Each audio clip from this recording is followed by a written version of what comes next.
We're now in the seventh circle of Dante's Inferno, from where only 16 teams have a chance to make it out. But to spice things up even more, we've added the power card system inside the tournament. Welcome, ladies and gentlemen, to BGIS 2023, where I'm going to be your host and caster Necro. But joining alongside with me on the panel is going to be my good friend, iSuper Johnny. Yeah. Johnny, would you like to explain the audience about the new tournament mechanics that are being added? Oh man, I don't even know where to begin. I mean, it's going to be so exciting. Announcement was made yesterday. I mean, every single viewer might have already got a glimpse of what is about to go down. So power cards and finish cards, as you mentioned, have been added to just spice things up a notch, in fact, in the matches that are going to be played. Along with that, that's not it.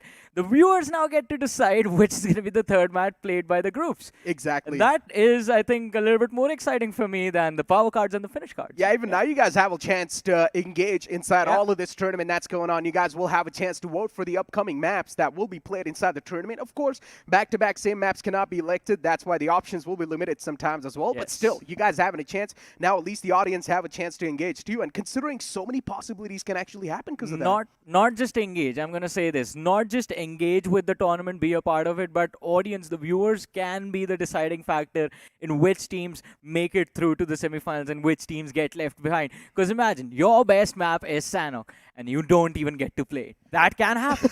Exactly. That just adds on so much more spice. And this is why I said, you mentioned they've notched it up a little bit. I would say it's not a little bit. That's a massive crank up. Yeah. And considering it's these teams' fault that they're now over here inside the lower brackets, they will need to face whichever changes that are being put up on their faces. They will need to fight up with their chests out. Nothing else can be done by these teams. And considering, as I mentioned, from the overall standings, only top 16 teams have a chance to bounce back. Which team do you think can confirm make a bounce back over here? I mean, there are going to be a lot of names, especially with the addition of, as we keep mentioning, the power cards that have been there, given out to every single team. Things can take a turn for the worst for a lot of the big names. Whereas the undergods, they also have an opportunity if they have a massive game. Imagine using a finish card, which is a 2x multiplier on the number of finishes that you have inside of the game. Imagine using that, dropping 10 finishes amounts to 20 points with a 2x multiplier. In the early stages of the game, that is an actual possibility for the teams to win. So priority on certain matches will, of course, be there. But from a tactical point of view, now this just changes how you look at the macro of the game. Because now the macro does not include or is limited to how you look at a map, but which map is your best and which maps will you use those power multipliers on. Exactly. And just to let you guys know, once again, teams will have one finish card and one placement cards in throughout all these 6 games. And it's up to them whenever they want to use it, wherever they want to use it. And considering, as you mentioned, the meta so far has been that on day 1, all the known teams they've been dominating. And on day 2, all the undergod teams they've been dominating. So it's better if the known teams, they're going to have a good head start. I mean, it has been expected. I mean, as you mentioned, and we do see it quite often as well, the known teams do better on day 1. But not all of them. There have been names who have been known throughout this entire tournament to make those comebacks. And I think that comeback story is exactly what this lower bracket is going to be about.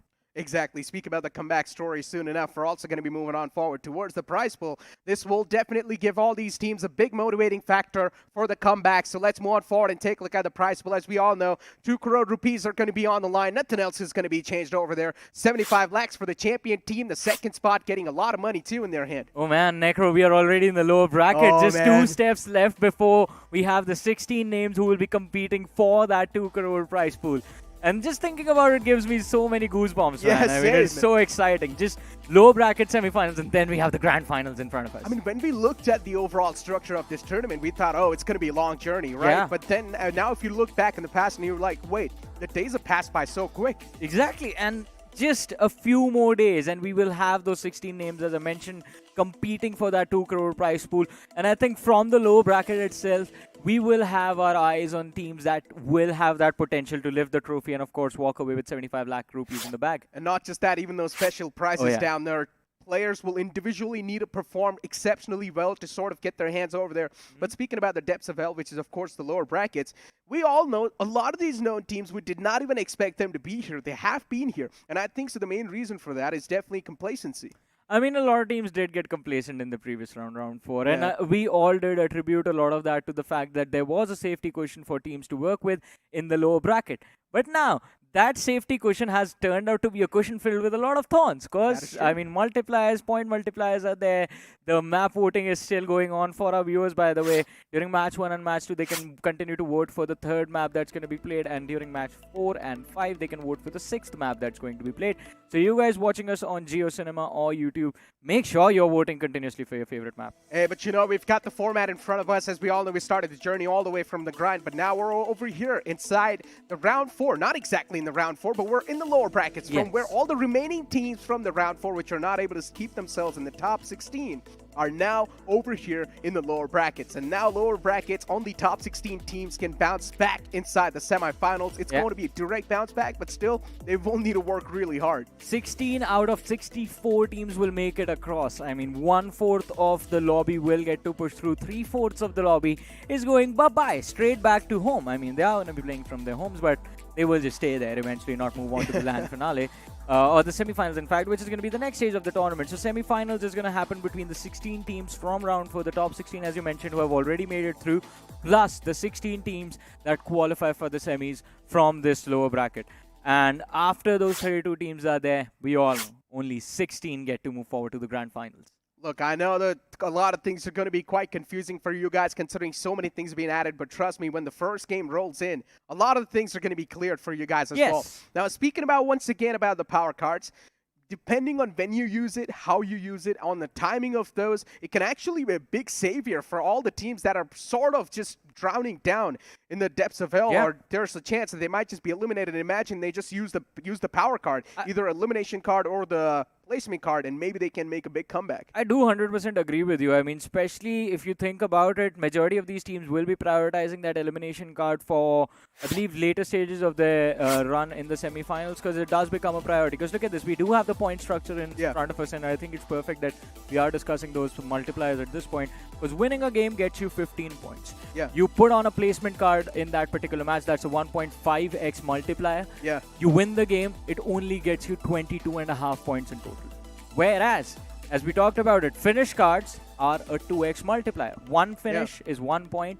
You wipe out one squad in the early stage of the game, that's 8 points right there. 8 points in a match, I mean, is quite a decent number to have on the board. And then if you start off that way with those 8 points, then you won't have that finish card as a Hail Mary attempt in the later stages of this tournament. And again, as we mentioned, every single team, every group only gets 6 matches, right? Yeah, but once again, these cards are also going to make the teams a little bit more predictable. Now you know that if one team has used a finish card, you know that this team's going to go all guns blazing. We forgot to mention one thing, Dekro. I mean, we do see the schedule in front of us. It says TBD, ladies and gentlemen. And I think we can explain to the audience now that, ladies and gentlemen, while you guys are voting for the maps that you want to see in match number 3 and match number 3 for both the groups, the captains have been voting for the first 2 maps. Oh, so I just want to find out which are the first 2 maps where we're going to kick things off with. Even for us, it's a big surprise, and it's up to the team captains actually, which maps they want to choose on forward. Which one do you think can be the start off? Oh man, I mean, it's going to be so interesting to see now what the IGLs actually think is their maps, and of course, it's going to be majority of the teams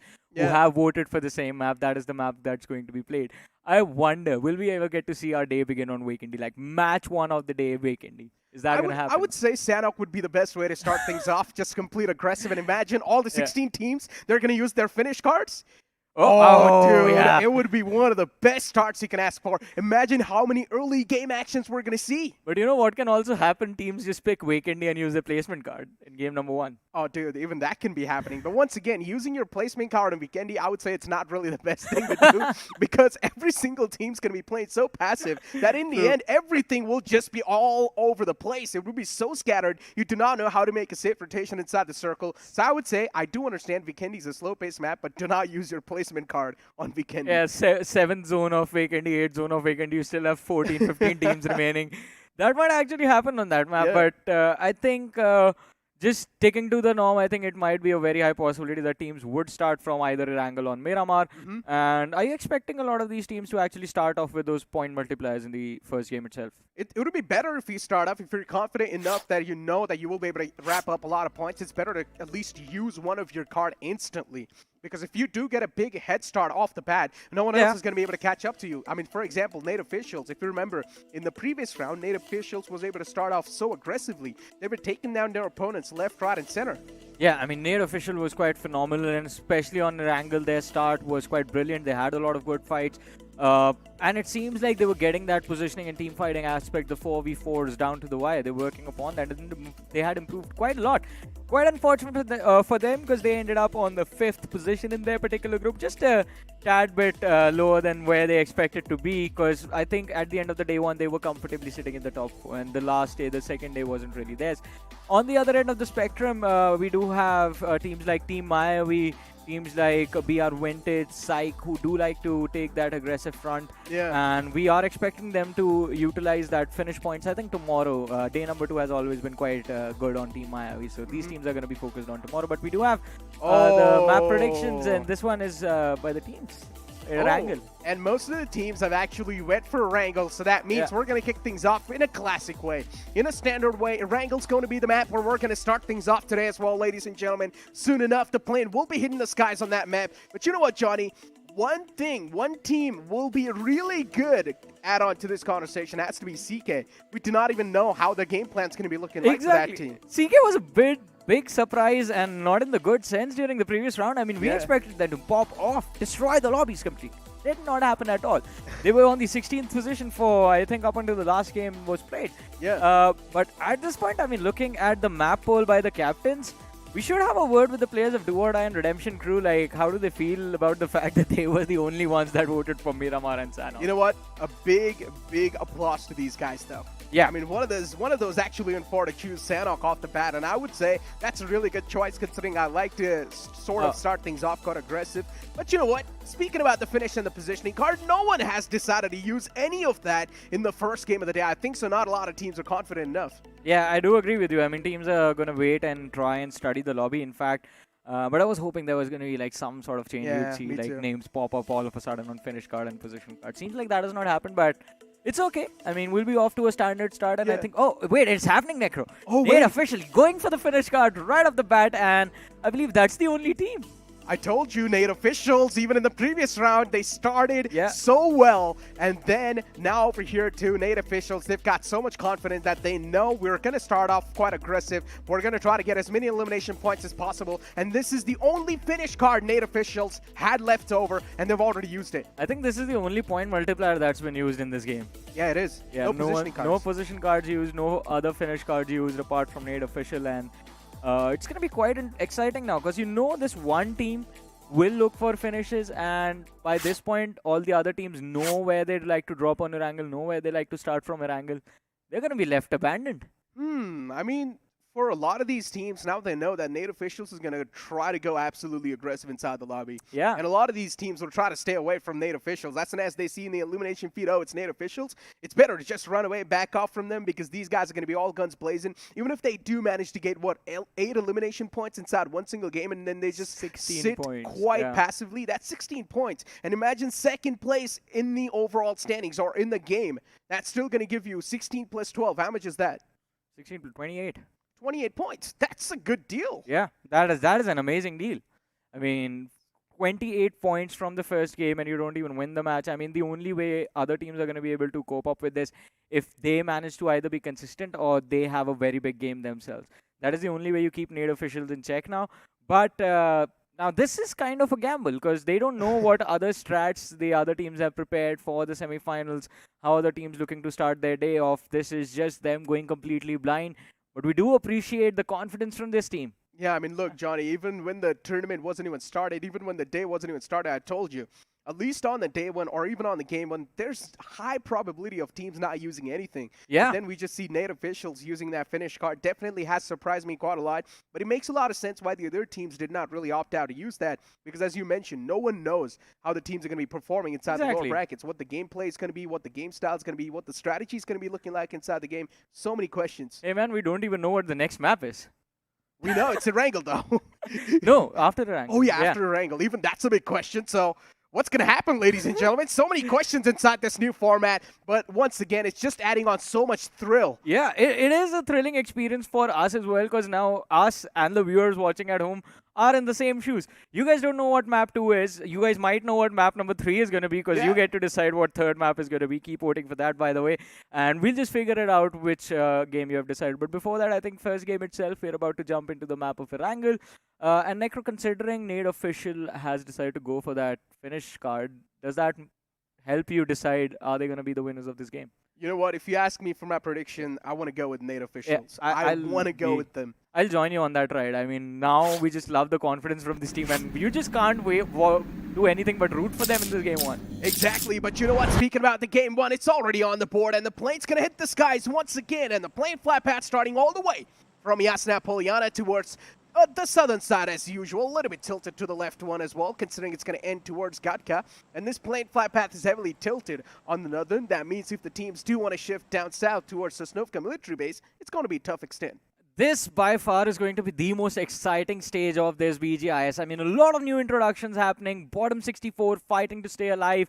Making it to the semifinals, a lot of big moments are going to be witnessed in the next few days, ladies and gentlemen. But starting right off the bat, Necro, as you mentioned, I mean, the flight path leaning towards the northern part of the map is definitely going to be a challenge for the teams that like to start from that military island specifically. They're going to have to engage in a lot of early fights. But let's see. All eyes on that one team in that blue... well, what do I call it? Blue team highlight that we see, ladies and gentlemen. Nade Official. Crimson is the man that we are seeing. And everyone's going to be thinking about where are they going to go? Are they going to take those early fights? And I'm pretty sure they're going to look to target a few big names, at least in the early stages. See if they can pick up those points and see if they can get that multiplier started as soon as possible. I mean, for that team, the men in the front lines are going to be Gunmaster and Pro. Yeah. And these guys have been performing exceptionally well for this team all the time. If you see Nade Officials perform just really well, Gunmaster or Pro will always be there in the MVP or the top 5 players. So that's how good these guys are. This team definitely packs a massive punch, but unfortunately in that previous round, these guys weren't really able to make it inside the top 4 just because of that final game. Yeah, exactly. That last game just sort of plummeted them not even quite far low in the standings. I mean, they were on, I believe, on the 5th or the 6th position by then. And it was a tough contested group, so nothing taken away from them. They were quite brilliant in their run during round 4 as well, but talking about this game in particular, right off the bat, we see them dropping just a little bit north of that ferry pier position, north of that lighthouse. In the middle of nowhere, it is between Pochinki and ferry pier. They have 2 teams around them. Team Mayavi comfortably moving towards the city of Pochinki. But what I'm going to be worried about is a squad just a little bit south of the players of Nade Official. And of course, dead or alive towards the eastern side. Exactly. Newman Gaming, as you mentioned, this is also one big conversation. Considering Newman Gaming in the past, they have been quite shaky as well, and they know where the prey is. On top of them, Midwave Esports is going to be the players, and already Newman Gaming, they might just want to get their hands on these elimination points. It's going to be 2 free elimination points. Who wouldn't want those? Yeah, but I feel like they're heading away from that drop clash. I mean, they did have the opportunity to just circle the players of Midwave, figure out where they're landing, and then finishing them off. They are going to try and go for the spray. I mean, shots being fired from Avi. Just 30 bullets left, and they are not connecting. The distance is a little too much. Yeah, Midwave are so screwed. They're in the water lines, Johnny. They're done for. There's no way Midwave Esports is going to be standing stall for this entire game. There's no way they're going to be standing alive in this game. In the water lines too soon enough. They'll need a peek out once again to get a little bit of breather, and that's where the players of Newman Gaming will probably look for to wipe them out. Midwave Esports, they've been screwed so hard. Oh, there is no coming back from this. There is absolutely no way Midwave makes it out alive. Atanki does go for a quick peek, trying to see if he can scour the positions of Newman. But look at what the players of Newman will do now. They're going to take that swan dive, but not by themselves. They're going to take their vehicles with them so that they can switch up seats, take those shots, and finish off the players on the opposing side. But look at the finish feed. We do see Nade Official, a part of the action, and Pro has been dropped. Here comes the backup in the form of Murnox and Crimson, and they do secure those knocks. They're going to lose 1 player, but imagine this Necro now, since they have 2 finishes, that's 4 points on the board. Yeah, Nade Official's off to a great start once again, but considering they've lost out on Gunmaster, as I mentioned, this man is the man who likes to stay in the front lines for this team. Nade Officials, they've got 2 more players to deal with, and those 2 players are in the back lines of DMW. For Nate officials, they've got a clear advantage inside this fight. And even another player spotted out in the open. There's a chance he can be taken down, but Nate officials, they're missing out on quite a lot of the shots. But from the back, another man's going to strike down another player from Nate official. And this is where the fight once again continues. The brawl, it doesn't seem like it's going to stop anytime soon. And even the players of Nate officials, now they're in a big world of trouble. Monarch being the distraction over there, just pulling the crosses of the players of Nate official away from his teammate. And Outcast doing a phenomenal job. Look at the amount of damage he has dished out. Crimson barely left with a pixel of HP. And Nate official on the verge of getting wiped out. Necro, no first aids available. No healing utility available on either one of these players. We have seen Pro just barely there with 10 or 15 HP on him for the last 60 seconds now. Oh, and I see Dead or Alive headed in this direction. It's gonna be so brutal. Nate official, they need to get out of here as quickly as possible. This is some incredible stuff being showcased from Nate officials. They know that they opted out to use the cards, and this is where they're making sure they're going to use the maximum use of those cards as well, already securing 8 points in the overall standings. And then we have the duck hunt happening over here. Yeah, I don't even know what was Midwave thinking.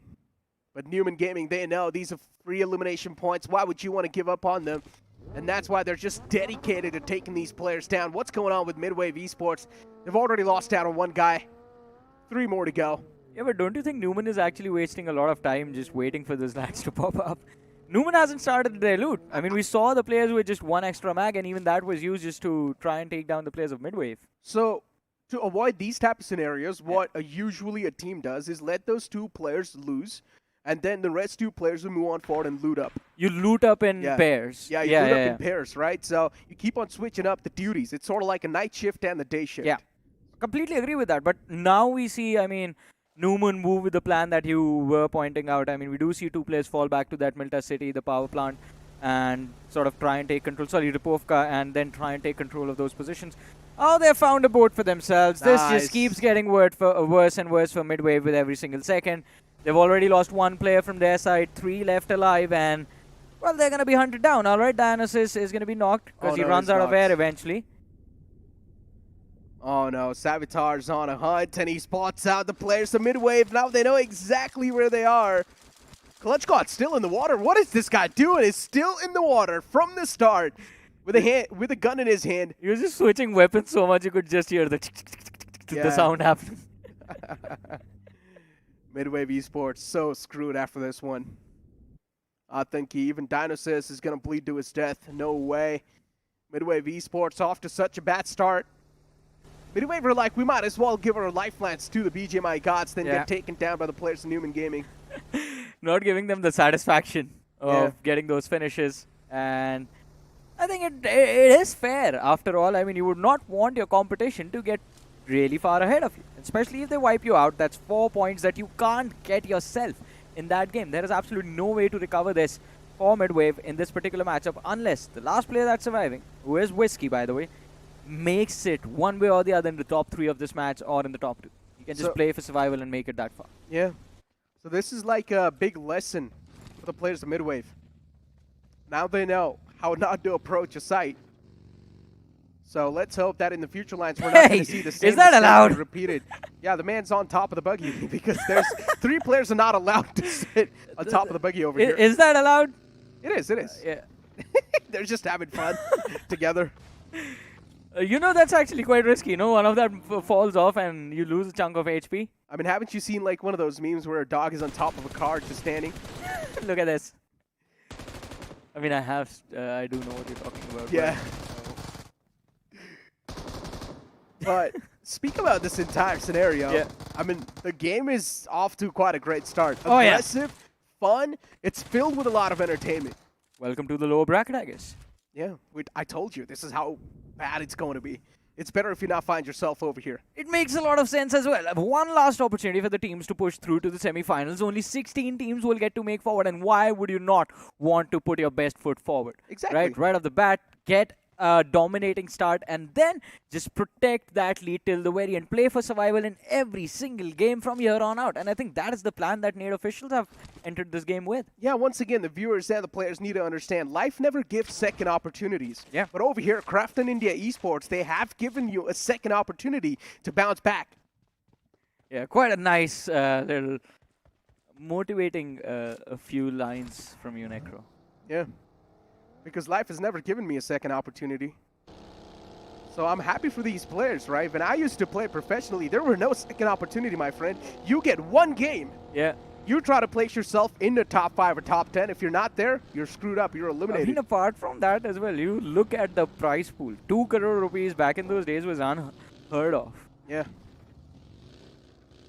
2 crore rupees back in the day. It's like, oh man, if there was a big prize pool. It was a dream, and this is a dream turned to reality. If there was that big of a prize pool, I would ask my team to not troll and just play seriously. I think back when you were playing esports, if there was a prize pool, you would just take it seriously. That is true. Back in the day, we used to get like what 2,000-3,000 rupees, and we used to be happy, or not even that. Some in-game cosmetics. Like very old stories, ladies and gentlemen. Like, I think 6 years back, 7 years back. Yes, it's like really old, right? Really old, really old. But you know what? Speaking about old stuff, we've got the old teams too, struggling quite a lot inside the game. And I still remember CK in the previous group in day 1, they had 0 points. Yeah. 0 points. And I think so the main reason for that was because Salty kept on picking them. I mean, we can't really blame Salty for everything, right? At the end of the day, it was the players from CK who were playing their matches. Yeah, everything was supposed to be under their control. And they did showcase that they had the caliber of finishing on the top spots in the previous rounds, in their previous matches. And I don't know, it was such a surprise, and not in a good way, to see them at the bottom of that leaderboard during round 4. But this time around, I mean, things can be different for them. We see them take a much slower approach to their first game. They are just breaching the northern edge of the circle as we speak, ladies and gentlemen. But this is another team that we have to talk about, Necro. 5Filter Esports. Now, this name was a surprising entry into round 4 and, in fact, the lower bracket as well. That one single game in that previous round. Oh, yeah. That sort of propelled them in the top 5 or something. They were so close to qualifying, too, for the semifinals. Yeah. Just because of 2 or 3 points. 5Filters were not able to make it inside the top 4. Once again, these guys are sort of like the wounded lions. But I think one thing we noticed because of that as well, because the game that you bring up was a map of Sanhok where they were early to control a pretty important position inside of the zone. And from there, they just took one major fight to snatch a critical compound in the endgame circles, and then they just played for position again. They did not have a lot of finishes throughout their entire journey in the previous round. So that sort of leads me to believe this might be a team that might be a little bit more focused on just protecting their numbers. But we see them just a bit separating one of the players, Maxi God, of 5Filter Esports from the players of Nest Esports who are on the other side of this hill. And what will the decision be? We see Maxi fall back, or in fact try to fall back towards his teammates. But in the meanwhile, Nest Esports, they're taking control of that flank. Nest Esports, they're on a move. Yeah. Do not even want to be anywhere near this team. And also securing a decent compound for themselves. So that's a good news for them, I guess. Trying to close on to as much of the centric part as possible. And the next circle shift's going to be on the board as well. This is going to be an interesting circle shift. It is going to be an intense one as well. I mean, we had a massive cluster towards that western half of the map. There will be teams on that eastern, southeastern edge as well. The southern edge, look at how cluttered it has already gotten. But my question to you, Necro, will be about the team that we see towards the bottom right of our screens. Nade Official. Now, all of a sudden, they find themselves as the last team to enter the zone. That brings with it 2 options. Not 2 options, but 2 things that will happen in the future, in the next few minutes. They're going to run into a lot of fights. Yeah. But they're going to run into those fights without any cover. That is true. But once again, teams that do like to breach inside the circle quite late, or teams that do like to play from the edge of the circle, you know they're supposed to be like the most aggressive teams inside the lobby. Because they are going to be the one to be sort of like the dominating force to create their own pathway. Not always. I mean, there are teams that sort of like to break this rule. Teams like Gladiators who do like to play a slower game, but you don't really see them take the fighting stance up until the 7th stage of the match sometimes. Yeah, but once again, Gladiator is sort of like a whole different conversation. Yeah. If they want, they can't take over a spot. That's how good they are. They've got so much firepower. They can't dominate. They can't assert their domination. But most of the times, they just get things so easily for them. But again, I mean, that is also another interesting thing I think the other teams can learn from them. Like, even though you have that firepower, you still keep yourself in control. You never overexert yourself. You play according to the game plan that has been set by the IGL before the match, and what shots is the IGL going to call. If he just keeps calling, all right, we're going to rotate, avoid this fight, focus on position. You will try and focus on that position, even though you know for a fact that if you were to charge towards that team, you will come out on top. But you keep yourself in check. Because sometimes running into team fights can feel like a gamble. And TWOB, we're talking about late rotation. They were so late that one of their players was knocked out just by the blue zone. Yeah, and even TWOB, this should be the part of the conversation. If you remember, we saw this team all the way in the grind. Yeah. And then later on, these guys have been playing throughout in the offline games. And now finally, we're seeing them on the screen once again. TWOB is another one of those teams that has showcased so many promises. Ooh, I got worried for a second because the Hill Nade official is moving towards. It's in control of Team Mayavi right now, Necro. And this is going to lead up or build up to a very intense fight in this match. If Nade official get taken out right now, they only get 8 points from this game. Absolutely nothing for placements. And I think because of that, their priority will be to at least win 2 fights in this match and then pray for placements up until the 3rd position. Yeah, exactly. At least 8 elimination points, then that's going to give them 16 in total. And even if they do manage to close on to that top 3, that's still a decent amount of points that you're going to ask yourself to be with. Or not even 8. I think if we say 8, 16 points might be a little too much to ask from them. Get 1 more. Double-digit elimination points in total, 5 on the board. Times 2, you get 10 points, and then you play for placements. Finish in the top 3, that's 20 points from the first game itself. But once again, the inner demon always wants more to feed on. Yeah. It always wants more. No matter how much you give it, it's never going to be satisfied. But once again, that's one of the life lessons I want to give you guys. Try to be satisfied with what you have. How satisfied do you think is Whiskey from Midwave going to be? You see them right behind the players of NV. At this point, you need to adapt to Saint mindset, right? Yeah. How a Saint would think inside the game would be like, okay, at least I'm alive. Look at all my teammates, they're dead. So be grateful that you're alive inside the game. Yeah, perfect song for him. Ha, ha, ha, staying alive. Oh, yeah, that one. I want to sing it as well, but, oh, man. Yeah, your voice is too good. Yeah. We're going to get us. Considering I have even shaved off my hair completely from my face, so. How does that relate to staying alive, man? No, I mean, I was just like trying to tell the audience, listen, I'm trying to act cool, all right? Listen, sometimes you got to support your co-caster, buddy. Well, talk about support, and it feels like the players from Redemption Crew had none as Nest Esports just wiped them. What just happened? I mean, I just saw one player go down, and then all of a sudden the 2 left before we even could talk about it. I mean, I was looking at you, speaking about my beard, and when I look back on the screen, we just see one team getting eliminated, just completely wiped off in thin air. And that's only the players of Nest. They've only got 2 elimination points from that. They've got, they've gotten 3 in total now. 3, yeah. But still, Redemption Crew, the whole team has been picked apart.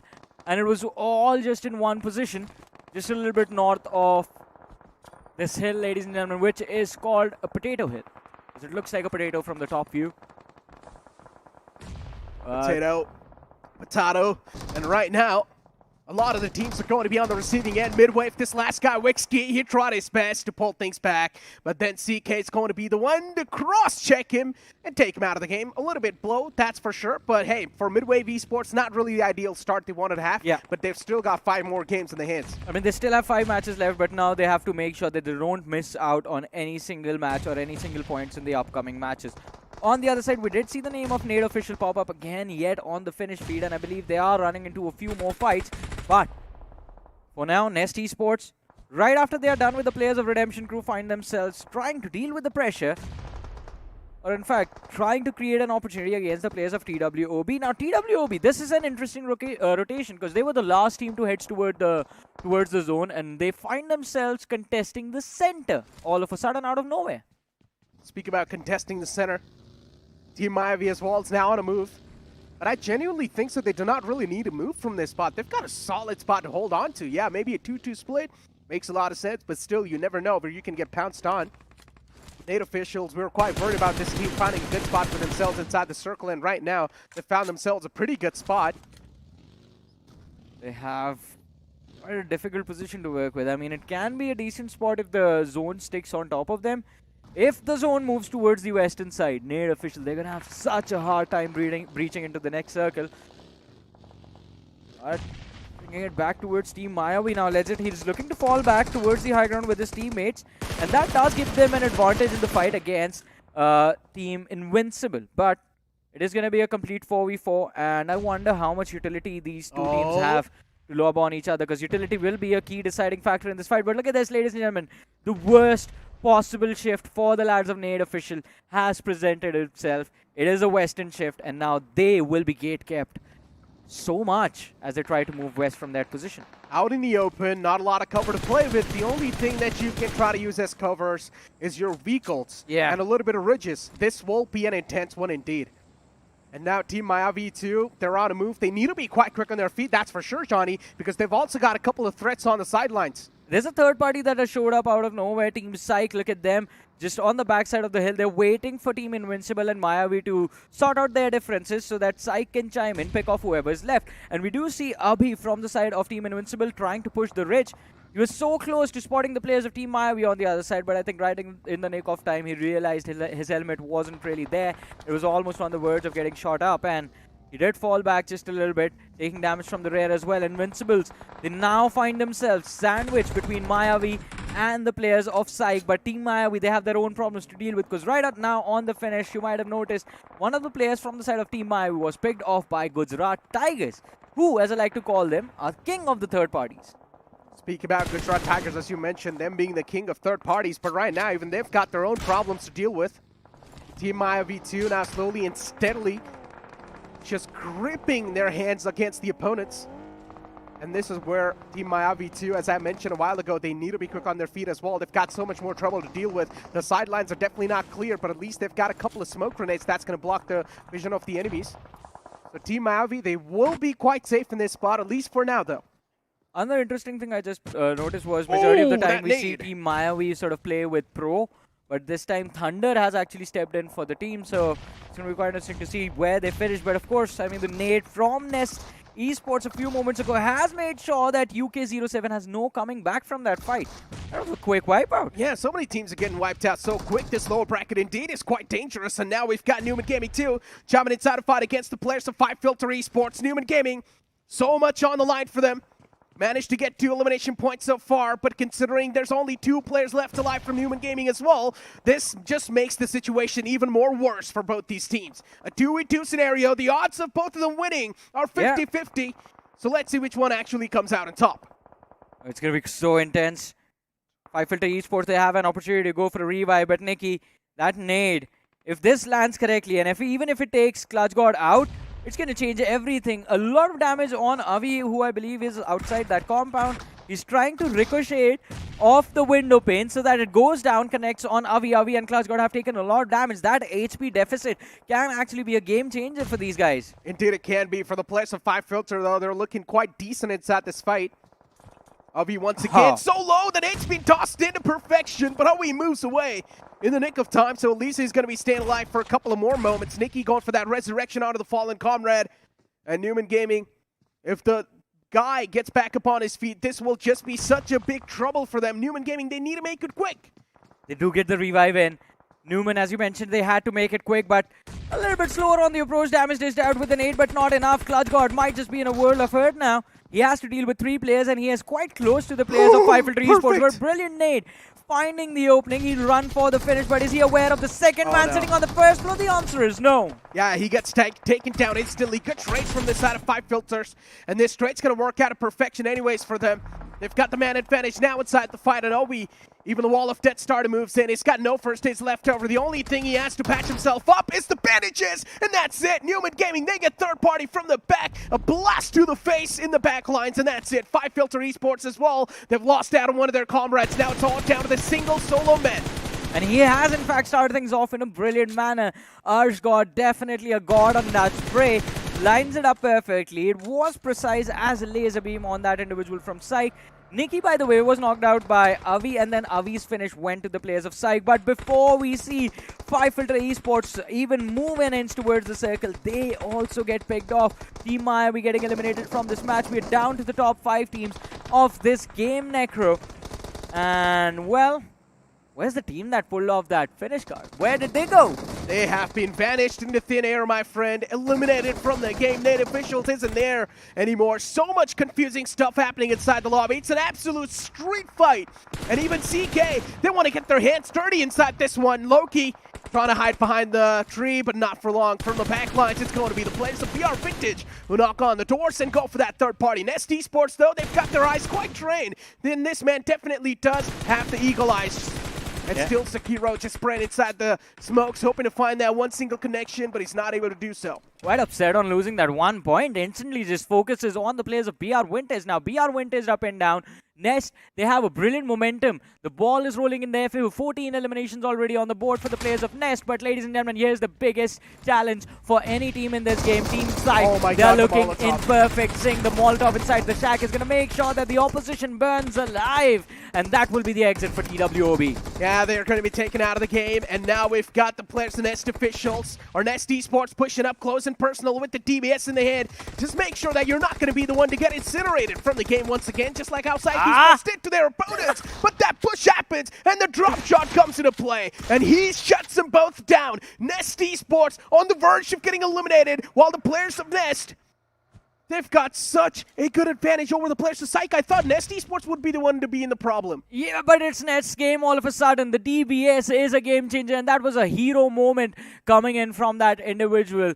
Mali, absolutely phenomenal. I mean, just charged towards two players from the side of Psych, ran in face first, 2 pumps, and he was done. Now, Psych is down to the last individual, BR Vintage is down to the last individual, and Nest is left with 3 players. Who thought the first game of the low bracket is going to be a game secured by an underdog team, and not just a small win, but a win that helps them cross that 30-point marker. 18 eliminations on the board, 2 more to pick up, 19. The last finish is going, if this goes in the back, 20 eliminations. 35 points from the first game without a single card being used. Exactly, Nest Esports. This team is off to a banger of a start, but the MG3 in the hands of Atlas could indeed be the game changer. But no, the DBS always shines through in these close range moments, and that's where Nest Esports, they're going to be the one to secure the entire game off the Irangle. And Nest Esports, as you mentioned, 35 points in total in the overall standings. This is insane. And as I said, not a single point multiplier was used in this game. Right off the bat, they're off to a brilliant start, and they still have that wild card available to them for the later stages. But, I mean, what a phenomenal start, as you mentioned, for Nest Esports. The aggression was there. The positional play was absolutely brilliant. Team Psych as well. BR Vintage, they protected their numbers for so long. They just focused on the positional play. They are in the top 3 as well.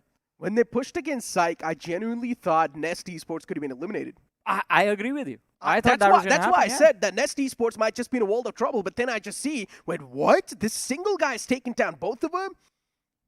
This was just insane. Quite an awkward moment like over there, I think, for the players of Psych as well, because they had the numbers in that position. It was a 1v2 situation, but for some reason, I believe there was a slight miscommunication. The players of Psych decided to just play it on the back foot, and Nest just took a full advantage of that opportunity being presented to them. But it was a phenomenal game, man. I mean, Nest, I am going to be honest, I did not expect this kind of a start from this team. Yeah, even a while ago, you mentioned about BR Vintage, right? All the time, BR Vintage is so good at positioning themselves somehow. Yes. They just find themselves in the top 5 usually. And once again, BR Vintage have made that happen. Even for Psych, this is a really great start. All they need to do is keep it continuing, keep the consistency rolling in on the board. Nate officials, unfortunate stuff for these guys. They used the card, but still was not able to work out that perfectly. But ladies and gentlemen, for now, it's time for us to toss to a short break, but don't go anywhere. On the other side of the break is going to be the stats.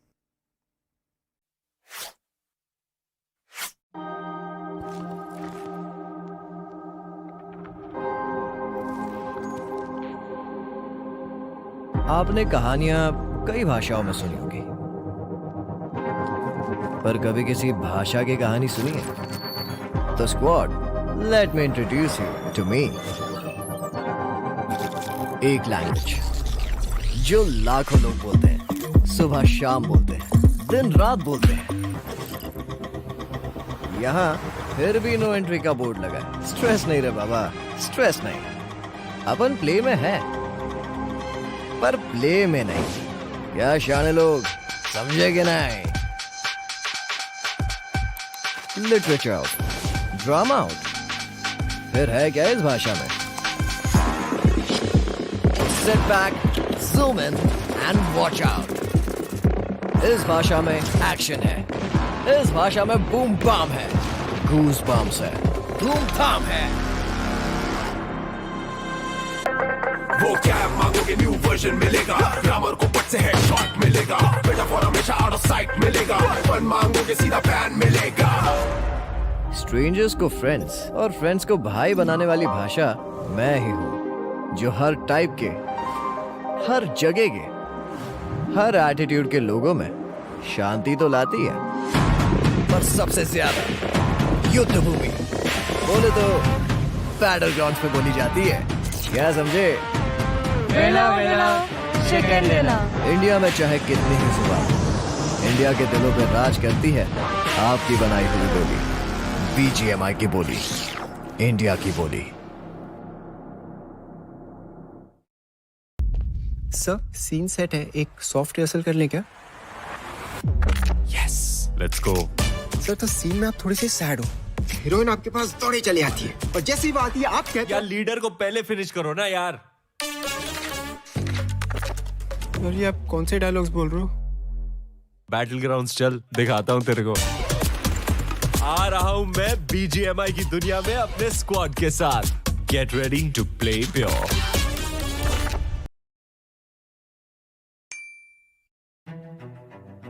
Road to Valor Empires में बहुत सारे factions है, जैसे Japanese faction है, Roman faction है, Persian faction है, Norman faction है। India faction नहीं था। Then I thought, okay, now this is the really great opportunity to design some Indian characters. हमने डिसाइड किया कि विल गो फॉर इट। जो भी कोरियन डिज़ाइंस बन के आए थे तो बहुत ही अच्छा था, लेकिन इंडियनाइज नहीं था, वो बहुत ज़्यादा कोरियन स्टाइल था। उसको इंडिया ऑथेंटिक बनाने के लिए हमको बहुत ज़्यादा रिसर्च करना पड़ा।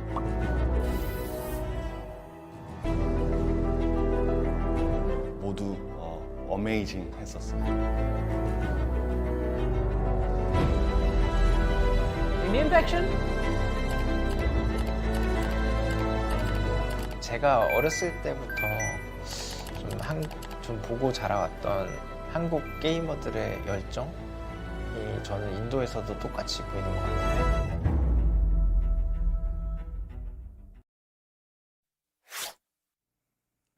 Welcome back, ladies and gentlemen, after that action-packed game of Wrangle. And once again, now, I'm John alongside with my good friend, Salty. Salty, considering now we're both beardless, we do not really have any hair on our face. Yep. How do you feel about that? Dude, honestly, I feel like native officials, they kind of use the finish card perfectly fine, but I think you used the razor and the trimmer card really well. You look very good, by the way. Man, I mean, thank you so much. A lot of people said that I look like a baby, but hey, I would take that compliment. You know what?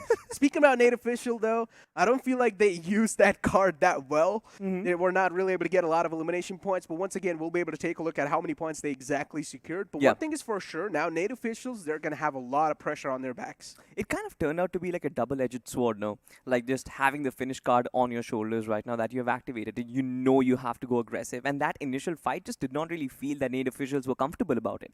And the fact that they also lost a couple of players in the process just felt like, all right, fine, native officials, they had to go in for the fight because they had the finish card activated. That fight wasn't really that smooth. It was such a scrappy fight. Even native officials, they had no utilities to use in there, no meds as well, and even the guns that they had were like the starter guns that you would not really prefer to use inside the late games.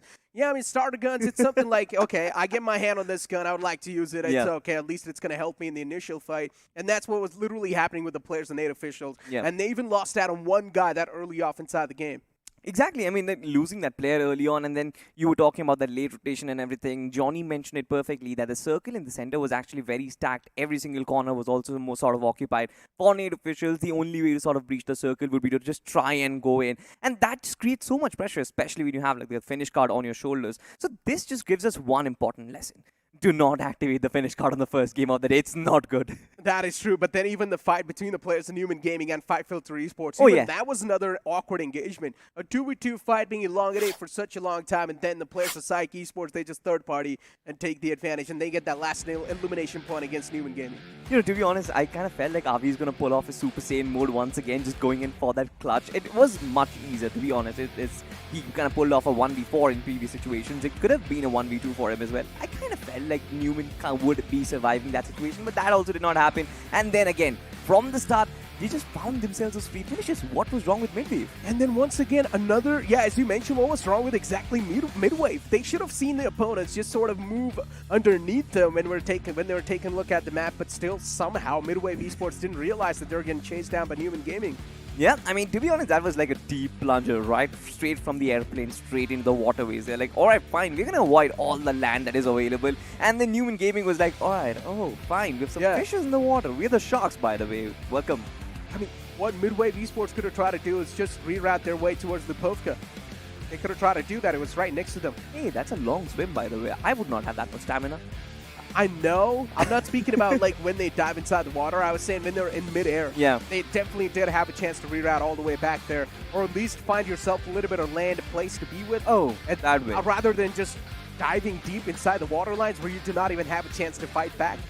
Exactly, I mean, just landing so close to an opposition just does not really make any sense. They possibly could have glided their way, but then, well, the first game is done and dusted. For Midwave right now, they will have to use some sort of like a power-up to kind of help themselves get back into the game, get back in the overall standings. But you were mentioning about this fight. I think Clutch God really had that really good knock, especially with the nade. But that man had no visibility. The entirety of that second floor, the first floor, in fact, was just completely smoked off. And this fight as well, SD Esports against the players of Psyche, genuinely for a second thought, this guy Psyche Esports could have had a really big advantage inside this one, but then SD Esports somehow just flipped things around for themselves. Look at this one. The initial knockout that was being found against Psyche was quite nice. The nade came into play, and then instantly the second guy, King, pushes on up and gets both of those players knocked out. You know, this is what I call a Ferrari peak. Malik just did not really care. He knew that one guy was knocked in. He had the DBS. He wanted to create that initial space. Man just runs around, turns around, and smacks that DBS. That was perfect. But that also goes to show that Nest Esports had that sort of momentum going in with them. They came in from so many finishes.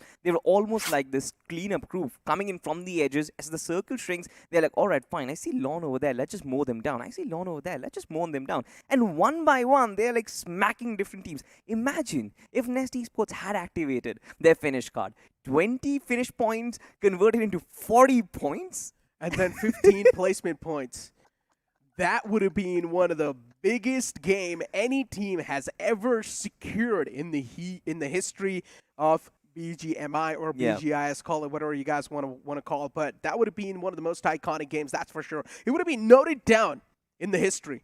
Yeah, I'm pretty sure like it would have been gone into the history books. But to be honest, you know, these are the moments where you feel like, oh man, I should have actually thought about it. If we are going to play so good, we actually would have activated some sort of a power-up. Even a position card would have actually done them nice. Could have got themselves 22 points or 23 points from like the position aspect of it. And then they have 20 points from finishes already. Yeah. So it's like a massive game. 40 point, and the difference is massive. Nest Esports already would have had like 1 foot into the semifinals. One thing is for sure, BR Vintage, they've got a really big advantage. They've still got that one placement card in their hands, and they're quite consistent in placing themselves inside the top 5. All they need to do is get a little bit more elimination points and add that 1.5x to that. It's just going to give you so many points in total. So BR Vintage as well, they have a chance to bounce back. You know, speaking of that 1.5x, I sort of have like a strong opinion about this. I kind of feel like if you watch a lot of WWE, that sort of like is a finishing move, right? The finish card is like a finishing move. You get 2x multipliers. And the position card is like a 1.5x.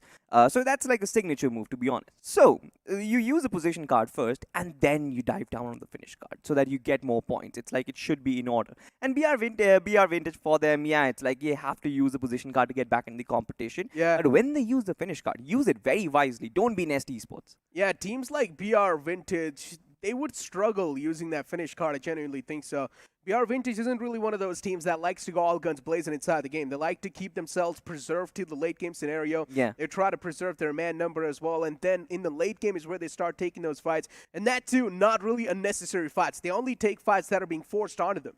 Yeah, and that is good, right? That is what we've been discussing throughout, just having the fundamentals, right? Judging which fight is a good fight, which fight is a bad fight. And it's fine. I mean, even if they use the placement card for themselves, they have been averaging around 10 points. A 10 point means it turns into a 15-point game with a 1.5x multiplier. So yeah, it's fine for BR Vintage. But teams like who go aggressive, who know how to get those big numbers on the finish move, that is where majority of the upsets will happen. And I'm just absolutely crazy to find out like how this entire 6 matches are going to progress, to be honest, because there are going to be so many ups and downs in the overall standings. Once again, there's so many of these underdog teams that have so much caliber, so much potential, and then you'd look at the opposite side of the spectrum and you see these known teams. Even these known teams, of course, they've got a lot of caliber as well, but teams like Newman Gaming, teams like Midwave, they're already off to a struggling start. Not really the start that we expected for them to have, but hey, it is what it is. Even Team Miami not really having that good of a start for themselves. They had such a good placement inside the circle, but they were just not able to carry it on forward. Absolutely. But, speaking of someone who actually carried the momentum. One single guy, it's a Ryzen from Nest Esports. Man just finishes up with 10 finishes and 50% finish contribution from his entire team. Imagine getting 10 finishes all by yourself and still contributing only 50%. That is how deadly Nest Esports were. Now that's a heroic man right there. He had the heroic entry inside the lower brackets, and he shook all of his opponents. He took them down single-handedly, and then you see the players from Nadex too, right there with 6 elimination points on the board, at least by these two guys. So that's going to give them 12 in total. That's not a bad start, I would say. That's not a bad start, but to be honest, just look at this, right? The closest competitor to Ryzen is Malik, who has got like 6 finishes. His own teammate is like competing him. It's like Nest Esports were like in different league altogether. And then you've got Clutch God at the very end with 3 finishes, 75% finish contribution. But speaking about Newman Gaming, I think this entire game was not really according to the plan. Initially, they wasted a lot of time in that water fight against Midwave, and then of course along their rotation path, they just could not really find any sort of space, and that is the reason why they are on the second page of the match scorecard. Well, I mean, here we go. We've got the top 4 in front of us anyways, and Nest Esports, as we can see, they've got quite a lot of decent points, that's for sure. 35 points. At this point in time, I'm not even surprised by taking a look at this number over and over again. But then as we move on forward to the second, Team Psych, Nate Officials, even though they were just only able to get not a lot of elimination points, but still just because of that card, they have managed to keep themselves in the top 3. I mean, yeah, dude, like 14 finish points is not bad, to be honest. They had 7 finishes, convert that into 2, and then you just get 14 finish points. Had their position points been like a little decent, had they propelled themselves inside the top 5 or at least the top 4, maybe they could have got that 20 plus point. In my opinion, if you're using a particular card or a particular power-up, you need to get at least 20 points from that particular game. Otherwise, it's sort of down the drain. I mean, once again, as I mentioned, for Nate Officials, there's going to be a lot of pressure on the back. Their position will always be in a threat in the overall standings. They would never know if a team would use that placement card or that finish card and just straight up come over and take that position easily from them. So Nate Officials, they're always going to be in sort of like that anxious spot. All they need to do now, they've got that one placement card, and I would say be a little bit more patient with that one. Be a little more patient. I mean, speaking of being patient, I think the first game is done and dusted. I think they've used a power-up in the first game. Maybe the second power-up is going to come at the fag end of the last day. I mean, you never really know. You never really know. Once again, a lot of questions, and even questioned regarding which map is going to be played in the future lines. We do not even know. Maybe it can be Miramar, Vikendi, Sanhok, anything can be played. I genuinely think so. I want to see Sanhok being the second map. Now, we've already seen Erangel. I want to see Sanhok over there. I think we both agree on this. I think we've always praised Sanhok as a map and how it actually turns out and how entertaining is it. Considering the fact that Erangel was so fun right at the get-go. This is the first game of the lower bracket and still it was so chaotic. I'm not even sure what Sanhok is going to be like. I think so. That's the reason why it was so chaotic. It's just the first game. No one really knew how things are going to be looking like. No one knew where anyone's going to be dropping. And considering even the plane fly path was a little bit cruel, as I mentioned at the start of the game too, the plane fly path was tilted on the northern side. And that's why Midwave Esports, they just got screwed over. They wanted to glide all the way towards Milta Power, but then you have a team like Newman Gaming who's just got their eyes on the sky and they're just looking at you. They're just waiting for you to drop down. Absolutely. But, having said that, I think since we are actually talking about maps, I saw the map voting right at the start of the particular game, and there was just one team who had voted for Miramar, one team who had voted. Do or Die had voted for Miramar, and I think Redemption Crew had actually voted up for Sanhok. I kind of feel bad for them. Like, they were the only ones out of the crew who actually wanted to go for Sanhok. Redemption Crew got eliminated pretty early. But hopefully, if this map actually turns out to be a map of Sanhok, then maybe they have a good game. But which map do you think the audience is voting for? That's my question as well. But you know what, ladies and gentlemen? As Salty mentioned, you guys have a chance to vote for the maps as well. Which maps you guys want the third map to be. So make sure to go ahead and vote the map in the chats too. But now as we have the matchup in front of us, once again, these teams will be duking it out. As you mentioned, Redemption Crew went for the map of Sanhok. Yeah. I highly doubt Sanhok's going to be played. Let's be honest. I think so teams would like to prefer a little bit more tactical start. Yeah, to be honest, that is always the question. When the competitiveness of the entire lobby or every single Tier 1 lobby comes in the picture, they always prefer the maps of Erangel and Miramar, just because, like you said, it's more tactically advanced. And since majority of the teams voted for Erangel in the first game, I think everybody thinks alike. Erangel will not be available for voting in the second game. Now, that is an interesting point. They have to choose between Miramar, Sanhok, and Vikendi, and I think Miramar should be the default go for them. Once again, but you know what, ladies and gentlemen, let's move on forward and take a look at the captain votes. Which map these captains have voted for, and it's going to be the map of Miramar. Interesting. interesting. I mean, Wrangle was out of the choice anyway, so you could not vote for Wrangle, considering one map cannot be voted back-to-back. So Miramar is going to be the second choice for this team. And actually, Newman Gaming, Midwave Esports, and another one of those teams went for Sandhawk. Dude, Necro, over the course of the last two votings, nobody voted for Vikendi. It seems that nobody likes to go to the cold lands. What's wrong with it? Listen, it's off to quite a slow start, and in the end, it's just an absolute chaos. No one really knows what exactly is going on. But you know what? Soon enough, we'll be able to even find out which teams have decided to use that power-up. Oh, yes, for sure. I think now this is an interesting stage of the day, of course. Like, we've seen the first finish card being applied by native officials, so they're not going to have it anymore. Teams like Newman Gaming, teams like Psych, who've had sort of a start for themselves, they had a little bit of hand-warming going on. They might just be able to, use the finish card or the position card and propel them on that overall standings because they are struggling right now. Indeed, they are struggling. But you know what? I want to find out which team have decided to use the finish cards and the positioning cards. And we already have one team using that finish card. I want to see a little bit more. Come on, the upcoming game should be a little bit more aggressive one. It's the team of DMW, but maybe other teams like Midwave who've already struggled in the previous game, they have a great chance.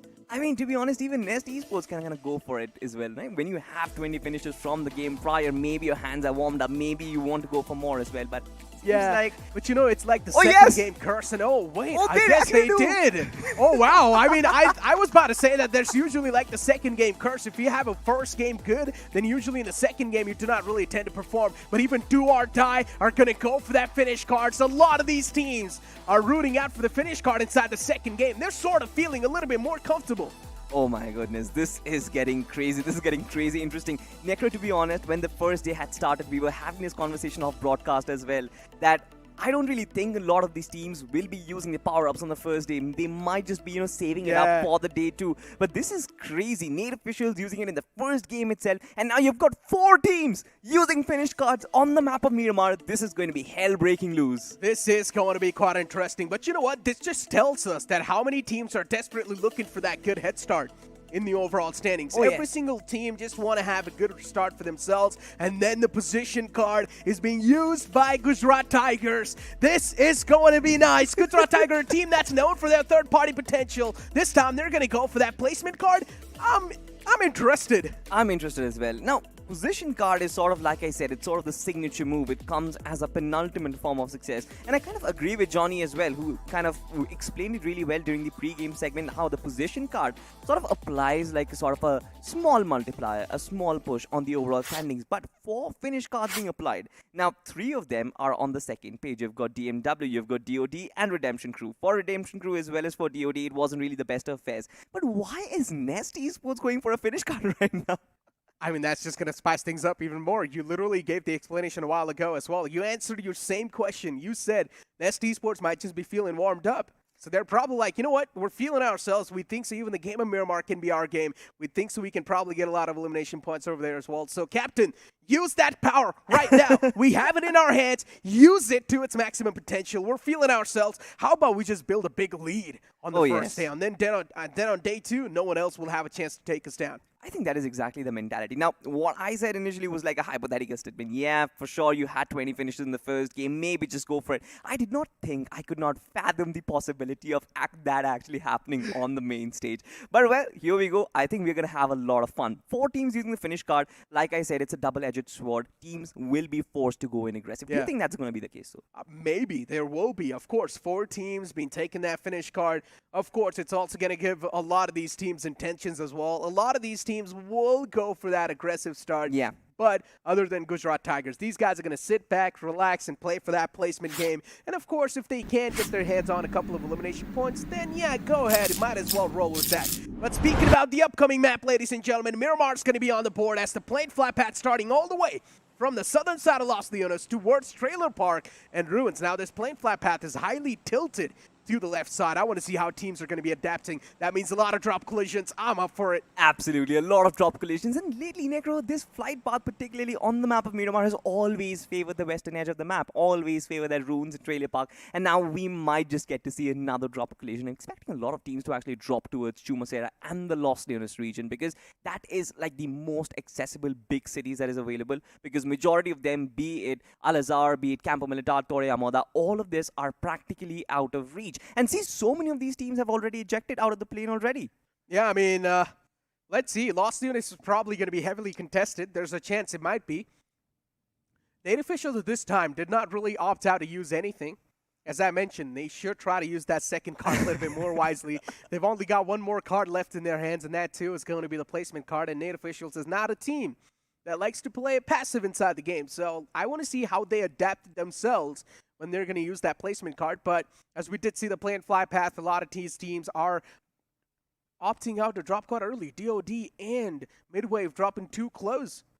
They're dropping too close. Now, what is extremely surprising is that Team DOD opted for that finish card, right? They opted to actually go in aggressive. Now, I kind of expected them to drop in one of the bigger cities where they would always find a couple of teams. Getting those 4 early finishes on board, which turns into like 8 points, is like a massive boost in a teams and their morale and how it actually shapes. So this is going to be very surprising on how DOD kind of plan their entire journey forward. But look at this, we've got 2 teams in very close proximity. One of them being the users of the finish card from the last game, Nade Official. And then alongside them, they've got FFE Esports. Now, Los Leones as a city, of course, is extremely huge, Necro. But do you think this fight is going to happen? I don't know. A question even in my mind. But usually, inside the city of Los Leones, the fights do not really happen. It's quite rare. The city is big, and I genuinely think so. 3 teams can just sit over there, loot quite easily, without even needing to face against each other. There's just so many buildings, and considering inside the custom lobbies, even the loot's quite cranked up, so you do not really need a lot of buildings to get your stomach full.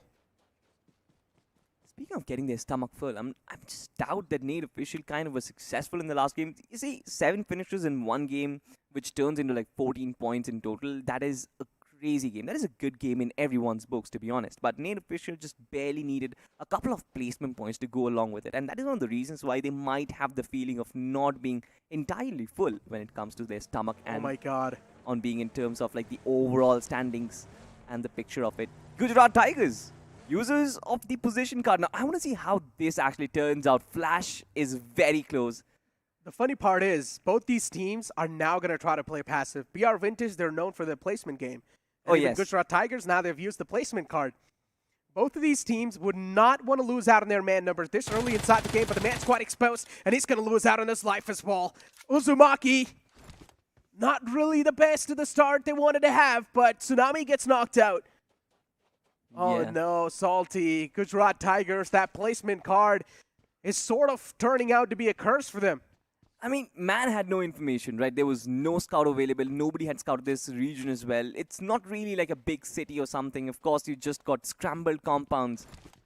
And, well, Gujarat Tigers, they're going to suffer similar fate. I mean, none of his teammates are there to help as well. It's just 2 off players just caught off guard. And it's just weird, to be honest, for Gujarat Tigers. They'd be feeling the heat right now. Oh, no, they're not going to be feeling too good about this entire circumstance that's been put up on them.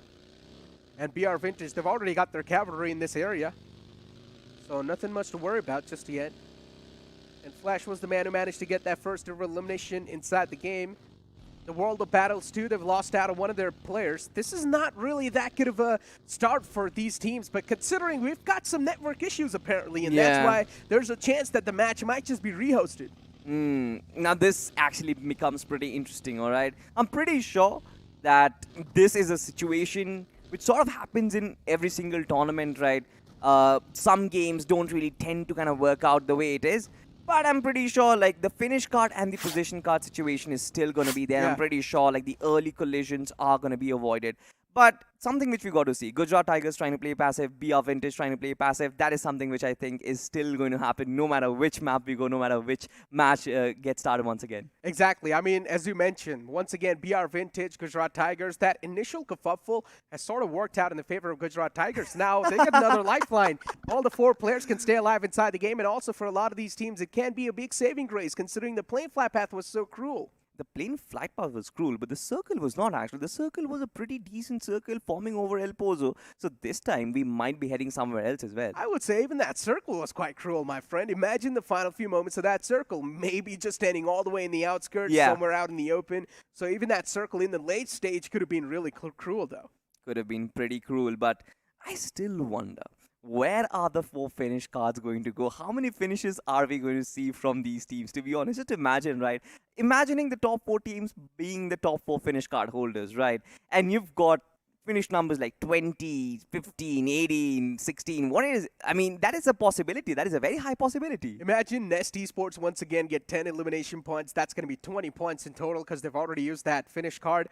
And that means they can propel themselves in such a great spot in the overall standings. Even if they do not end up winning that game, still 10 finish points is 20 in total, and maybe add on like a couple of placement points still at the top. It's sort of like the cherry on top of the cake.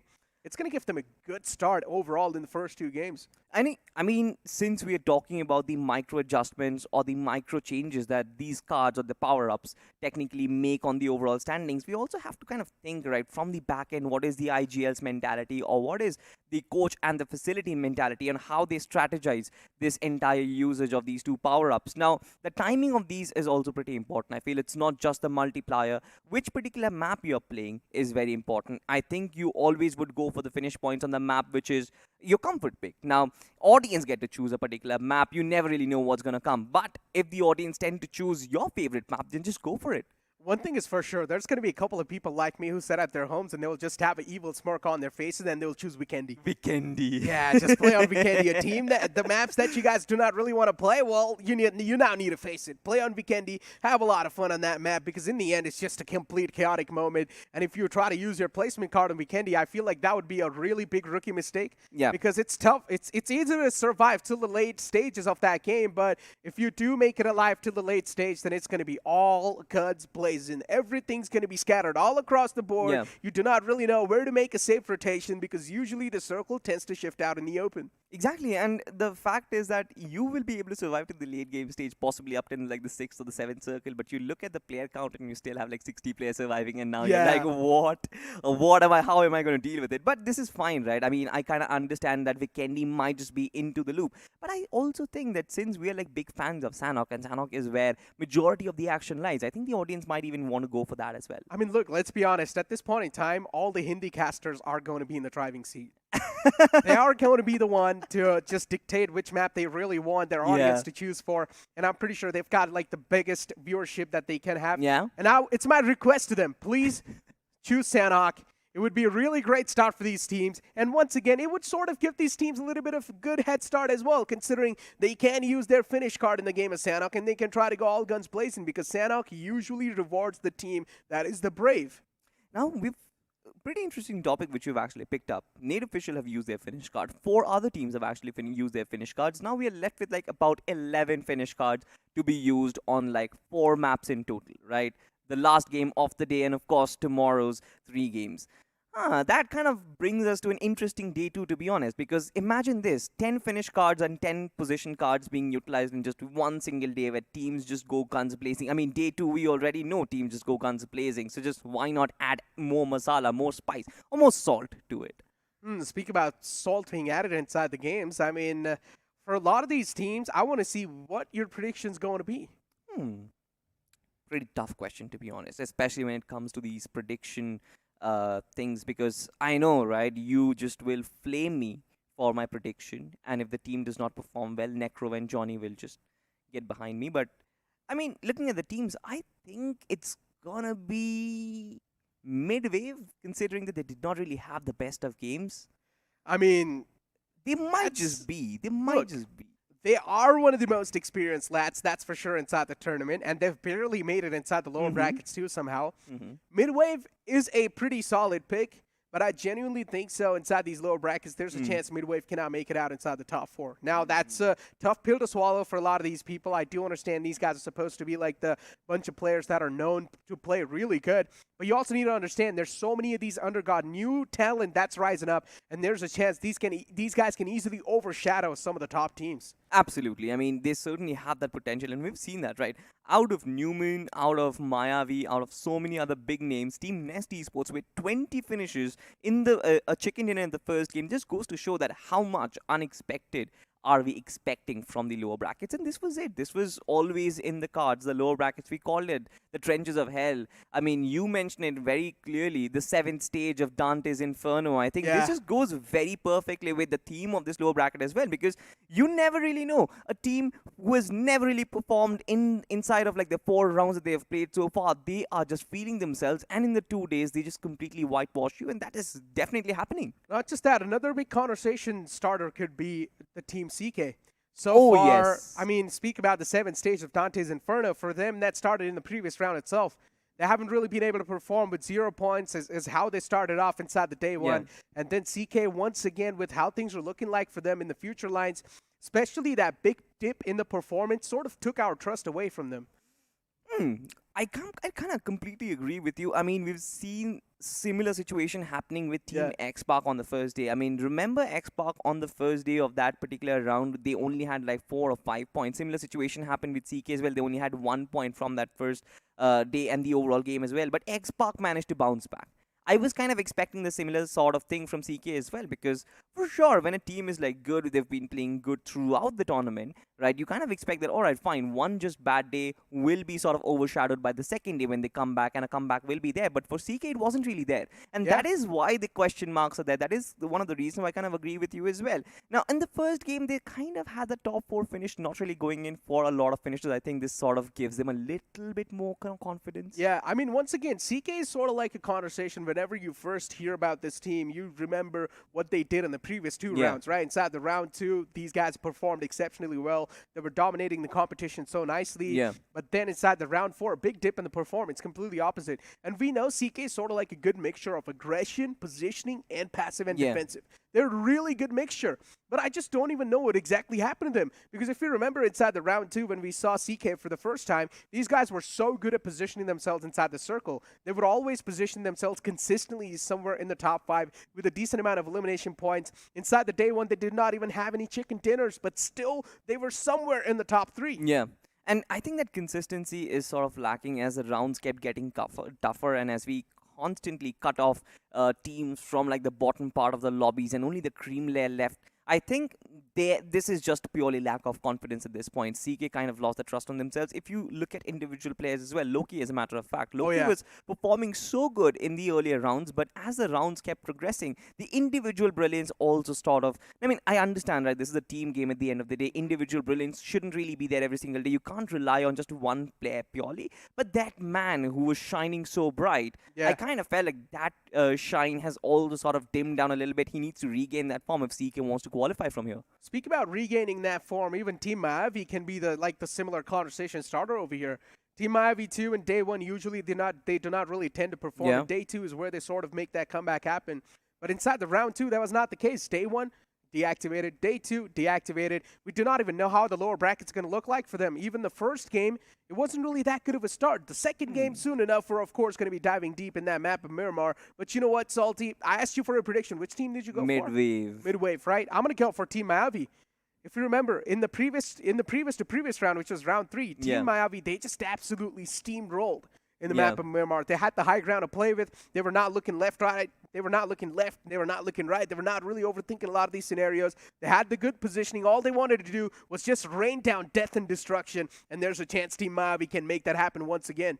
That is what they do, right? They just put some sort of cloth on their eyes and they're like, all right, fine, we see opposition, we hit them. And I think this time as well, their strategy isn't really going to change much. If the circle lands on that high ground, Team Ivy will always go for the high ground. So once their position is actually sorted, then they're all about triggers. But ladies and gentlemen, once again, we begin the map of Miramar and the big bird goes back to the skies where it always belongs. The players are going to dive and let's just find out how the diving situation is going to be next. Yeah, the plate flat pat's going to be in front of us and starting all the way from Oasis towards down south. Now, this is much of a better start. As I mentioned, in the previous start of that Miramar, the plane flat path was quite cruel, and now it's just going down all the way from the center. Teams are now going to have an equal start of themselves. They can stretch wherever they want.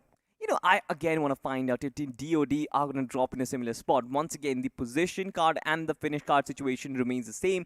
DOD will have a finish card on their board and Gujarat Tigers will have the position card. Only change is being the fact that Gujarat Tigers kind of get that extra lifeline. Speaking about Gujarat Tigers now, as Johnny mentioned too a while ago, they're sort of known for their third parties. Yeah. This is what their gameplay has been, and recently even third parties have been really good in the meta.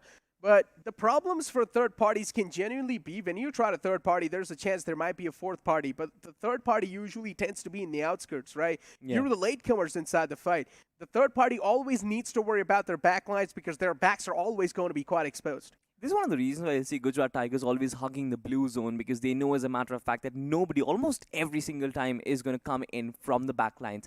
from the blue zone itself. But as we have a look at majority of these teams, they've ejected from the flight itself. And DOD, that is the most surprising aspect of it. They dropped initially in the previous map on the southern shoreline, of course, but this time again they've gone towards Torre Armada because this time it is within reach. Interesting. For DOD, this is going to be good and a safe start. Yeah. But considering they have used their finish card, it's not really a good start. They need to go for the aggression off the bat. But let's see. Maybe DOD, they can try to get their hands on this beginner loot. They can get a little bit of meds, a little bit of guns, utilities, whatever they want to get their hands on, and then maybe go out on a couple of hunting sprees. But speaking about hunting, we've got the Players Redemption crew on a move as well. This is another one of those teams that has used their finish card. Oh yes, for sure. And majority of the teams who use their finish card, it seems like they're not going for early aggression. They're sort of going to get their loot done and then apparently go for their finishes and try and secure majority of their points. But this circle necro is actually pretty interesting. This is something which I like. Sort of the smack center is towards Hashir Del Patron. Very basic. Majority of the teams will be inside, but since we talked about teams just going a little passive, everybody just wants to play safe. And so contrasting from the earlier Erangel game. I mean, it was so aggressive. It was extremely chaotic. I kind of expected similar sort of action. Yeah, it's a big drop in the pace, huh? And even it's a standard circle, so I highly doubt we're going to see a lot of fights. But the teams that have chosen to go for those elimination cards, I think so they should at least try to go for a little bit of aggressive start, you know? Exactly, because I think that fights in the end game stage, of course, it's going to help you preserve your numbers and everything, but I kind of feel like those isolated 4v4 fights, they're the easiest to actually take.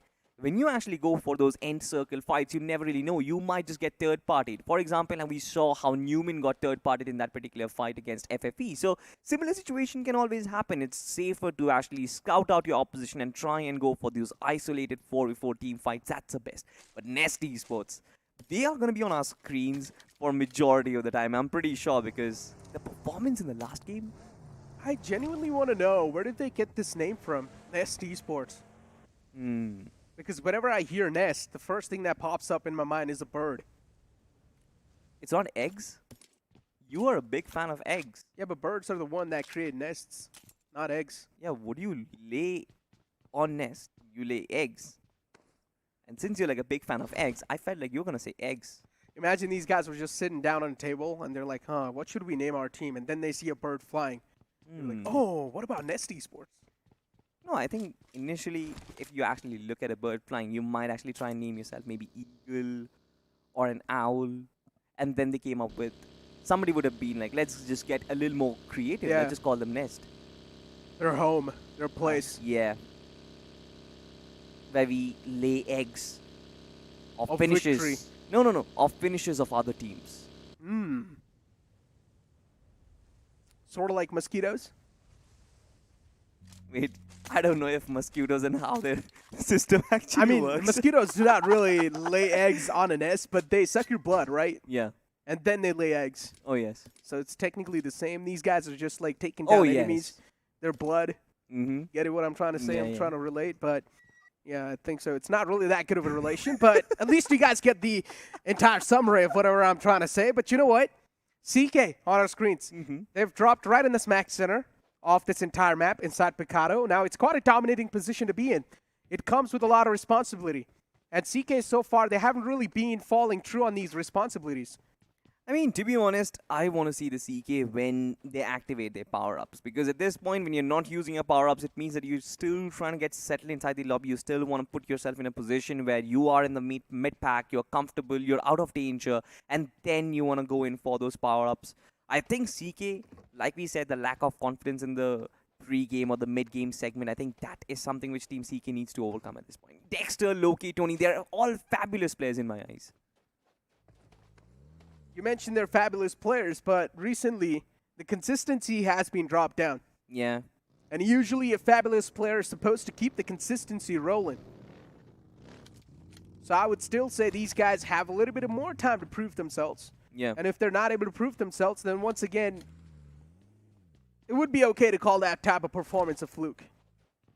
Yeah, 100% agreed. I think in the initial stages of the tournament, things are a little easier, right? But the best of the best will showcase when it's the biggest stage, right? When the stakes are high, that is when the best of the best will sort of showcase themselves and show what their true potential is.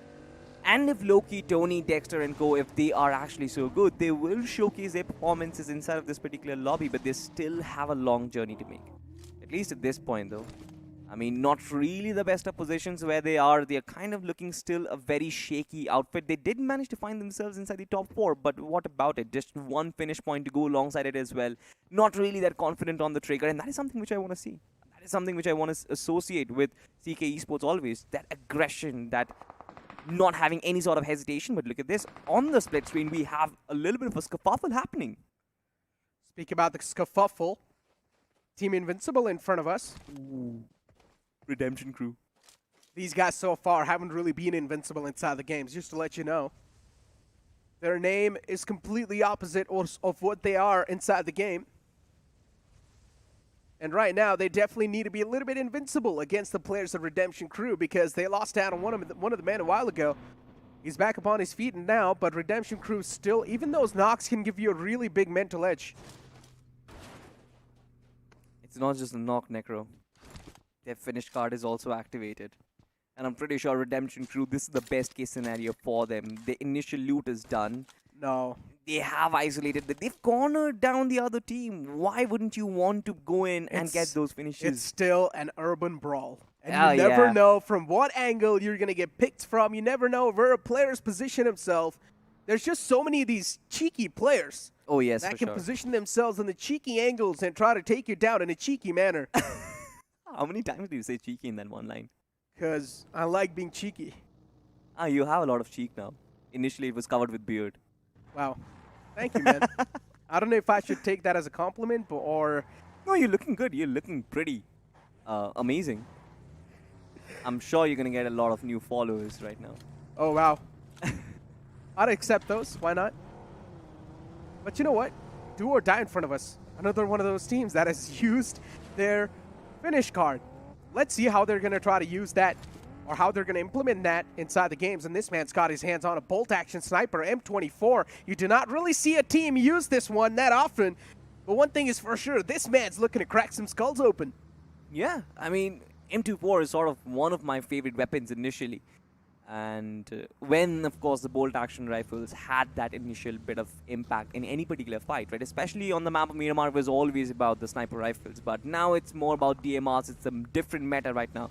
But to be honest, speaking of the circle itself, like, I kind of expected majority of the teams to kind of line up around that San Martin, Hashendra region because it's a central part of the circle, and that is exactly what is happening. Two teams have sort of skirmished against each other. Team Mayavi taking hits from Team BR Vintage. Yo, no, I went with Team Mayavi. This is not really a good start. I'm not the one that's cursing them, guys. But at least there's a little bit of trade back from the side of Team Mayavi. The knockback's definitely there. It's not going to be that easy to deal with a big threat name like Team Mayavi. And still going for the shots. Oh, wow. Another knockout found. Some quick taps from Blacks. Nicely done. Second knockout found as well. Now BR Vintage on the verge of getting eliminated from the game. And that's what's going to happen. One single bullet connection maybe. And the last guy will be taken down as well. And Team Mayavi, they make some light work against their opponents. You know, especially after that initial knock onto Thunder. Pardon me for that. Team Mayavi just looked invincible in this particular fight. Especially Blacks. That knock with the DMR was just absolutely perfect. We did not get to see who approached this particular fight or who sort of initiated it, but Team Mayavi, their control over the mid-fight was just absolutely flawless. Now, the only talking point right now is how does Mayavi sort of respond to this situation? Yeah. They've got the fight done in their bag. They've got 4 finishes. They did this initially as well, but they keep losing numbers. As the fights keep continuing, they keep losing numbers, and they never really have their say inside the final fight. They might still go for the high ground, though. Oh, look at Palu. He's trying to take the tires out, if I'm not wrong. Oh, yes. Yeah. Just going for the taps over and over again. But Balu's still not able to find that connection against any of the foes that are in the front. It's the players of UK07, and this team's really been out of the conversation so far from our side because we haven't really seen a lot about this team. Oh, yeah. They came in straight from the offline matches, and UK07... I actually had a look at their stats and how this team has actually performed across multiple maps, and it seems like Erangel is like the safest bet. Miramar has not really been consistent. They could only squander like single-digit finishes and single-digit points from this particular map. So we'll have to find out how they can sum up this particular game, considering this is a different lobby altogether. I mean, once again, Erangel is sort of like the safest bet for any team inside the lobby. It's like the most classic map that you can lay your hands on. At this point in time, if you speak about tactical nature, the first map that pops up in your head is Erangel. Yeah. It's like the big resemblance of good strategy, and teams already know all the nukes and crannies, and they know how to make their way out of the trickiest spots. It sort of is the most played map, isn't it? And that's one of the reasons why everybody is comfortable. And since you said, right, the way Erangel is built up as well, the terrain is, it's like a mix of everything. You've got aggressiveness, you've got the passive nature as well. It's a default map, so it has every single check marks being checked off the board altogether. So that is one of the reasons why everyone just enjoys playing Erangel. And when you enjoy playing a particular map, you always become tactically more advanced. You always become more comfortable across multiple situations. And that is what happened with UK7 as well. Nest Esports. 35 points accumulated. Could have been 55 though. Could have been. Shoulda, coulda, woulda. But I would say Nest Esports, at least this is going to be a big side relief, because now they know that they've even got a placement card and a finish card for the future lights. If there's a chance that Nest Esports feel like there's a threat to their position, they can just instantly use that card. I just wonder if Nest Esports can or will be able to repeat their similar performance once again or no. I mean, this is a performance of a lifetime, to be honest. If you get 20 finishes, you're an undergod, you come into a lobby and straight up you get a chicken dinner. Of course, a lot of things had to like fall into place for this particular team. Of course, I'm not doubting their skills. I'm not doubting their gameplay. It was fabulous. But kind of repeat that performance once again so that you can actually use the finish card. I don't think that's happening, Necro. Speak about things not happening, and Nate officials actually being quite passive in this one. The aggression's not happening from them, Salty. I think that initial tactic on Erangel sort of backfired on them. Right now they want peace, and speaking of peace, they want a piece of the other team, Team CK. Yeah. Just whisked Potter right underneath their noses. Yeah, they wanted to rip them piece by piece, but unfortunately CK, they've moved away from that one. And still they're taking a bit of shots from the opponents. Oh no, Dexter out in the open, maneuvering. I like the movement, right? Left, right, just keep on steering. Trying to dodge all those shots. But CK, at least they're going to make it out alive from that entire bit of a fiasco that they found themselves in. And soon enough, they will be driving to the safe lines, but there's still a couple of foes around them, so they need to step inside a territory quite cautiously. I think the rotation was actually pretty wise. They came in all across the way, and right now they're heading towards FFE Esports. Now, the eastern part of the circle, where they are currently, it's more or less uninhabited. There is not really a lot of teams over there. They passed through the turbulence as well, just like you mentioned, multiple teams just spraying in on them.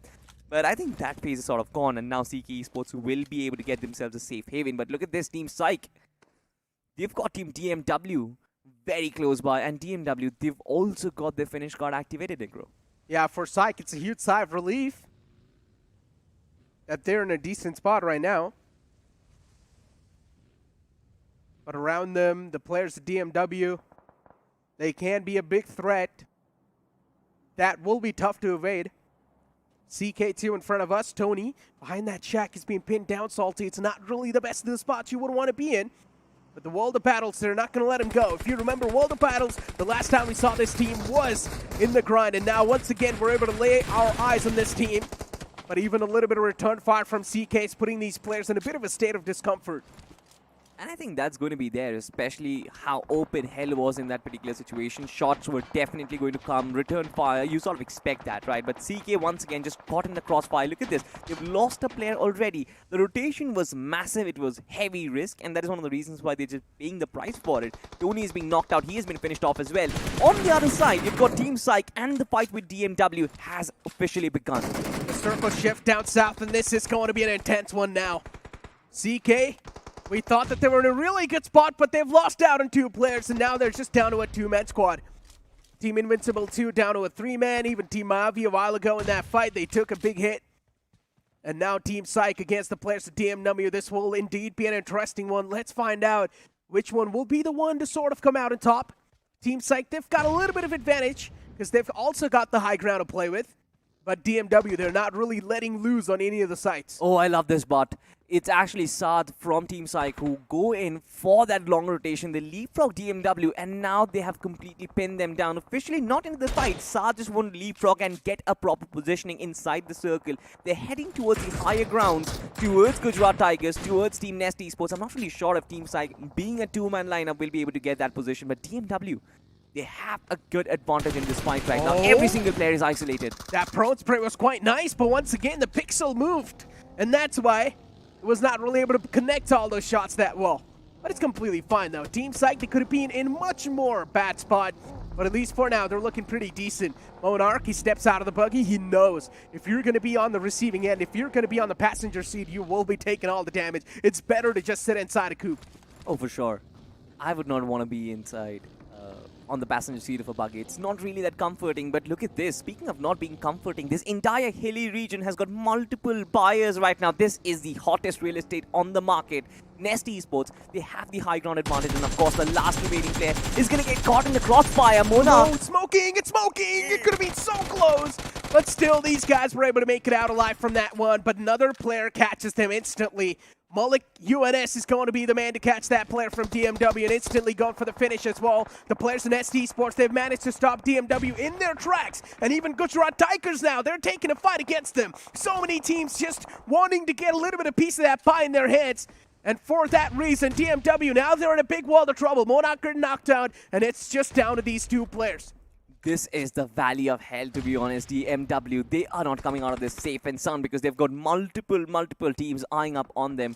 Gujarat Tigers, of course, they are aware of their position, but Tsunami was all by himself, and that is one of the reasons why Just wants to regroup with his teammates. But I think that Nest Esports, they're going to chew up DMW alive because there's no other way DMW will be able to fight back. Oh no, even Prince loses out on his life. This is not a great outing for the players of Gujarat Tigers.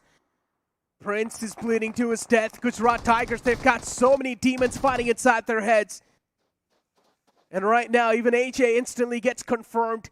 Gujarat Tigers, that placement card that they utilize might just be down the drain. There's a chance, because even Team Miami, they're trying to rip them apart, and that's what they do. Another man found. Not a good start, not a good ending maybe for the players of Gujarat Tigers. Still, that one man is in the back lines. It's going to be tough for that guy to survive. But you got to work with what you've got your hands on. And now Redemption Crew too in the sidelines with a little bit of a cover that they've got off that rock. All they need to do is just dodge those utilities. Oh no, this backfired massively, Necro. Nest Esports, they actually prioritized the circle, they prioritized the rotation, but once again, all that they did was left Team DMW behind. They did not really finish that fight, and now they came back and chewed them back once again. Sakiro is down and knocked. Nest Esports have to clear their backlines. But just like you said, Redemption Crew, also two players just completely pinned down in that situation. Finish cards activated. I'm not really sure if RC is going to make use of it. I don't think so as well. Redemption Crew, quite in the struggling shoes. DOD as well. Look at that southern side. These guys moved in quite sneakily. I like that big brain move from DOD, but they haven't really used the positioning card. Instead, they've used the finish card. So these guys need to get some elimination points. Being cheeky in these moments is not the way to go.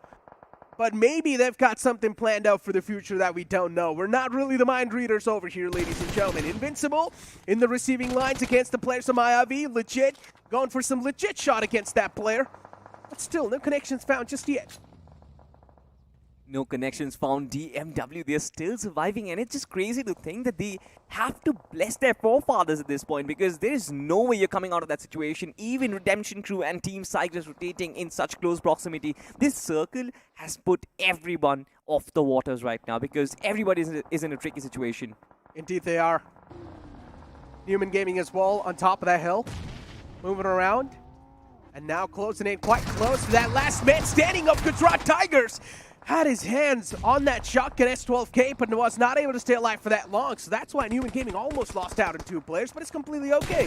Lunchgot's going to be the only one who gets knocked out, but then instantly Team MyV2 with a third party, they're ready to get their hands on a couple of more elimination points. Newman Gaming down to a 3-man squad, and there's a chance even the vehicle can be blown up to smithereens. Next nade starts in. The players are definitely quite softened up, but Newman Gaming, they step away in the nick of time, but now this is where the go call's going to be made for the side of Team Mayavi. TBS pulled out up close and personal, but it's not going to matter. Team Mayavi, they're getting ripped apart limb by limb. One more man to go, and even Cypher's going to hit the floor. This is why everybody just finds Team Ivy so entertaining. They just find themselves 1 or 2 knocks and the go call is there. But look at this, there is another fight and midwave. The team that I picked, they're going up against the World of Battle and Mr. IGL. Just barely surviving inside that smoke. Nobody knows his position. Wait, what? The World of Battle, now in a world of trouble. Mr. IGL, the man who's shrouded inside the smoke, and as soon as the smoke's going to be faded away, his intentions and the position will be revealed. And now the smoke fades away, but he still finds that initial knockout. Almost went for that finish as well, but midwave, they're going to make sure that their opponents are going to bite the dust. It could have been such a big heart attack for the lads of Midwave Esports. He was not looking inside that smoke, and all of a sudden the TBS almost connected. Newman Gaming, of course, they are being picked apart by multiple teams. This entire circle shift, which came in from the high grounds, ditched it completely, and now are into the lower grounds, into the open terrain. Just like you mentioned, I think it's just going to be DOD who are going to reap the benefits. Everybody else has been thrown off guard. Do or die closing in to that northern side. Quite close to another team, and finally do or die. They're getting a little bit of itch on their hands. They want those finish points.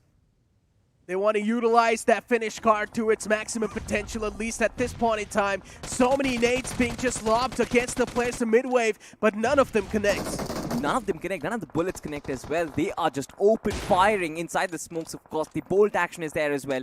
Midwave right now is completely pinned.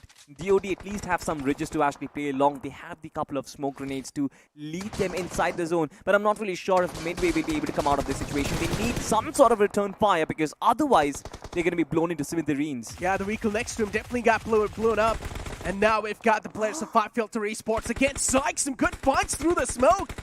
This man's indeed got the scanner in his eyes right now, and still the players of 5 Filter Esports, they've managed to get 6 elimination points wrapped up. A decent number, not bad, considering there's only 5 teams left alive. Team Psych soon enough will be hitting the deck as well. They will be biting the dust. So Atlas, he's getting bled to his death. And now we've only got 4 teams in the circle trying their best to fight back. Oh yeah, Team Psych, Atlas is going to lose his life eventually. No finish points found as well. This man was trying to go in for the heal battle, but had no utility whatsoever. Even the shots on Balu don't connect. The return knock could have been there, could be his, but that did not just happen. For a second, I thought that was the possibility. He just stole away that elimination in the end, in the nick of time. But Balu, this man still with the M24. He's not even cracking up the skulls. He's not even shooting at the players. Instead, all the time, what he's been doing is just shooting at the vehicles and trying to pop those tires. I'm not really sure what the idea is or what the intention is, but 3 teams, of course, 5 Filter Esports, DOD, as well as Midwave, all of them survive with all 4 players. Now, this is where things get interesting, because this practically is like a Mexican standoff between 3 big opponents, 3 underdogs, and all of them just trying to prove themselves. Midwave, they are sort of caught inside a shack all by themselves. Yeah, all 4 players in one shack, but I want to tell you which team has the most advantage inside this entire scenario. 5 Filter Esports, they've got the most amount of utilities, and in my opinion, there's a chance that they've probably got the biggest advantage inside this entire scenario. And yes, even the circle moves quite close to them. It's not going to be that big of a deal for them to move inside the circle. A little bit of smoke pathway in the front lines, and 5 Filter Esports, smooth sailing. You know, whoever makes the right judgment or the right decision, Necro, at this point will sort of win. I think you mentioned it correctly. 5 Filter Esports, pretty close to the circle. A lot of utilities stacked up as well. And Midwave also banked on the fact that DOD had launched an artillery attack on the majority of their throwables. I think is done and dusted, have been neutralized, have been dished out. So I think Midwave will be comfortable in making that rotation right now. But DOD also, they've sort of got the advantage for themselves. They've got the high ground. They've got multiple covers to work with. But will they be able to enough safely go inside the circle? That is, I'm not really sure. Questions just erupting in our heads. But the answer can only be given by these final few survivors. Top 3 teams, ladies and gentlemen, in front of us. And as I mentioned, for 5 Filter, all they need to do is lay down a smoke pathway, and that's what they've done. With the most amount of advantage inside this entire fight as well. They're looking for to put a full stop to the fairy tale of do or die. Palu gets strike down. UMP45 in the close is of course going to give you the big advantage. But still, Ursh is trying his best to fight back in this one. A couple of return fire will of course be there. Ursh is catching a bit of a hurt, but within a second, within a flash, the opponent team do or die, they get eliminated. But this is such a big opportunity for Midwave Esports right now because 2 players are actually knocked out and now the artillery strike begins. Arshcott as well taking a lot of damage. Midwave Esports, their decision making and the timing of their attack was perfect, and now even Arshcott has been blown to smithereens. Oh no, the man's gonna be on the fire. So many Molotovs being tossed in. The floors now lava. Nowhere to go. The players of 5 Filter Esports, they're done for. The last man too gets dealt with, and it's the players of Midwave Esports to come out on top. What a great ending that was. Midwave Esports, they knew they did not really have a good positioning at the end of the day. All they need to do is just keep themselves pinned down inside the shack and just let the show begin. Exactly, and this is why I said the team who actually makes the right decision would succeed. It was a 4-way stand-up for every single team, and Midwave just decided they had a little bit of experience to actually go alongside with it as well. They did not want to participate in that fight. They knew 5 Filter and DOD are going to duke it out amongst themselves, and they knew when to press the trigger. 2 players were knocked out from the other side, and that is where you go and all artillery. I genuinely think so. From 5 Filters, that fight was unnecessary against the opponent team. It was really not needed. If they wanted, they could have just pushed inside the smoke and then just stay in the circle and maybe try to take a little bit of pop shots against Midwave. But that decision making right there just sort of screwed them up, because to face up against Midwave Esports, they only had 3 players left over. Yeah. To be honest, I think speaking of decision making as well, I think now you've got to give me credits. Midwave Esports was like my pick, and good one, man. They have a chicken dinner to actually work with. So maybe next time, just be careful. No, that was a really good pick, though. I would say that was a solid pick, considering with how Midwave Esports have been performing. Showing trust on them is a little bit tough one, but you still went with Midwave Esports. A solid pick from Salty, ladies and gentlemen. Make sure to spam in this chat, Salty OP. But you know what? Now it's time for us to toss to a short break. Don't go anywhere. We'll be right back.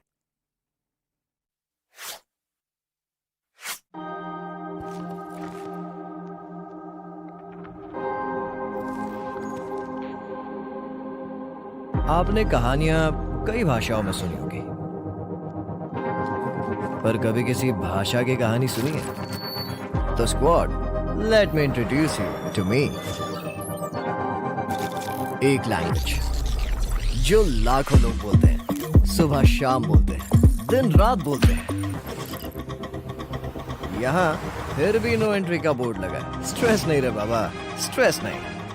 Upon play में है, पर play में नहीं। क्या शाने लोग समझे कि नहीं?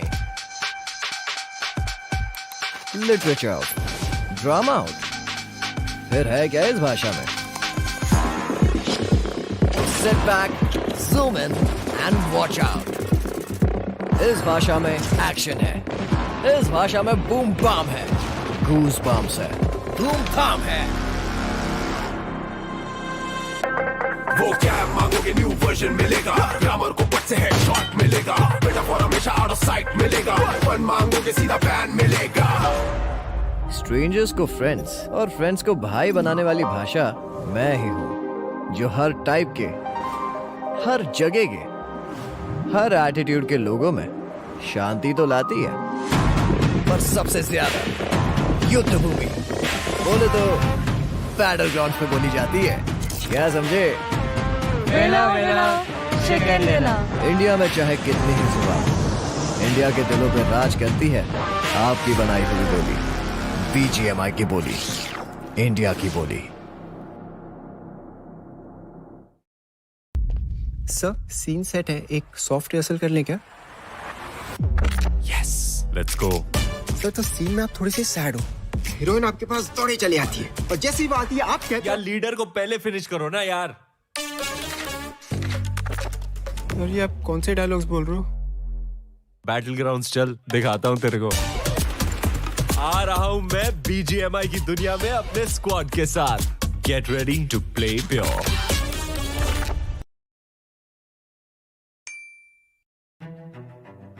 रोड टू वैलर एम्पायर्स में बहुत सारे फैक्शंस है, जैसे जापानीज फैक्शन है, रोमन फैक्शन है, पर्शियन फैक्शन है, नॉर्मन फैक्शन है। इंडिया फैक्शन नहीं था। Then I thought, okay, now this is the really great opportunity to design some Indian characters. हमने डिसाइड किया कि we'll go for it.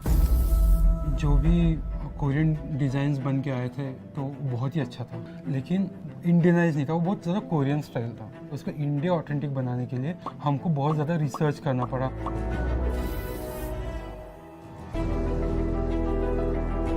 모두 어메이징 했었어요. Indian faction? 제가 어렸을 때부터 좀 보고 자라왔던 한국 게이머들의 열정이 저는 인도에서도 똑같이 보이는 것 같아요.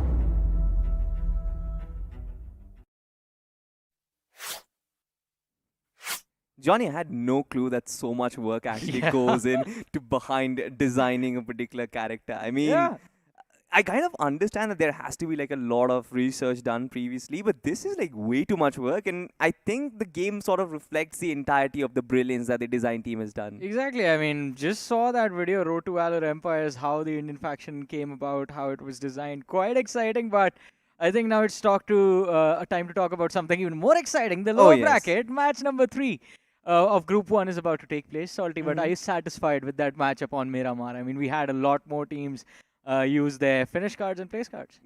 That is something which I was actually expecting to happen. I mean, further into the tournament, we'll expect or we'll sort of witness majority of the teams pulling their power-ups and pulling their power cards up at once. But not really a lot of it could actually make proper use of it. Teams who wanted to go in aggressive, teams who wanted to use their finish cards were just taken away, just were dished out in combat. And this is one of the reasons I was talking with Necro as well. The fact that when you have that finish card activated, just try and go for those early fights, because those isolated fights are going to be your best bet. You try and survive till the late game, then maybe you get third party, they're not going to make proper use of it. See, it can always go either way, right? It will be a gamble, I mean. But another way, or in fact, to think about it is the fact, what if you just protect your numbers? All 4 players alive in stage 7, there are like 6-7 teams remaining, and that is when you go berserk. You drop like 10-15 finishes at that point in the late stage of the game. I think even if you reach 10 finishes, right, you end up finishing in the top 4. That's 28 points. Absolutely, I mean, 100% agreed. And Team Mayavi, though, as a matter of fact, they don't need any power-ups, Johnny. They are a finish card in themselves. They're the personification of finish card. They don't really care about the position point in this game as well. They sort of got taken out pretty early, but they had 13 finishes to go alongside with it. They are going to sleep well tonight. I mean, I don't think so. I think things would have... They are going to be thinking the same thing, that things would have been better had we used the finish card in this game. And that is why it was surprising. Nest Esports, I mean, they just had a massive game on Erangel. That 20 bomb that they dropped just from the finishes was just like incredible.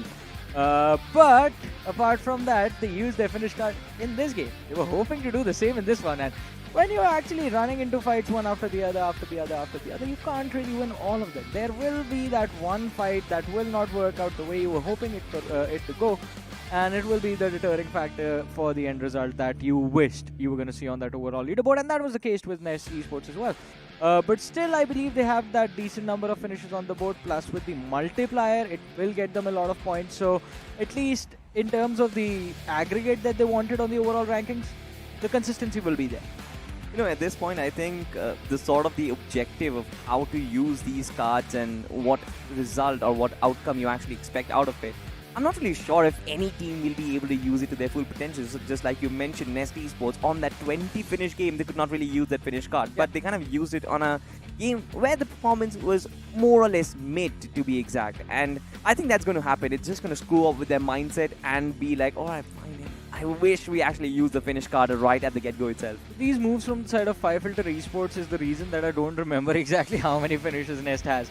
Because I was focused on them up until the mid-game stages, and then out of nowhere 5-Filter Esports just popped off, and in a way that no one expected. So this team has recovered quite nicely. Midwave, I'm so happy for them. I mean, after the massive blunder from the previous game, the recovery in this one was definitely something that was needed by them, and I think going into the last game, they might just bring in one of those multipliers and try and see if they can get the edge on the rest of the competition. I think on the last game we're going to find a lot of multipliers. But speaking of the last game itself, we still don't know which What map the- has what's been the map, picked. yeah. Like, and I think you guys will have a much better option of like just going on the poll. We can't even ask the viewers to tell us. Like we Yeah, don't have the right. chat in front of us. So how do we know what's the last map? We'll just have to wait. It's a very big question at this point. And I'm pretty sure the players are sitting right now with the device and they're thinking, which map are we gonna play? What will the audience bring us for us? In fact, Sanok, what do you think? So I did cheat a little bit, sorry. Oh, I no, was looking man. at the rankings for the first few minutes, and back then I think it was Wrangle that was leading the charge. Oh, so you guys want to see a wrangle? I mean, no surprises to be honest, because majority of the people who play their classic games, I think a person like me plays either of two games. Either it's a wrangle or Sanok. I don't go towards Miramar. The It's third really- is TDM. Oh yeah. Yeah, fun mode to actually play. And I think TDM sort of helps us get the aim aspect about it as well. But sometimes I want to get into the game actually and loot up because I don't Yeah. really want to like shoot my guns. I just like the grocery shopping aspect of it. See, if I could, I would just play TDMs. I'm that sort of a guy at this point. I mean, I've had my fun in classics. I've had my fun in just pushing the ladder. But I think those days are way far behind me. But talk about looking ahead, and I think Team Mayavi, their future looks pretty bright. I mean, this game was, the conversation during the game, post-match, it was just about this team and them popping off until they just fell during the end game. Oh yeah, I mean, for sure, that fight against Newman Gaming was pretty awkward, but even for that, legit had 6 finishes to his name. This man is sort of coming up to be the star performer Yeah, for he's Team legit. Mayavi. Yeah, he is definitely legit. Like, you look at the last few matches that Team Mayavi has played, and legit is sort of going to be one of the top fraggers, and closely following him, it's either going to be Pro or Blacks from this particular lineup. And this time, of course, it's Blacks. He's also got 6 finishes and a 46.1% contribution. 13 finishes from this game is not too bad. That's what I've always been saying. But Team Yeah. Mayavi lacked on that just one aspect of the game, and that is just placements. Yeah, and I think that aspect of the match or that aspect of the leaderboard does not really worry them. Team Mayavi is one of those teams that is not focused on placements at all. They Yeah. care about those finishes. They care about racking up those finish numbers. But on a consistent basis. They want it to happen. They want to hit double-digit finishes every single game, and that is the only thing that makes them happy. I mean, look at that. 1 position point, but it's okay. 14 is the total tally, and as long as you are above 12, between 15 points every single game, it means you are having a good run in the tournament. Absolutely. I mean, that is what we consider to be consistent numbers. But Midway Esports sort of benefited a lot from this particular game. No power-ups utilized, but they still have 11 finish points. Now, this is where a lot of the regret is going to come in. Possibly we would have used the finished card. 22 points, 15 points extra, 37 points could have been our total. Do or die put up the finish card, right? If I'm not wrong. Yeah. So They possibly had just 1 finish point in that style. Just Alright. like 2. And then you've got DMW as well. Even they put up their finish card and just only could secure 3 finishes, thereby 6 finish points as well. So not really a lot of teams who kind of used it. Gujarat Tigers have 1.5 points.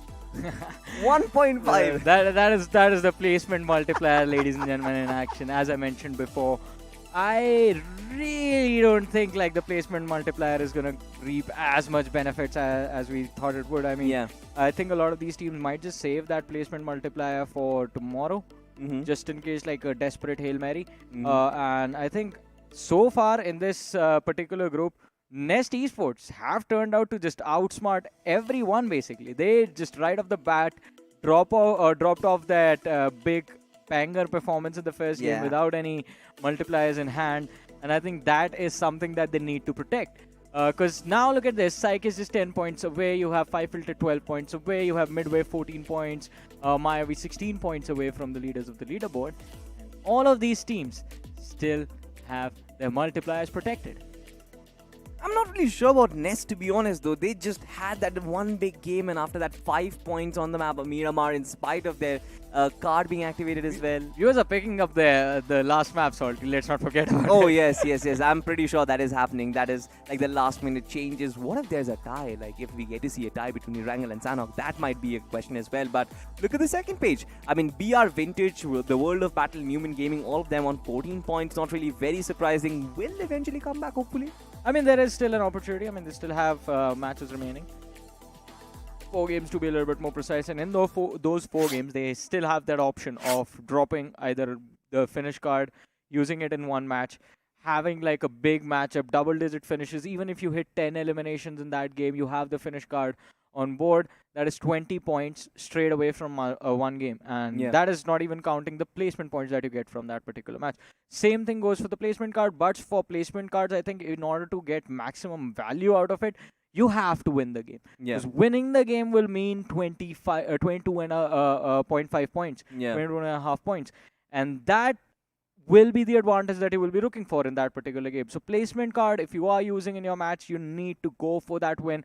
Otherwise, you might as well just use the finish card, drop like 10 finishes in a game, drop 12 finishes in a game, go to 20 points. And I think we have seen a lot of these teams rack up 8 eliminations within the first 4 zones in specific games, especially on the map of Sanhok. But the question again is, do you even get to play Sanhok? Exactly. I mean, I'm pretty sure I think Sanhok is not going to be in the picture. I think the audience is actually voting for Erangel rather. We'll find it out but now.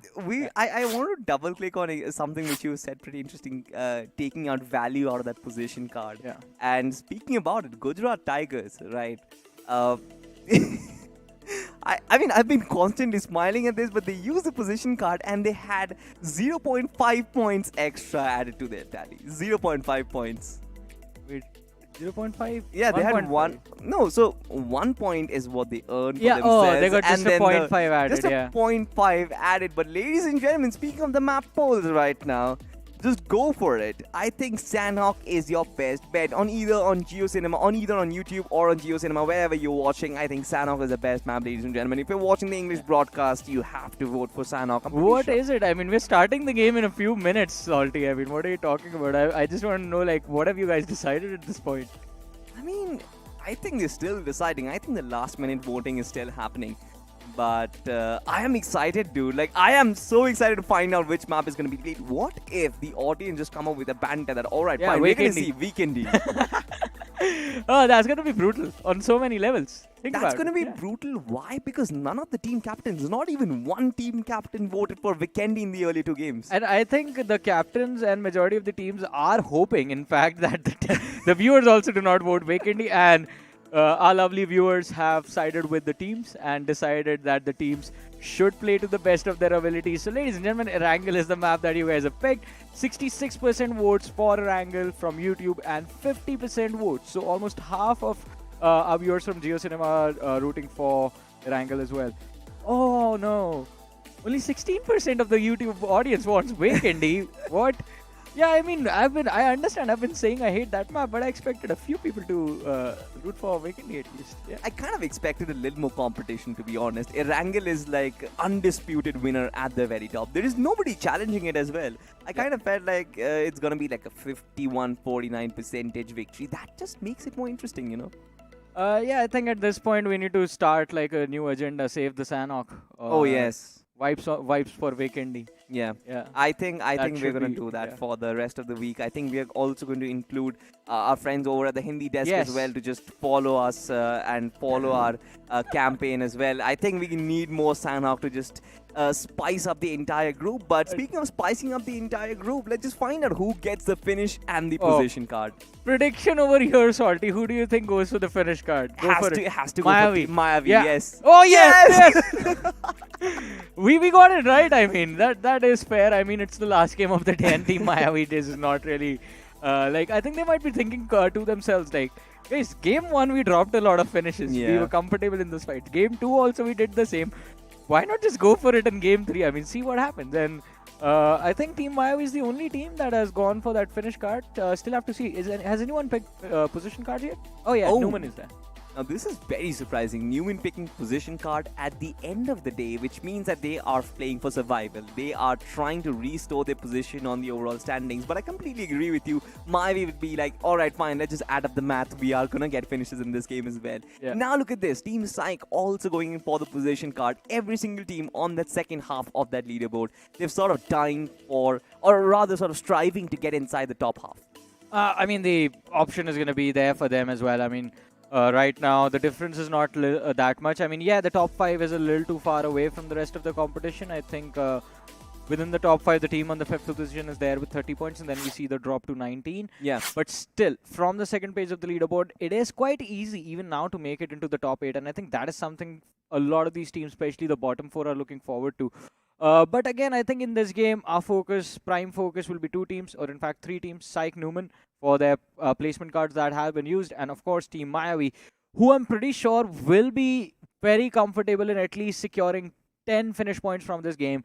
5 finishes without even breaking a sweat. That is what I expect from Team Mayavi. And they might go for a few more. I think they might drop like just 10 eliminations and then just play for placement, because why not? You already have 20 points coming your way, right?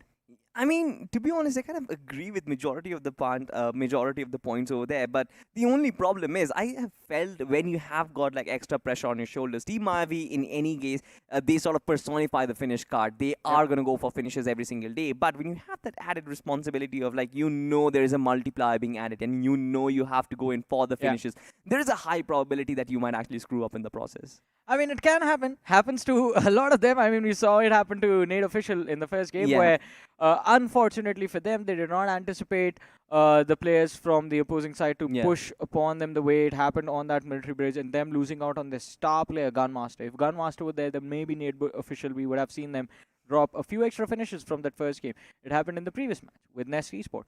I mean, Nest Esports, the massive banger performance on their angle, and then the absolute fail in Miramar, where in fact they had used that finish card for themselves. Duoda as well in a similar boat. So it can happen, but let's not also forget, I mean, these are the undergods that we are talking about. They still have to experience how these off positions are utilized and what sort of a mindset you drop into certain games with, where you have those finish cards, position cards being used. Team Mayavi on the other side have had enough experience, and they have the man Mayavi himself, who is like an absolute beast of a coach. So there might have been that experience coming into play, and they might have just prepped up something for this specific game. So I'm just going to be hopeful, just like trusting in Team Mayavi. If I am let down, then that's a different conversation that I believe we'll have after the game. Yeah, we are pretty sure we're going to have after the game. And speaking of about that as well, the game has begun, ladies and gentlemen. This is the map of your pick. We get back to the default grounds of BGMI. It is Erangel that is live, and the Big Bird taking off to the skies. A pretty nice flight path to actually start things off with. We start off from the left-hand side of military base towards Yasnaya, Polyana, almost every single region being under the reach. Maybe Georgopol a little far-fetched. Georgopol, I do agree with you, is a little far-fetched, but in a situation like this, the strategy to get to Georgopol is either two ways. You drop towards Gatka farms, pick up a vehicle from the open roads, and then rotate towards Georgopol, or you're going to drop to the northern part of the map, towards that Severny-Yasnaya highway, pick up a few vehicles from there, and then move to the northern Georgia, and then towards either the containers or the Georgopol city. So those options will actually be there for a lot of these teams, but right off the bat, we do see 3 teams dropping on that military island, and if we have a northern circle now, there might be a possibility of a potential early rotation clash between all of these 3 teams.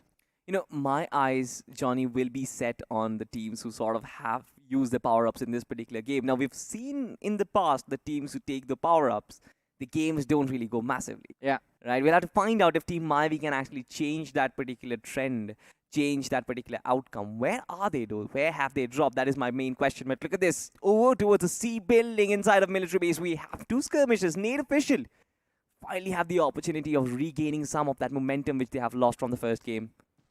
Yeah, this is just revenge for Nate Official if they can actually win this fight, because DMW was the team that picked off 2 of their players. Yes, exactly right. And now DMW once again it seems like it's sort of like a drop collision situation once again inside of military base, even in that particular flight path as well. That was pretty close to military base. And while rotating over from the bridge, these 2 teams collided. So we'll have to find out if the action breaks out. But it seems like Nate Official, they're taking a few steps, and the nade was almost perfect.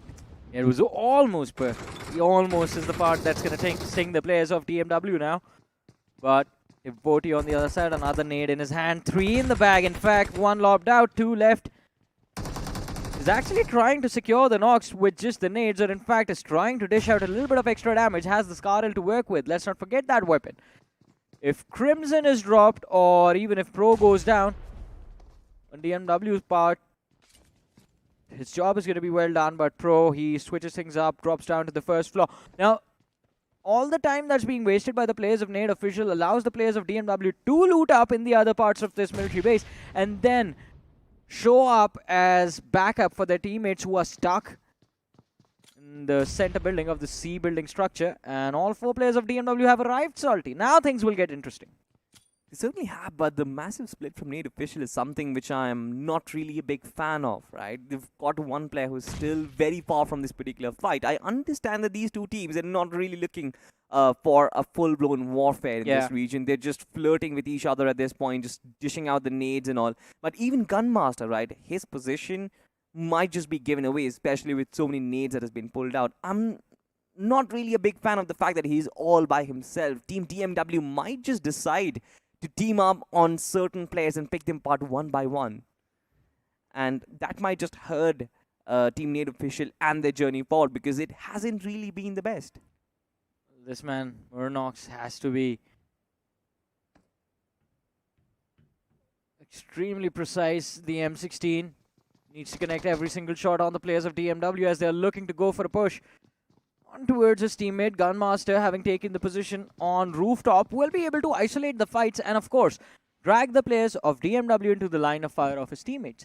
And if they can set up a reactive crossfire in this setup, I think DMW, there is an opportunity with that might get pinned out and lose out on a few individuals. But now we have come to a standstill. But on the other side of the map, ladies and gentlemen, in the city of Yasnaya Poliana, we might just see the first finish of the game as Invincible Abi does manage to pick off Maxi God from the side of 5 Filter Esports.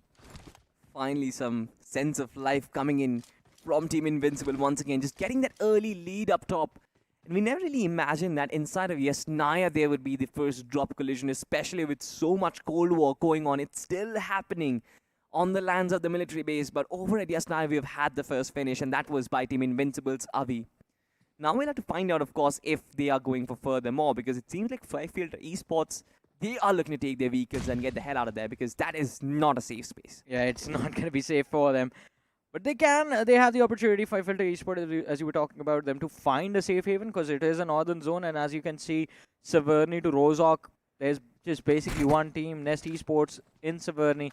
We have that shooting range area to work with, plus a few hills that you can take control of, and make sure you have the vision of anyone closing in from the southern side of the map. On the other side, though, teams I'm actually worried about, Psych and Newman. Newman especially on that southeastern edge of the circle. There is a possibility of Midwave showing up to take revenge for the first game of Erangel.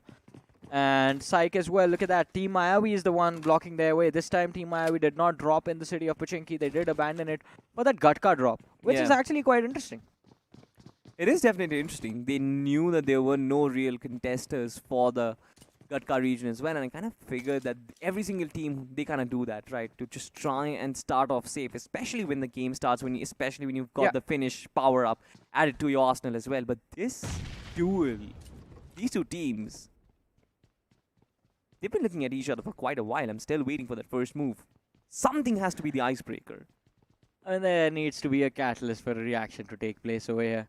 And there are none, in fact. I mean, these are the only two teams that have gone to the military island, and both of them decided to drop towards the base. I think there was a third team as well, but they have already switched things up, moved out of that military island, and decided to move up north towards the circle. In fact, in official though, they are actively looking for fights, I'll give them that. The players of DMW are just sitting in that building trying to protect their position, and they want to see if Nade actually overcommit to this fiasco, to this fight, and forcing them to make the mistakes, be the first one to make the mistakes. But even then, DMW, they have to make sure that the punish that happens from their side for any overextension, any overcommitment, it has to be precise. They have to convert it. But I think the decision has sort of been made. But look at this, from the distance, Murnox finally finds the visibility on top of Devotee, and now he's looking to actually get something out of it as well. And there it is, the return knock. And I'm pretty sure Murnox is as good as dead. This entire fight just broken open in a matter of seconds, Johnny. No, they can still bring him back. I mean, I'll defer on that part. I think Murnox, there is a possibility of Nade Official actually bringing him back. But in order to do that, they have to secure one more knock from the side of DMW. Yeah. On the other side, things were a little bit easier on DMW's front. They went for an easy revive on Devotee, having brought him back. And Nade Official might have just missed out on a phenomenal opening that was granted to them by their teammate in the back lines. I see one of the players trying to close in on Murnox's position. Yeah. It's going to be extremely difficult, but we see Gunmaster heading there, and he has been spotted out. Devotee going for a few shots along with his teammates. A few of them did connect, and of course the blue zone has engulfed both of these teams. Not a lot of places to hide. Oh, Murnock, see, there he goes. DMW secure their finish from this fight. I mean, in order to do damage control, the other team, Team Native Official, they kind of dug the grave even deeper at this point. Team DMW have a massive advantage in this one. They are split up. Gunmaster is back there. His position has been pinned as well. And now they know, as a matter of fact, it's an easy 4v2 up in front. And they might just be able to do it. They might just be able to clean things up. They've got the numbers advantage. They've got the utility advantage as well. Eventually, they're going to find out where the players are hiding. It's such a Tom and Jerry run, though. Yeah. It's just funny. Native Official, they're just hiding in the back lines. They're like, all right, fine, we're not going to fight. I mean, they are hiding, and I think DMW, as you said, might be aware of where Pro and Gunmaster are, but the game changer in this position can actually be Crimson, who's sitting on the outer lines, on the other side of the fence, and if DMW have no information that Native Officials set up, the 3 players still alive, includes Crimson on the other side of this fence, then this man can change everything. Look at him, he has spotted a few individuals on the outer sides. The spray is going to be there, and it's going to be good for 2. And Crimson, the instant prone, does save his team a lot of work. Look at this. Just one move, and the entirety of DMW is just erased from the map. Wow, what a comeback was that. Native Official, they've always been planning for this set piece. Even the initial set piece that they sort of created with Murnox involved in the picture was sort of similar, right? Yeah. They wanted to bait out players from Team DMW on top of the roof, and they wanted them to be in clear line of sight. Similar situation happened in this case as well. Crimson in the back line just trying to be anonymous as long as possible and then striking when the iron is hot. But look at this, Team Nest Esports as well. They're looking to strike on top of Team CK. CK, of course, they've been hurt initially. I can see one of the players bleeding out quite massively. It seems like Nest Esports, they've other targets. They can see Team DOD in the process. Well, they do see the players of Do or Die in the distance, but Nest Esports, very important for them to actually secure a lot of points from this game. Otherwise, all the effort from that first angle of the day is going to be in vain. Yeah. And there was a massive, massive game being brought on board from them. 35 points right off the bat, and the previous Miramar, not so much, just 5 points secured. So the total tally after the first 2 games is just a mere 40 points. And it was quite surprising seeing Nest Esports fail so massively in Miramar, especially considering, as we keep on bringing it up, the finish point multiplier was used by them. Yeah. But also, ladies and gentlemen, on a side note, DMW versus Native Official, the score right now between the 2 teams is 2-0. Native Official have been responsible for wiping out DMW both the times in Erangel. Yeah. I mean, unlike X-Bark and Zan, I think that Team DMW, they sort of have to build up the rivalry. Yeah. It's not up to the mark. I mean, Zan and X-Bark was like on a different level. Oh. That was like jabs being traded left, right, and center. And Hitler actually managed to find that knock with the holographic side. That is impressive, to be honest. Yeah, and I think, again, we talk about setups. It was the setup from Nade Official. It wasn't made a little bit easier, but I think they're going to be upset. They just get 3 points from the game. Hitler over there went down to the blue zone. Oh. Yeah, he was the last player left standing for his team, and he got knocked. Not knocked, but instantly he was finished because 3 of his teammates were on their knees. He went down to the blue. So his finish point goes nowhere. It goes to the gods of BGMI. On the other side, 3 players still, I mean, recovered. It was a 1-4-3 trade. They just give 1 point to the opposing side, and 3 picked up. So I think Nade Official are going to be happy with that pick of theirs. But as we do have the map feed in front of us, we see them just now escaping the military island, and now they've actually started to rotate. In 20 seconds, we're going to have the 3rd stage of the game, and I wonder if it's a northern shift. I don't think Nade Official is making it to Zone 5 in this matchup. I mean, 100% agreed, especially that there are not really many pathways on top, right? You either have to choose from like the Rozok region or from the Georgopol region. I think they will try and go in from the longer route. They eventually will make it inside the circle, of course. In this edition, we do have the map feed in front of our screens right now. Native Official, they've got the clearance on top of Pochinki. They're not really a lot of teams, and even Team DWOB, they're on the move. And it is a northern shift, and here's why I'll explain my thought process behind why I said stage 5 and not stage 4, right? Stage 4, you will still have the opportunity to at least play from the Rosa compound. Yeah. But in stage 5, as soon as you're forced to cross that bridge and move up north, it's going to become impossible. A lot of the teams are going to look to gatekeep the opposition coming towards the circle, and it's going to be very difficult to break it through. But talk about breaking through, and we see the players of Nest Esports trying to break through the defenses of Do or Die, but it hasn't been the case so far. I mean, yes, they do manage to survive for a few short moments. Do or Die still keeping the opposition in check, though. Yeah, for sure. Do or Die. I think they will be able to manage to come out of that particular situation. But look at this team, CK. They have been eaten up alive at the gas station. Gujarat Tigers, they arrive in style and they finish off the opposition brilliantly. I mean, this is the gas station and this is where the supercars are going to be charged. Yeah, have you seen that clip from the movie Now You See Me, where the magician tries to distract the opposition with a spoon and ends up stealing their wallets?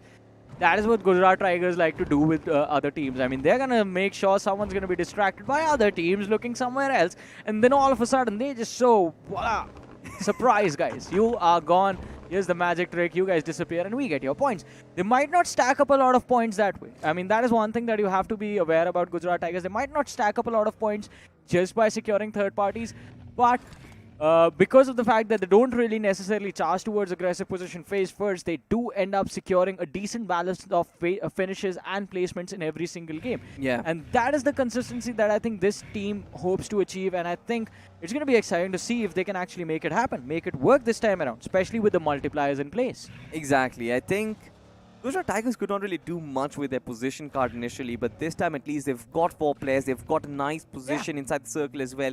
Nobody is trying to contest against them, and just like you mentioned, I think Gujarat Tigers will scan the territory, they will still have that virtual heat map on their head, and when the iron is hot, that is when they strike. Talk about scanning territory, I wonder how many teams are running their visual scans with their scopes on the southern edge of the circle, because there's a massive cluster of teams building up towards the south. On the eastern side, though, as we do see the players of UK07, there are just like 2 teams. UK07 is there. There's the players of Team Psych. You do see them in the distance, and it seems like One Shot has, in fact, seen where he needs to take that one shot as well. But on the other side, TWOB coming under heavy fire from the players of Newman Gaming, and ClutchGod is able to secure the first finish for his team, well, 3rd overall. For Newman Gaming, this game is extremely important and need to find that right balance of both finishes as well as placements to and kind of actually reap a lot of benefits from that placement card that they have actually pulled out. But look at this, UK07, really good setup in terms of the defenses, and now of course Team Psych, they are suffering. They've got 1 player knocked down and they're still trying to scramble for more. And UK07, why did he stop? What? That was such a throw. The man just stood there, let the opposition shoot him in the face. I think it was just there to greet him.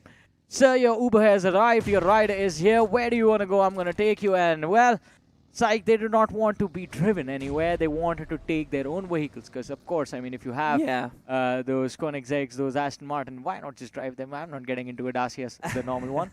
But UK07 down to the last man, the stranger, hiding in the shadows. And Psych still on a hunt. Also, stop trying to run over every single person you see mid-rotation. I mean, sometimes you need to take out your weapons, for crying out loud. Psych almost messed it up. And then UK tried to do the same thing, and they for sure messed it up. Now, Strange is the last man running out in the open. The opposition has abandoned his position, so he's going to be safe. Oh, they did not abandon him. It's all just a scam. Atlas running forward with a nade. He misses the mark, because Stranger has repositioned, of course. But at least he has the idea. Yeah, he is the right idea. Oh wait, I think he's not going to pass away. I'm pretty sure the spree is going to connect. Atlas! He let him pass right underneath his nose as UK07. They're going to be praying to their forefathers right now. Like, oh, what was that? And as soon as we talk about them being lucky, we see the buggy up in the air. And hey, if anyone's around his position, they will think of that as his free points out in the open. But talk about points, BR Vintage, their points are going to be secured by one or the other team. They have 5 filter in the back lines and TWOB up front. Surya did line up that nade, but it wasn't precise enough. It drops on the other side of that wall, and BR Vintage, Jin and his teammate, they have managed to protect themselves for so long. The revive needs to come in now. I think the constant pressure the team TWOB as well as other teams are putting up is really causing problems for Team BR Vintage. Look at the amount of map control. Look at the high ground that Team Newman are holding. I think this is a right approach from them as well, because you've got that tiny little bridge which connects the mainland with the northern hemisphere of the map, and they know, as a matter of fact, there will be multiple teams trying to rotate up late, and that is going to be their only way. If they do not opt for the bridge, of course, this is exactly what's going to happen. They're going to be inside the waters, and this again is going to be free finishes. This time, Reaper, of course, is going to be the one who is looking for those finishes, looking for those numbers. He just gave up after that first nade. He could have actually secured 2 points had the second one also dropped, but no, he gave up. I think he just failed to see the opposition, or in fact, since the finish did not pop off. Now he sees them though, and if this one connects, 2 points are going to come towards the players of Redemption Crew. And it does. Look at that. Just brilliant. Such an easy move to pull off. But you know what's going to be a big letdown, Salty? The fact that there are still 12 teams remaining and we're heading into the 5th stage of this map of Wrangle. Also, I have a question for you. Wasn't it Team Mayavi who chose to go for the finish points and Newman and Psych going for the placement points? We've just seen Psych and Newman in those fights. And to be honest, this is not surprising. Team Mayavi at times, I mean, I'm not really sure. They haven't faced anybody in this fight, in this match so far. They're not even trying to go out. They're playing in from the edges. I think they're waiting for the right time to actually pounce upon. We'll have to find out if they do so. But Gujarat Tigers on that massive split. What is their good idea about? I think Prince is still looking to see if he can scout out a safe position for his team. In the meanwhile, the other 3 players will just try to make sure that the back lines are cleared, and I think they are working towards it as well, as we see their name on the finish feed. But in the meanwhile, the main man up front, Prince, he's been spotted out by the players of Newman. We did see Newman commit an entire clip. Like, one of the players from Newman committed an entire clip on towards Prince, but Prince just walked back off. Does not really want to take the fight since he is the isolated player. On the other side, the mid-wave on our screens now, looking to find a safe haven on the northern edge of the zone, but their entry is being blocked by the players of Do or Die. And this once again is going to be like a similar situation what happened in Miramar. And I want this fight to sort of happen because Midwave Esports, they are looking really healthy. They have that right balance, but look at this. From behind, this is Clutch God and his monstrosity. This man just will scout out opposition and will fire when there is no idea, when they have no idea. Yeah. I mean, the perfect opportunist in this lobby has secured a knock for his team, but the finish is going to be picked up by the players of Midway from the backlines. Do or die now. They are in a pinned out position, out in the open, nowhere left to go. Not a lot of room to work with as well. Newman from one side and Midway from the rear with the high ground as well can cause a lot of pain to the players of Do or Die. The only advantage that Do or Die has in that spot is the fact that they are the ones closer to the edge of the circle, and they have that advantageous position to work with. But will they be able to reach the zone? That is the real question. Just like the players of Nest Esports on our screens who are trying to breach that northeastern edge to come across the players of Psych, and they just drive through them. Ryzen gets out of his car to try and take the fight, but Servi is the man dropping him to his knees. Now Nest, they have the advantage. Atlas is going to be the last player left standing, but not for long. Nest Esports, they're going to make sure that the nest of Psych is going to be taken away from them. And Psych, they get wiped out on the 11th position. What is that? 1 point. The multiplier being given to them, 1.5. Yeah, is going to be the total tally. The 0.5 points that you actually get from it. That was brilliant, but that entire fight, it was like a gang war. And of course, Team Nest Esports, they are definitely going to be looking very healthy. But look at this. I was sort of startled by this entire fight which is happening like right at the dead center. This man is just going to get burnt alive to a crisp. Would you like some barbecue? Well, there it is. Midway is providing a lot of hot lunch for everyone at this point. But let's see how many more people are going to burn alive. I mean, speaking of burning alive, the play zone is also chiming in a lot this game. Hey man, they tried their level best to make it inside the circle, but did not really work out. Do or Die also getting taken out in the early stages of this match. So Psych is out. Newman is one of the few teams remaining with the points multiplier still working for them. On the other side, Team Maya with the team with the finish multiplier being applied on. We still haven't seen them in the action and still haven't seen how many finishes do they have. We see them on the map. They're on that southern edge, but that is where a lot of trouble is. It's an open rotation that he will have to make up north to actually gain access to the circle, but TWOB will have line of fire, Newman will have line of fire, 5 Filter Esports will have line of fire to stop the players from Team Mayavi. But Nest Esports, Nest has actually been quite brilliant on the maps of Erangel today. The first game was a big Giga Banger performance, the 35 points, we're going to bring that up again and again, and even this game they managed to make it to the top 6, and I believe they have a lot of eliminations left. But 5 Filter Esports, we have Arsh pushing forward with the DBS, does manage to secure a knock, but still 2 more players left. Blind shots fired inside that smokes, and now this is going to lead to a team wipe because last player left from the side of Nest, and he's going to be finished off. 5 Filter Esports securing that squad wipe for themselves. But Salty, they've bitten a little bit more they can chew now. They absolutely have 4 finishes, 6 finishes in fact is what they had totaled up, and now they are being chewed upon by multiple teams. Their last day's rotation, of course, is not going to work, being chewed upon by Newman Gaming as well as Team Mayavi in the process, who kind of control the southern grounds. And you mentioned it properly, Team Mayavi, who sort of wanted to seek that open territory, now are being guarded by Newman Gaming, who've got the high grounds. And I think this is going to be such a difficult entry for them. I'm pretty much sure that for sure they will be able to take shots against mid-wave. There might be knocks traded. But how do they entirely convey this journey forward, actually make this journey forward? So now is when Team Mayavi actually starts firing on all cylinders and starts securing those finishes. They already have 16 points coming their way if they take an exit now. 4 eliminations on the board, that means 8 finish points considering the multiplier that is there for them. And of course, on the 4th position, you get 8 placement points. So 16 points, but if they get more finishes, that puts them even further ahead of the rest of the competition.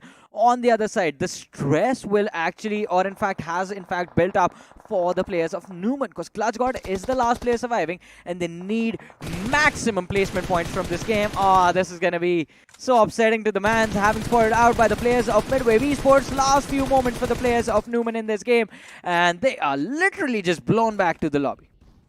You know, Midwave Esports, this game has been fantastic for them. 7 finishes, still retaining all the 4 players, and now they've got the high ground advantage. Look at that massive split that they have. They know they have actually pinned down Team TWOB as well. And of course, Team Mayavi will try and get themselves a space which has been left void because of Newman's absence. But I don't think they'll be able to make much of it either, because Midwave Esports sort of are like the dictators of the final circle. I mean, they are, but if they want to accomplish or in fact secure a lot of points, or the most amount of points on this leaderboard, they have to stop Team Mayavi, because that 2x multiplier can change everything.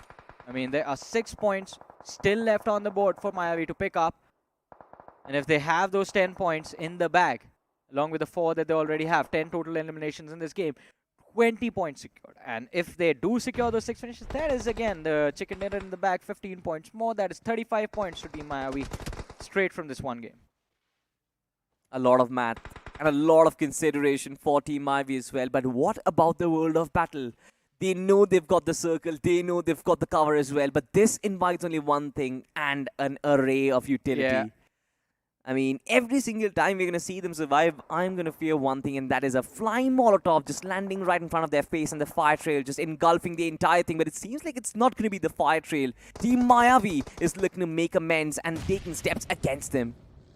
As you mentioned, I mean, utility being lobbed on the players of TWB, and it's going to start off with a nade being lobbed into the shack in the back by Blacks, and he does secure a knock on the IGL from the side of TWOB, but instantly there's a third party being brought upon the players of Team Mayavi by Midwave Esports. Atanki did drop a brilliant Molotov, just isolating the players of Team Mayavi. The nade can help them secure a knock as well, but Blacks' nade actually takes down Atanki from the side of Midwave Esports. Now the numbers on the either sides are equalized. Midwave with 3, Team Maya with 3, and TWOB is there with just that one player. Mr. IGL is going to be finished off, and even the second one goes down.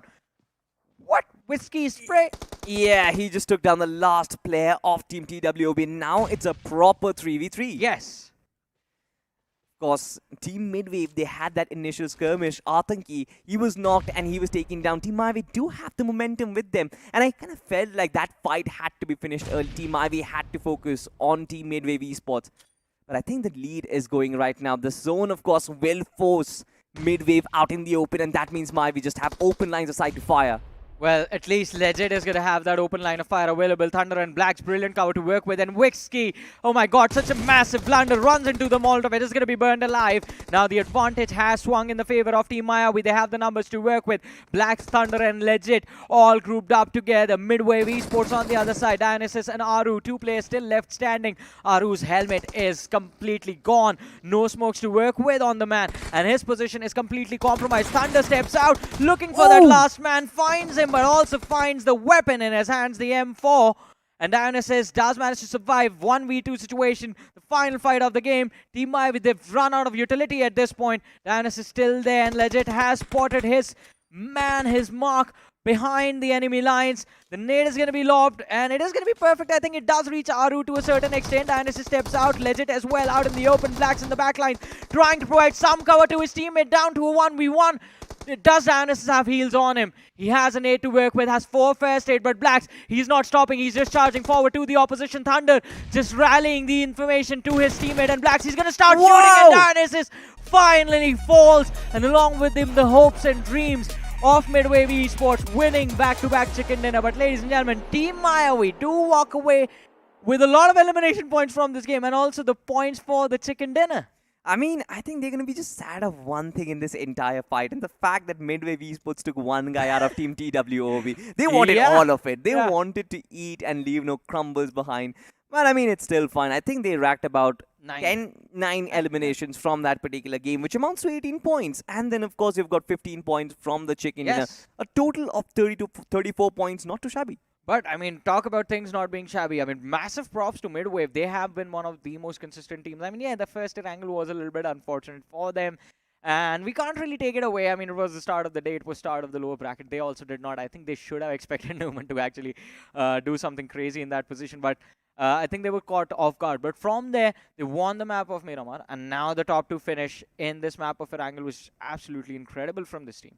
I mean, Midwave Esports, the side of consistency that they're showing right now is something which I sort of anticipated, right? Yeah. I kind of wanted this team to perform good because they have the right balance of all different things, all different characteristics, which sort of entail a good team inside of BGMI, to be honest. But now the fact that we've seen Midwave perform, we have to find out where they exactly stand on the overall standings, ladies and gentlemen. All of this is going to happen on the other side of this very short break. Don't go anywhere.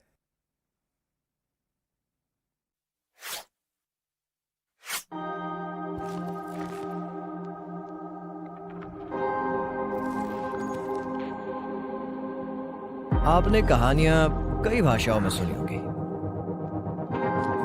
पर कभी किसी भाषा की कहानी सुनी है? तो squad, let me introduce you to me. एक लैंग्वेज जो लाखों लोग बोलते हैं, सुबह शाम बोलते हैं, दिन रात बोलते हैं।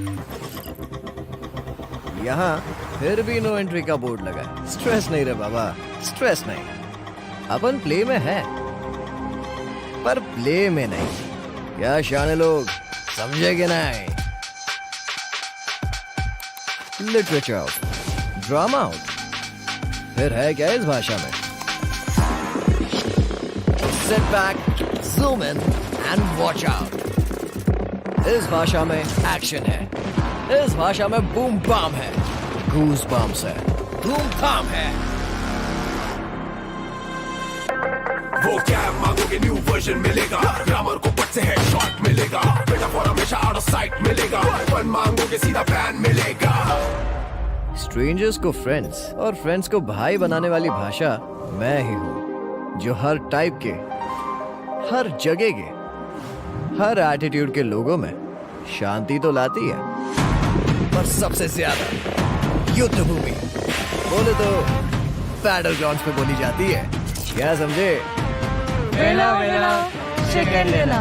इंडिया में चाहे कितनी ही जुबान, इंडिया के दिलों पे राज करती है आपकी बनाई हुई बोली, BGMI की बोली, इंडिया की बोली। सर, सीन सेट है, एक सॉफ्ट रिहर्सल कर लें क्या? Yes, let's go. सर, तो सीन में आप थोड़े से सैड हो, हीरोइन आपके पास दौड़े चली आती है, और जैसे ही वो आती है आप कहते यार लीडर को पहले फिनिश करो ना यार। यार ये आप कौन से डायलॉग्स बोल रहे हो? बैटल ग्राउंड्स चल, दिखाता हूँ तेरे को। आ रहा हूं मैं BGMI की दुनिया में अपने स्क्वाड के साथ। Get ready to play pure.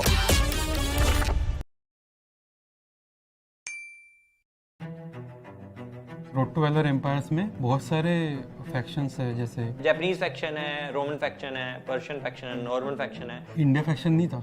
Then I thought, okay, now this is the really great opportunity to design some Indian characters. हमने डिसाइड किया कि we'll go for it. जो भी कोरियन डिज़ाइंस बन के आए थे तो बहुत ही अच्छा था, लेकिन इंडियनाइज नहीं था, वो बहुत ज़्यादा कोरियन स्टाइल था। उसको इंडिया ऑथेंटिक बनाने के लिए हमको बहुत ज़्यादा रिसर्च करना पड़ा।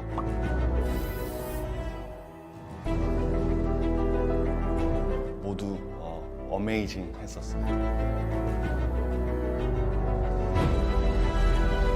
Indian faction? 제가 어렸을 때부터 좀 보고 자라왔던 한국 게이머들의 열정이 저는 인도에서도 똑같이 보이는 것 같아요.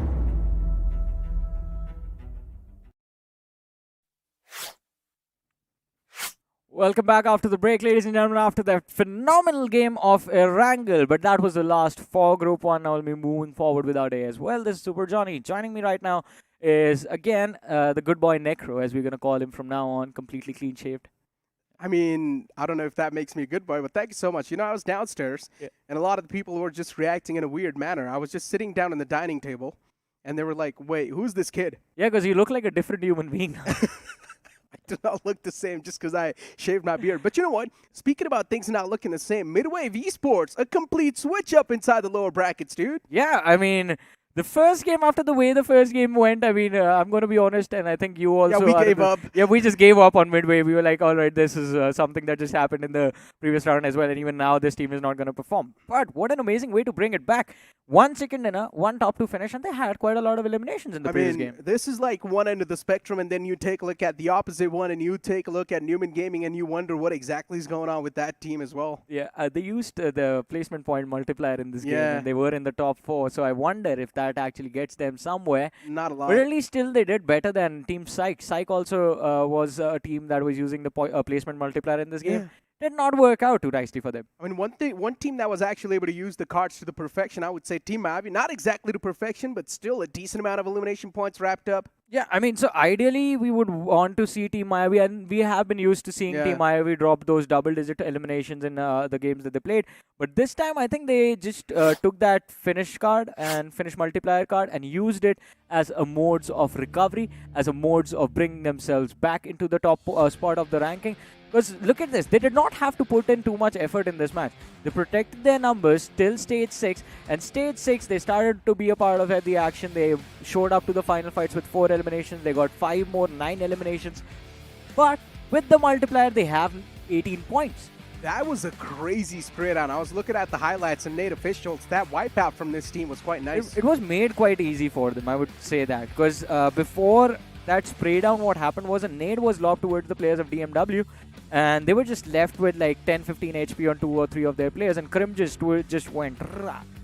And speaking about some of the awkward moments, right? Even that fight between the players of UK07 and Team Psych. Oh yeah, that was just such a scrappy. It made me feel like, oh, what am I seeing in front of my face right now? Look at this. I mean, at one point, even Atlas sort of also... You could see Atlas, him overshoot the crosshair because he expected the other guy to either keep moving or, in fact, try to get out and take the fight. Did not happen, and I think it took him almost half a second to just realize, oh, he's not moving at all. Just takes it back right on his head inside the vehicle and just finishes him off. But from here, I expected Newman to actually go big, actually end up winning the game. They had such a brilliant position. They were gatekeeping that southeastern edge quite nicely for themselves, but I think it was just the fact that they were focused on taking those fights again and again and again and again. They forgot about just moving forward. Yeah, they forgot about that they had the placement card, right? They needed to play a little bit more safe instead of moving out in the open. But you know what? Speaking about Newman Gaming too, there's been a big dip in the performance, without a doubt. If you compare this playstyle to the rounds that we've seen in the past about Newman Gaming, they were fearless in the previous few rounds, and now it seems like they have too much to worry about. I mean, they do have too much to worry about, but I think just the amount of finishes that they've racked up in this game might just help them out. Because with the placement card, I believe they were on that 4th position. They took an exit on that 4th position. That means 8 placement points for them. and with the multiplier, it's like 12 points coming their way. But from those 12 points, I think, alright, 12 eliminations, so 24 is going to be a total tally if that is in fact the final number of finishes on the team, and that is actually quite good. Yeah, it's not that bad, I guess, considering you just need to be inside the top 4, right? Yeah. In the overall standings, and there's a chance that performance might just propel them, not exactly in the top 4, but somewhere closer to top 5. But Team Mayavi too, this sort of a nuclear performance was desperately needed.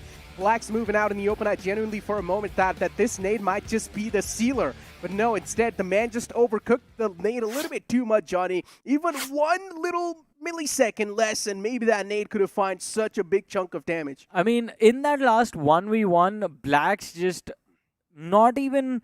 I wouldn't say it was a reactive move. It was just the prediction that he made. Like, all right, I'm just going to spray now, and if he peeks, he peeks. If he doesn't, if I run out of ammunition, I'm also done. That was just a pure gamble from him. And luckily for him, the last player from the side of Midwave decided to peek and popped his head inside of the spray. Otherwise, that fight could have been won by the player of Midwave. But them bringing the numbers advantage back and the back and forth between the two teams, I think it was just absolutely phenomenal to watch that final 3v3. That's where the game sense really kicks in, right? As you mentioned, just pre-firing the angle, hoping that the opponent's going to peek out. That's where you know that you're in the worst position that you can ask yourself to be. So Blacks realized that, okay, now I'm way too exposed. I'm in a really bad position, and there's a chance the opponent's now going to peek out to try and position me because I'm out in the open. Yeah. And he just went for that pre-fire against him, and that's where the opponent got screwed up, considering he just had such a less HP. Exactly. And Blacks is one of those individuals that has been known for his heroics in the past as well. And this was a heroic move as well. In a position like this, as you mentioned, you are in the middle of nowhere. The closest cover to you is the airdrop right behind or the tree up front. You can't even prone. You're going to be taken out because the other person has an high ground advantage. You do three things. You scream, aim, and you fire. Or fire your heart out towards that one spot and just pray that he peeks and his head lands up right in the middle of that spray. But again, I mean, it was just phenomenal. Now, all we have to see is what the total points tally looks like, because now this group has played 3 games. We have a lot of teams who have utilized their finish cards. Well, not a lot of teams have utilized finish cards. I mean, a few teams did go for that placement card, in fact, as well. And we have to see what the impact is going to be on the overall rankings. Speak about the impact. I mean, Nate officials, they've had a day full of struggles. Yeah, the first game, they utilized the finish card. That's why they got, like, how many points in total? I don't exactly remember, but a decent amount of points, right? That kept them somewhere inside the top 4. Second game, not that good. Third game, not that good. Once again, a day full of struggles for Nate Esports, considering they've used their most valuable card inside the game already. This is going to keep them in such a big disadvantageous spot. It will. I do agree with that. I mean, they dropped their finish card the first game itself. And it was a little bit of a gamble from their side. I mean, we discussed this back then as well. I mean, it was always going to be a gamble to use a card in the first game. They were the only team to do it. And they tried the level best to make it work. I mean, at least they scored that 4 eliminations in the early stages thanks to the players of DMW. And they were able to walk away with 8 eliminations. But I think Nade, realizing they need to realize they still have that placement card left. And if in one of those games they feel like, all right, now we need that chicken. If we don't get the chicken, we're going to fail anyway. Use that placement card in that one game, because, you know, it's either all or nothing. You either win the game, get everything, get those 22.5 points in the bag, or you're going to fail and be out of this tournament anyways. I mean, speak about failing a lot of stuff, and even that fight between the players of Nest and I think it was Psych, where Nest Esports just straight up pushed against Psych, considering they realized they had the man advantage too. I genuinely think so. That fight wasn't really needed for the players of Nest Esports. They pushed up, they got those elimination points, they won that fight, but then later on, instantly, third party came in. If that was a well-structured plan in the fight, then they should have expected that third party, but I think so that was just sort of like a Mayday situation for them. Yeah, I do agree with that, and I think it is what happened in the middle of the rotation. They just saw the vehicles of Psych lined up in the middle of nowhere, and they thought, all right, because Psych was hiding behind a ridge. There were a lot of vehicles there. They thought, all right, if we take control of this ridge and blow up the vehicles, maybe we'll have some cover to work with, but that did not work out because Psych, I think that is one thing that Nest did not analyze before running in. Psych was already taking shots from the high ground from the back. So that is the information that was missed out on. Nest did pay for it, in fact, but who really cares? I mean, Nest is doing quite well for themselves. That is true. They did have quite a brilliant game on the first angle, and even in this game, they had a lot of eliminations. Yeah, even for them, the consistency is actually flowing in quite nicely, and as long as you're consistent inside the game, that's all that matters. But for some of the teams, not even consistency, not even a good performance has been on the board even for all the 3 games. I would like to point out CK and even the World of Battles. These guys have been invincible. I mean, not invincible, invisible. That's what I mean in the games. Yeah, Invincible is a different team. Yeah, they're a different team. But even Invincible, they have have been invisible. Yeah, they are taking a lesson from the players of CK and TWOB, as you mentioned. At least TWOB was there in the final moments of this game. They have made their presence felt again and again, not really running into those fights, but in terms of just survival instincts. And they will try to play that survival game. But CK, what has happened to CK? And this is why we are surprised. Because if you're wondering, why are we talking about this Undergod team so much? Go back and watch round 3. The run in round 3 was just phenomenal. They looked like just the next big thing that could happen to the BGMI esports scene in India. And now that is not the case. I mean, run in round 4, they were barely there in the bottom 3.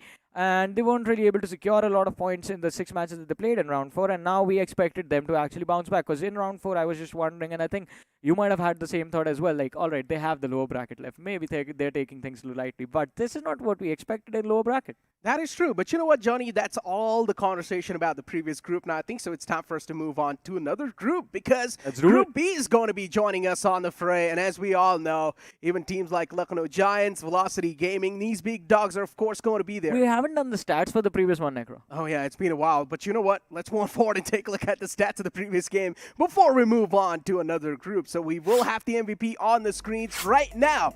It's going to be Savitar from Newman Gaming with decent amount of elimination points wrapped up and 50% of contribution.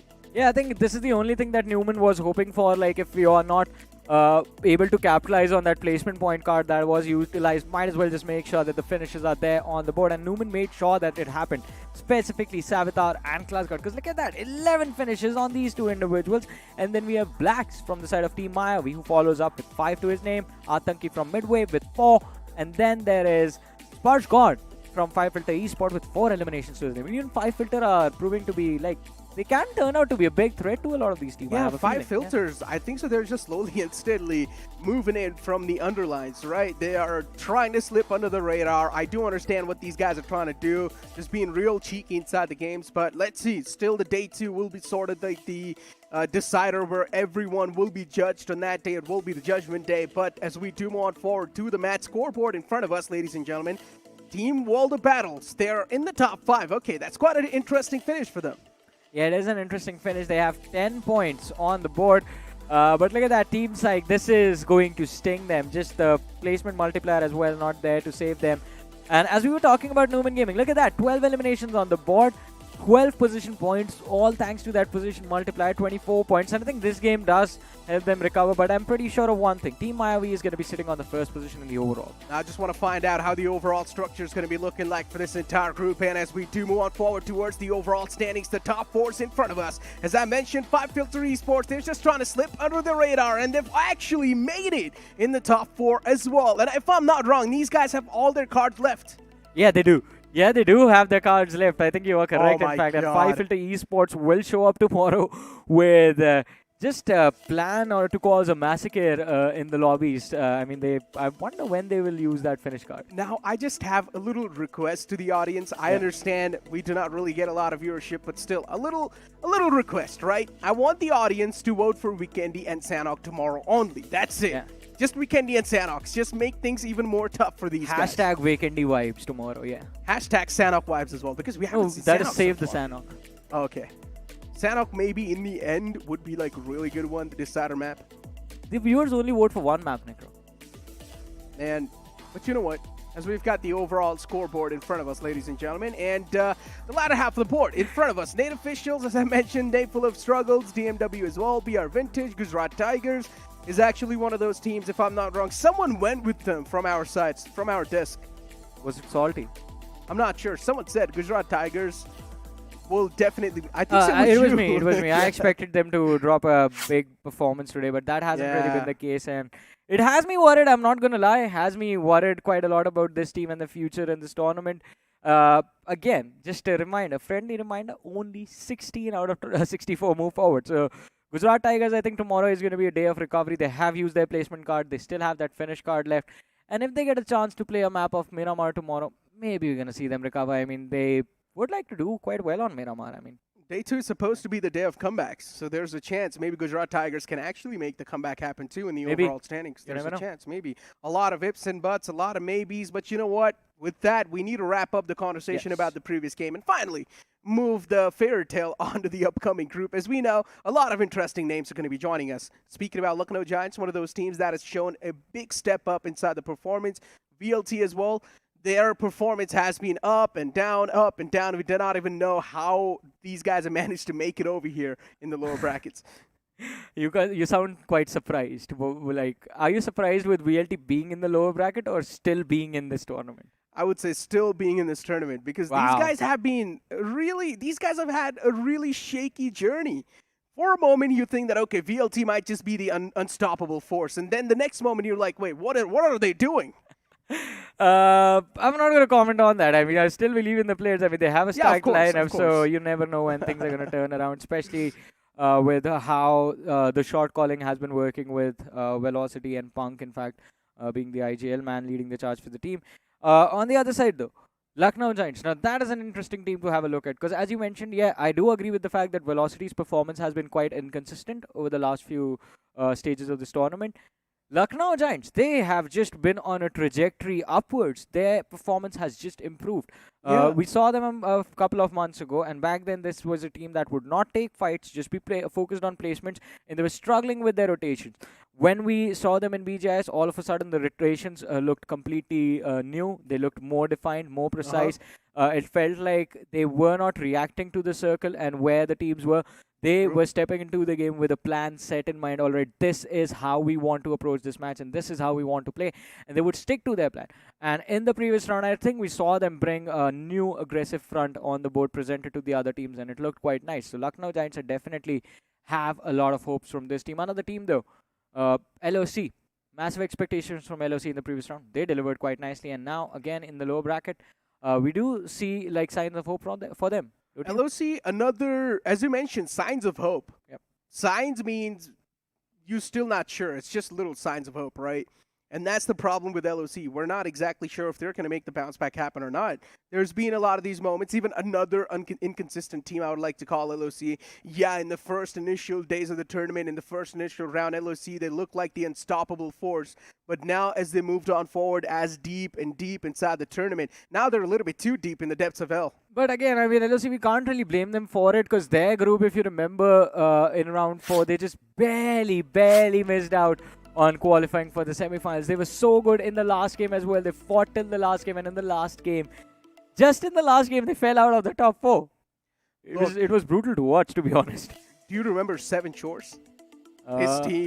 This team was also quite a big threat for a lot of the names inside the lobby. And once again, now that Seven Shores is back all the way from the offline games, they finally get a little bit of more screen time to prove their caliber. Another team is going to be Big Brother Esports, Middle Esports. I really want to find out how these guys definitely play. Big Brother Esports is a big talking point over here because I think so. Even Big Brother Esports, they've stepped up massively.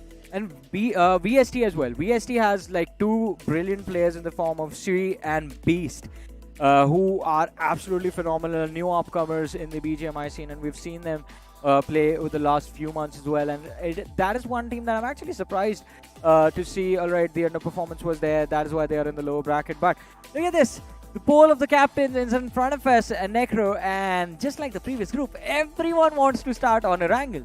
No way. We're going to see a lot of Erangel these days, huh? All right, so round of applause, ladies and gentlemen. Just like claps in the chat for Lucknow Giants system and Great Esports, because these 3 absolute OGs wanted to start the day on Weekendy. Look, big respect for these guys. Yes. For sure, without a doubt. These guys had the guts to wanting to kick things off on the map of Weekendy. But you know, now it's time for us to find out which of these teams is going to move on forward, be the gutsy ones, and go to take those finish cards and the position cards. I think so. One team should at least go once again. Who do you think is going to be? Officials. Quick, Necro, who do you think is going to be? I think so, Metal Esports. I'm going to go with VST. Okay, let's find out which team's going to be. It's great. It's Great Esports. None of us were right about this one. Great Esports is the one to take that big chunk in their mouth and just be like, okay, we are the one to sort of wanting to kick things off in a greater way. So now, positioning cards, anyone do you think? I don't think so. I think just like the previous group, a lot of teams are going to be deterred from using any other cards. It's always going to be that one undergod team that just shows up with notorious plans in their heads.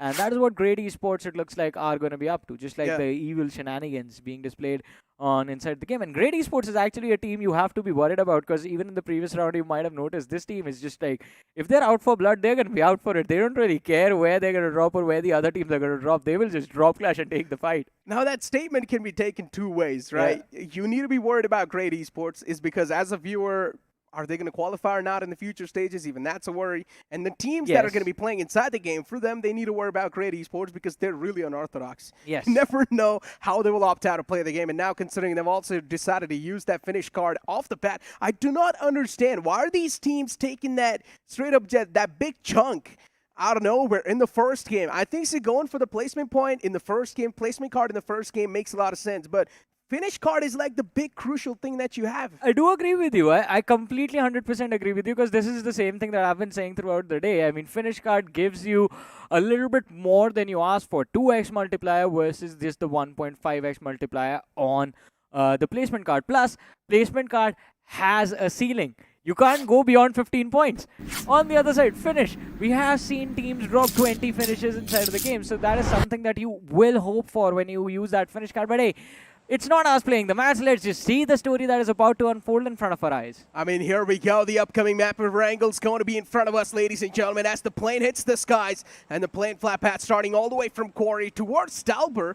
Now, it's another tilted plane flat path without a doubt for the teams. If they do want to move down south towards the Snovka military base, it will be a tough extent. It's quite similar to the flight path we had on the first Wrangle. The other one was, I think, Stalber to between Ferry Pier and Primorsk, and this one is just like headed in the opposite direction. Things do remain the same though. You won't really be able to access the military island without taking an early fight, and that is something that I think a lot of these teams are going to be, well, hoping that does not happen to them. Especially one thing that you will have to avoid in this game is Great Esports, because they will look to secure those finishes. But I think with what Team Mayavi has done in the previous game might have given the other teams an idea of how the finish cards need to be used, how the placement cards need to be used. It's like the oral test, if you remember, Johnny. Yes. You let your friend go first, see how he does, and then you follow up in the back, because then you pretty much try to like implement whatever he's done and just try to improvise it in a much more better fashion. And that's what the second group, Group B, has got the advantage of. Now they've seen how the previous group have played the Wrangle, and now they can try to adjust and tweak up a little bit more to sort of move things in a little bit more better and in their own way. But the only thing I'm worried about is if this is actually where they want to test things out, because you might come up with theories just watching the games and realize, all right, this is what we need to do, but to actually be able to execute it, it's a whole different story. All right, drops in the safe location. That was an interesting drop. That was hilarious. One of the fastest drops I've seen. Through a parachute. Just straight up dive is like, hey! Hey, but look at what's happening. Great Esports, the team with the finish card is actually getting finished off. Wow. They've lost 3 players. So Great Esports thought that the finish card works the opposite way, but no, Great Esports, you need to be the one to take the finishes. Yeah. And for Did now... they read the rules? Yeah, I hope they did. But yeah, I mean, player 2 is off to a great start. Oh, the Bison, nice spray connected. The man's down to just 1 HP, and speak about Inferno. This man is indeed the Inferno Tower. The longer his beam stays up, the more damage it deals. Yeah, and Bison, I think in the early stages is actually a viable weapon, unless the opposition from the side of Hindustan Gaming actually have a lot of DBSs in their hands. But let's see, I'm official. They have the informational upper hand against the players of Hindustan Gaming, considering Leader did take quite a lot of damage in the early stages. And you have Nick OP here, pushing with the M24. Just make it a TDM. Yeah, that's what I was thinking as well. Imagine he just starts popping out players with M24 in close range. We've been triggering a lot of people with the M24 and TDMs recently. Yeah, I just cannot use that weapon for some reason. I'm an assaulter. Really? Yeah. Speaking about in-game, my friend. Hindustan Gaming in front of us. I mean, this is one of those teams. It's a name to be feared. I'm officials on the other side. They've been... Used to be a name to be feared. Yeah, it used to be a name to be feared. In round 3. In the previous rounds, yeah, as you mentioned. But then once again, as the tournament passed on, these guys kept on diving deep, and now they're way too deep in the depths of hell. I mean, it will happen eventually, right? I mean, it is a big tournament. Again, every single day we show up on broadcast, we talk about 2 crore rupees on the line. The biggest opportunity for any undergod team that is out there. And a lot of these teams will try their level best. They will improve as well as the tournament goes by. And things will get tougher and tougher and tougher and more difficult. And if you're not able to improve at the same level as the rest of the competition, you will get left behind eventually. And that was bound to happen to a lot of these teams. So now I think it's just us witnessing who can cope up with the pressure and who can't. Speak about coping up with the pressure. They just bounce, I am official. It's better to do that, right? Than to have a 50-50 odds of winning a fight. True. Never take an even fight. Yeah. Unless if you're someone who's got a lot of confidence and you know that no matter even if it's an even fight, you will still come out on top. Like a cowboy. I mean, you can, but it's difficult, man. Why do you want to deal with that extra pressure? Because now look at this. I mean, great esports. They thought they were going to win so many fights. They got confident. Backstabbing is always easy, remember, my friends. I'm speaking about in-game, of course. Do not do that to Wait, what else did you think? I mean, a lot of people like to backstab IRL, and money wow, in the that's bag. money. It's raining money. Raining cash. Cha-ching. He's probably going to use that to buy a little bit more good Can't use that. attachments. But you know what? Just go to your teammates, start dropping cash. Yeah, on them. imagine. It's going to be fun. As soon as one of your teammates gets a lot of elimination points, he's just be like, yeah, it's raining money, my friend. Wish there was an animation for it. I wish as much money you stack in-game, that much money you get later on after the game. Yeah, everyone wishes that, Necro. Everyone listening to this hopes that was the case. But it's not. Although, I mean, the BGMI Ki Boli challenge is still there. I mean, our lovely viewers, if you guys are listening to our little podcast that is happening, there is an opportunity for you to gain UC in your account. BGMI Ki Boli challenge is there. You have to spot out Easter eggs on the BGMI Ki Boli video that is there on Crafton's YouTube channel. It's there on the Instagram as well. Spot the Easter eggs posted up on social media on YouTube. Use the hashtag BGMI Ki Boli, and the people who spot out the most amount of Easter eggs in the video, there are quite a lot of them. Well, they stand a chance to win actual UC. So it's the same thing, right? You do the hard work and we pay it for you. Yeah.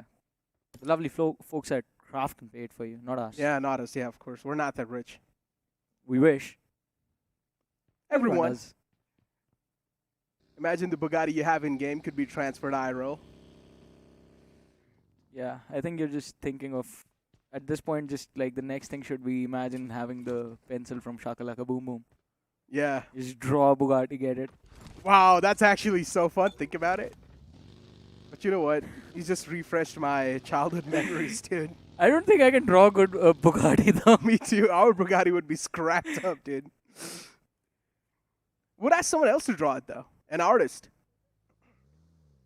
Right? Yeah, but then that also feels like revealing all your secrets. Would you tell your strats for this game if you were like one of these teams to another team? No. So I would tell it to one of my good friends, and we both can have all the luxury. What if they can't draw as well?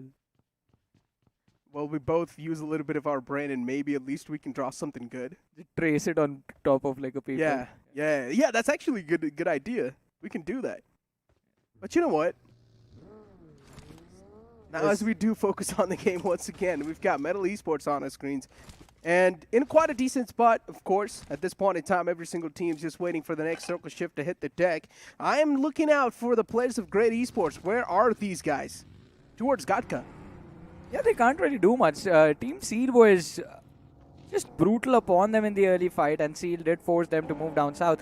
Abandon that Georgiapol City drop clash in the early stages. And that was the only fight that has taken place in this game so far, ladies and gentlemen. We still have 16 teams, 62 players alive, and there has been no action. That is why we just went on our own little tangent of a conversation. But Hindustan Gaming, alright, they're still in shooting range. Oh, Necro, this is going to be interesting. So Hindustan Gaming, if they spend a lot of time in shooting range, they have two teams closing in from the rear. One is 7 Show, who always start off extremely slow, but later on look to be the hunters, or in fact the deadliest hunters inside of the game. And the other one is Lucknow Giants. Do you think there is a possibility of a mid-rotation fight between these three? There could be a chance, but I highly doubt Lucknow Giants can be a part of it. I don't think so. Yeah, they are on the other side of the hill. Yeah, I think so. They're just going to move away from that little bit of downside of the shooting range. So I highly doubt there will be any type of collisions. Look at that. Up north, ladies and gentlemen. Lucknow Giants and Hindustan game. But the next circle shift comes down south. This is where Lucknow Giants, they will need to pave a path quite safely to the circle. And a lot of those good spots are already being booked by these known teams. LOC is going to be so grateful to the gods of BGMI. They will have the easiest time inside of the circle. They just move up north of the bridge. Then after that, they can take control of the Milta city or the compounds towards farm. Yeah, I think the farm would be a better choice. Yeah, it would, actually. You can be a little bit more closer to that centric spot of the circle, and even if it is going to be a hard shift, so maybe it won't be that tough for you to rotate inside the circle. Lucknow Giants in front of us, even this team's on a move. They do realize it's better for us to take a good position as quick as possible. Just looking at the radar the whole time we were on the player of Lucknow Giants, trying to see if Hindustan Gaming would be spotted out. But that wasn't really the case. I'm official. Having actually avoided any sort of awkward fight against the players of Hindustan Gaming in the early stages of the match, do find themselves basically in the middle of the center, quite close to the center, in fact, of the zone. But that is where the problem also rises. They are not the only team in this spot. They are being surrounded from almost every single direction. There's VST and Medal up north. There was another team down south. Team system. This team is indeed a part of the conversation. Yeah. On and off, that's what keeps them going on with this team. But I hope that they turn the switch on inside this first game of the day. If you're going to have a good start, what else could you ask for? Let's see. We're still waiting for the action in this game to start, and it seems like it's about to kick off at any given second now. Team T7S, Hellboy on our screen, was spotted out by the players from Team Seal, but did manage to avoid getting knocked out in the early stages. And Hellboy just going for those extra bit of top-offs on his HP. Oh, Necro, did we make predictions for this game? No, we did not, right? We didn't, yeah. Do you want to pick up a team right now?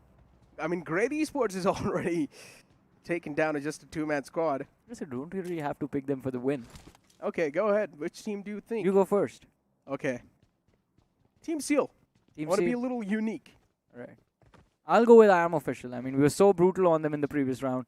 I hope they're off to a great start in this one at least. They need this match to go their way. The first game of the day. We know I Am Official. It's a very momentum-based team. It will start the day off on a high note. They're going to end it on a high note. They will be consistent throughout the matches. But if they fail in the very first game of the day, I mean, even I sort of end up giving up on them on the next few matches, and that has sort of been the case in the past as well. BST, they've got a little bit of bow to play around with. Hindustan Gaming as well, in a decent spot.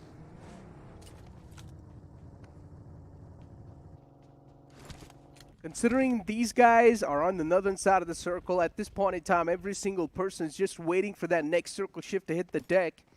And it's actually going to shift out on the right side, a little bit tilted on the northern side, but still BLT and Lucknow Giants, these guys are being graced by its presence. Oh, but I think both of them have the same idea, running for the same compounds, and that might result in a very awkward fight. But talk about awkward fights, Necro. Look at the western edge. You're going to see a wave of colors just swarm towards the zone. Mansion and Shelter, two key positions that everyone would want to take the control of as early as possible. And we're going to see a lot of bodies hit the deck now.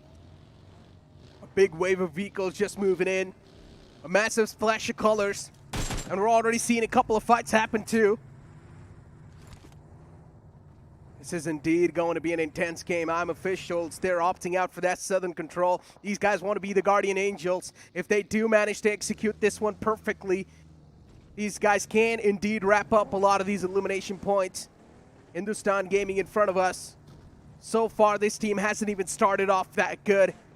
Nothing's been taken away from this team, not even elimination points. With 0. It's sort of like a blank slate, and these guys have the colors, but they're missing out on the brushes to paint it. Well, they are also waiting for the opportunity to present itself a fight where they are in a comfortable position, and right now they're just focused on protecting their numbers. And again, this has been the new meta. All the successful teams do play for survival in the early stages, but talk about survival, and we're going to see one of these teams, one of these 16 teams in this lobby, just take an exit, or we might see that happen right now.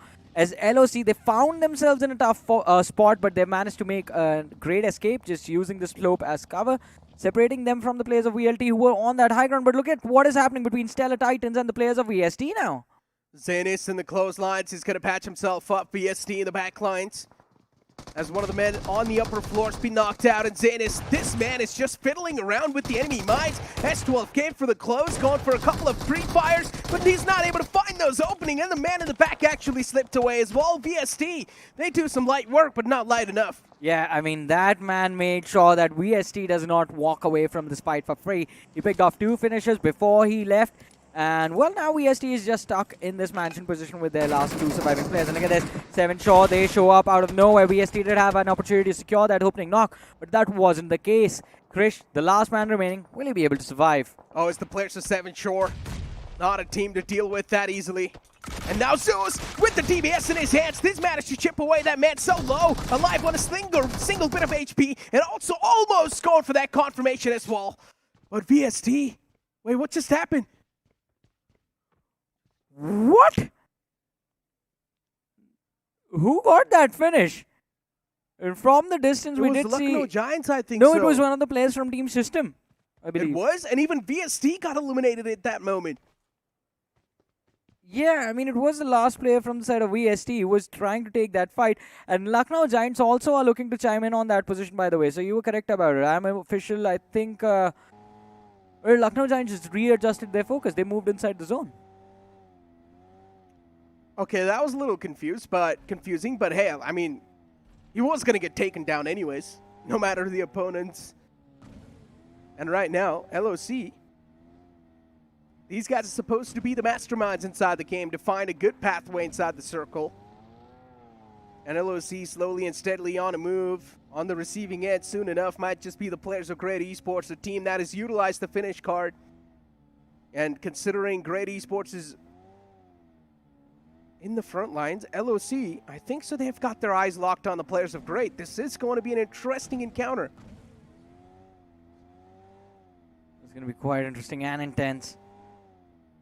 No build-up, straight to the action. I mean, Great Esports are waiting for the opposition to present itself. But the only problem that they have is the fact that it's just the last 2 players from the side of Great Esports surviving. Not a lot of room to work with. White Hat, I think, just wanted to inch a little bit closer to that ridge to spot out the players of LOC. But as soon as he hears the vehicle headed towards him, he falls back behind the rock. And now Redox as well. Redox and Omega, they want to check. I think it is that spidey senses of theirs just tingling and just telling them or hinting them that there is threat hiding somewhere quite close. And speak about quite close, Great Esports, Johnny, they cannot even afford to make a single bad mistake. Yeah. I mean, mistakes aren't supposed to be bad. But Great Esports going for that spray. LOC Mafia could have been knocked out in that scenario, but still going for a little bit of peeks on the left side. Draco in the back, and White Hat going for that spray in the front lines. Nicely done. White Hat keeping his position anonymous, and now starting to catch the opponents off guard. This man indeed has got the golden position, but still it's not going to matter. LOC, they're looking forward to pick off the players of Great Esports. I think Great over there was hoping that White Hat would be able to secure the knock on Mafia as well, but that did not really happen. Now, Great Esports have gone on to secure only 1 finish inside of this game. And let's not forget, ladies and gentlemen, the finish multiplier is there for Great Esports. 2 points. Yep. Let's go, Johnny. 2 points from Great Esports. Crazy start for this finish card. Might just be one of the most iconic usages that we've seen so far. Might just go down in the books of history. Great Esports looking to make a great comeback, even though the game's just been started for this group. Oh, that nade. Could have been so close. a little bit more ahead, and maybe that man could have been dealt with. Now it's just down to a sliver of HP, and yes, he gets dealt with too. Mafia's going to be the one to put the final nail in the coffin, and Great Esports out of the fray, out of the game, making one of the biggest mistakes that they could have made. Yeah, not really a start they were hoping for, and the blunder has already been made, ladies and gentlemen, from the side of Great Esports. Finish card utilized, no conversions in this matchup, but talk about conversions. Can Medal convert this game? Because look at their position. They are on that western edge, not even of the safe zone, of the blue zone, in fact, and there are so many teams that are going to be there trying to stop Medal in their track or in their attempt of making into the safe zone. On the other side, Lucknow Giants, they find themselves in a phenomenal position. They have that northern edge all to themselves, and there's absolutely no one stopping them. For them, it's a treat. Don was just moving around inside the circle, seeing which spots are actually grabbable, and he knows now exactly which one can be the safest one out of all of them. Metal Esports taking fight against the players assist, not Seal, actually. And Seal Esports might just be eliminated right here, right now. They've still got 3 players up and alive, and somewhere else on the map, though. Another fight beginning in front of us. Big brother Rishi gets knocked out, but he managed to knock out 2 players off the opposition team, so you can also say this is a great start inside this entire fight. Team 75, they're on a move. Big brother Esports, at this point in time, they've realized Rishi is pretty much a gone case. It's better if these 2 guys just play for the positioning game, and that's what Big brother Esports are now trying to opt out for. Well, Sarvit and Saif, and we do have Saif on our screens, was driving circles around that tree, but I think he realized there was a team on the back lines, on that high ground, and now Sarvit on the other side decides to take those shots, secures the first finish for his team. Oh, it's done. But that won't be enough, because from the back, they get stabbed. Metal Esports show up in the middle of nowhere. Metal Esports knocking on the doors, and even Safe gets eaten alive. That's it. Safe not really that safe inside the game, and T75 too. A while ago, we did see them follow up the fray. Now teams are just starting to hit the floor. Left, right, and center. 7 Shores as well in the receiving lines, and even they can be eliminated from the game. And that's what exactly happens. LOC Omega out in the open, nowhere to go, sits inside the vehicle, tries to go for the great escape, but fails. Yeah, nowhere left to run for the players of LOC. Mafia spotted out as well, and he's going to hit the floor before he can do anything. Metal Esports making quick work of any team that they come across. Look at that. In a matter of seconds, they've racked up 7 eliminations on the board already. Metal Esports, indeed. These guys are on fire. All the 4 players alive, and also having a decent amount of elimination points to kick things off. They're definitely having a lot of confidence in this game. LOC Clowney inside that little shack. That's the only saving grace that man has got so far. Even I'm Officials up against the players of Hindustan Gaming. This indeed can be an iconic fight, but I'm Officials, all they're looking for is the first knockout in this one. Driving around is Carnage, just looking forward to run at least one of the men over from Hindustan Gaming, but it seems like an next to impossible job, at least for now. Carnage still moving around, and he actually manages to run one guy over, but then even he missed the maker. Yeah, slams the vehicle in the right position, but that wasn't enough. It was a trade knock. I'm Official now, still looking to recover. Hindustan Gaming, Nick OP has spotted out Fury, Lucifer in front of him, but the damage from the nade is going to be phenomenal. Nick drops down to around 30 HP on him. This is a fight that began all the way in Severny, and it's going to end just a little bit north of prison, ladies and gentlemen. Oh my God. And since in that position, I Am Official walked away from that situation, did in fact get a little bit of breathing room against Hindustan Gaming. Now they are back for revenge. Oh, that nade can be so good, but no, the man moved away in the nick of time behind cover. Another peek, and that's it for Lucifer's going to be the man to put that nail in the coffin. Officials, they come out on top inside this fight. Hindustan Gaming successfully wiped out from the fray with only 4 elimination points wrapped up. Top 16 to life on the screens. Lucknow Giants, VLT right next to each other. And now Lucknow Giants looking forward to pin down the players of VLT, not really give them a lot of sigh of relief. I mean, still protecting their numbers, all 4 players on the board. Not a lot of teams can, or not a lot of teams are in a position to challenge the control of Lucknow Giants in this match. Metal can be one of them, Velocity as well, and Fly Esports. Fly Esports is also there with all 4 players, but none of these teams have control of the zone. Right now, the team in the center of the circle is Team System. That is going to be something interesting to see how they, in fact, do manage to, in fact, try to secure the chicken dinner of this game. In the meanwhile, Lucknow Giants picking multiple fights at the same time. Metal Esports, 4 players in front. Oh. And VLT, they're just driving across. Immortal, he's taking a little bit too many shots. He's not immortal right now. One more shot and he will be knocked out of the game as well. Decided to eject out in the open. BLT, they're quite desperate. It's a mayday situation, but it's not going to work out that well. Desperation never is a good thing inside these games. And BLT, even they take an exit from the fray. Lucknow Giants, these guys have been reigning supreme so far, right next to the players of Metal Esports. And at the end of the day, for Lucknow Giants, Metal Esports is going to be a bigger threat. For Metal Esports, Lucknow Giants can be a bigger threat. Well, and if these two teams just end up focusing each other, then Fly Esports is the biggest threat to both of them at the same time. But look at this. We do have Lucknow Giants starting things off against the players of I Am Official, and Fly Esports, they just run towards them, looking to take an advantage, looking to secure a few easy finishes for themselves, and they do, in fact, walk away with 2 points from this fight. This was the first fight that Fly Esports initiated, and they did, in fact, secure those points. But now we're down to the top 4 teams, and on the feed, Necro, we do see the fight that we all wanted to witness. Metal Esports have just gone ahead and secured the opening knock against the players of Lucknow Giants. Okay, look, it's understandable. It's the top 4 teams, and most of the teams have the most amount of life. But then you see this one guy was in the smack center from the side of Team System. But you know what? I'm going to hold on to that thought for now, because Lucknow Giants getting pounced down by Metal Esports. As I mentioned, these guys can be a threat for each other. And right now, finally, this battle breaking out. Kyoya is going to be the man from the side of Metal Esports. The only one in the back lines. There's a chance he can utilize the throwable to perfection. He tosses on that nade. I highly doubt it's going to find the perfect connection too, but Austin Bot's going to be alive.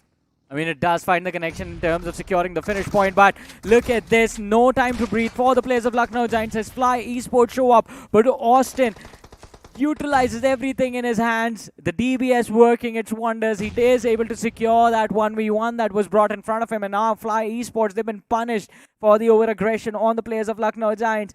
All of a sudden, Fly Esports, Necro, is the team with the man advantage. They have 3 players left. Lucknow Giants down to 1, Medal down to 1. And, well, the last individual from the side of System is also down to 1. Well, he's just the last individual. My apologies. 3v1, v1, v1. Yeah. And this is what I was saying. That guy from Team System has been there. This is the solo survivor. And he's managed to pull off the impossible. Broken the system. He's broken the system indeed. It's next to impossible to survive in the center of the circle in the final moments. And he has managed to pull that off. He indeed has something else running through his system. And this guy is looking to bang things up. And right now, Metal Esports, oh, that's a really good find from Kyoya. This can be the spoiler for the players of Team Fly and Metal Esports. He's looking to put the spanner in the works. I mean, there's a hill separating him from the player of Lucknow Giants, so that is something that he has working for him. But as you mentioned, I mean, the man who has cracked the system, he's still there. And I don't think Kyoya is aware of his position. So if it is down to that 1v1v1, maybe anything can happen. But it's down to 3v1v1. And System is finally making his presence felt. He's trying to pick off Kyoya. Hiding behind the buggy. That's not going to work out. I think this win of this game is pretty much secured by Fly Esports. Unless they just end up nading themselves. This is their chicken dinner. Oh no, he should reposition inside the circle. Not and now he's taking a bit too much damage. And yeah, there we go. The last guy from Team System gets devoured.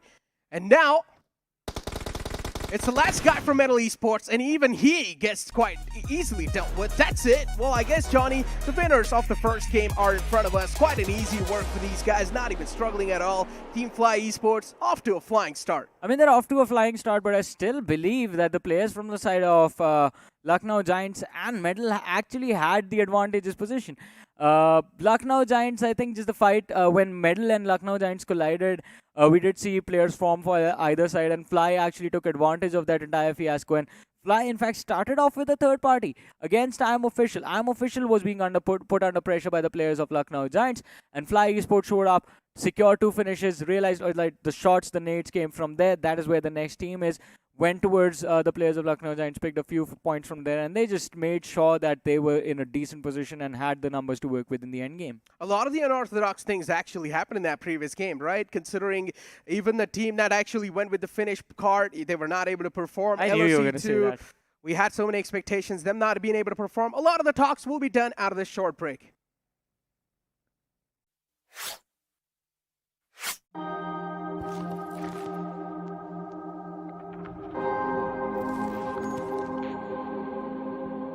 आपने कहानियां कई भाषाओं में सुनी होगी, पर कभी किसी भाषा की कहानी सुनी है? तो squad, let me introduce you to me. एक लैंग्वेज जो लाखों लोग बोलते हैं, सुबह शाम बोलते हैं, दिन रात बोलते हैं। यहाँ फिर भी नो एंट्री का बोर्ड लगा है। स्ट्रेस नहीं रे बाबा, स्ट्रेस नहीं। अपन प्ले में है, पर प्ले में नहीं। क्या शाने लोग समझे कि नहीं? लिटरेचर आउट, ड्रामा आउट, फिर है क्या इस भाषा में? Sit back, zoom in and watch out. इस भाषा में एक्शन है, इस भाषा में बूम बाम है, गूज बम्स है, धूम धाम है। वो क्या मांगोगे न्यू वर्जन मिलेगा, ग्रामर को पट से हेडशॉट मिलेगा, मेटाफोर हमेशा आउट ऑफ साइट मिलेगा, फन मांगोगे सीधा बैन मिलेगा। स्ट्रेंजर्स को फ्रेंड्स और फ्रेंड्स को भाई बनाने वाली भाषा मैं ही हूँ, जो हर टाइप के, हर जगह के, हर एटीट्यूड के लोगों में शांति तो लाती है, पर सबसे ज्यादा युद्ध भूमि बोले तो बैटल ग्राउंड्स पे बोली जाती है। क्या समझे? वेला वेला शिकर लेला। इंडिया में चाहे कितनी ही जुबान, इंडिया के दिलों पे राज करती है आपकी बनाई हुई बोली, BGMI की बोली, इंडिया की बोली। सर सीन सेट है, एक सॉफ्ट रिहर्सल कर लें क्या? Yes, let's go. सर तो सीन में आप थोड़ी सी सैड हो, हीरोइन आपके पास दौड़े चली आती है और जैसे ही बात ये आप कहते यार लीडर को पहले फिनिश करो ना यार। और ये आप कौन से डायलॉग्स बोल रहे हो? बैटल ग्राउंड्स चल, दिखाता हूँ तेरे को। आ रहा हूँ मैं BGMI की दुनिया में अपने स्क्वाड के साथ। Get ready to play pure.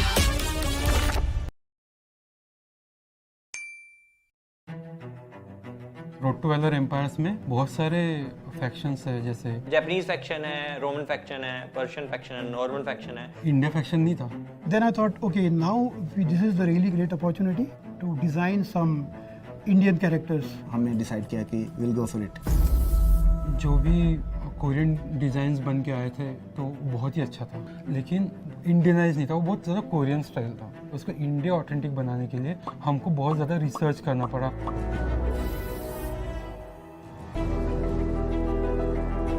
모두 어메이징 했었어요. 인디언 팩션?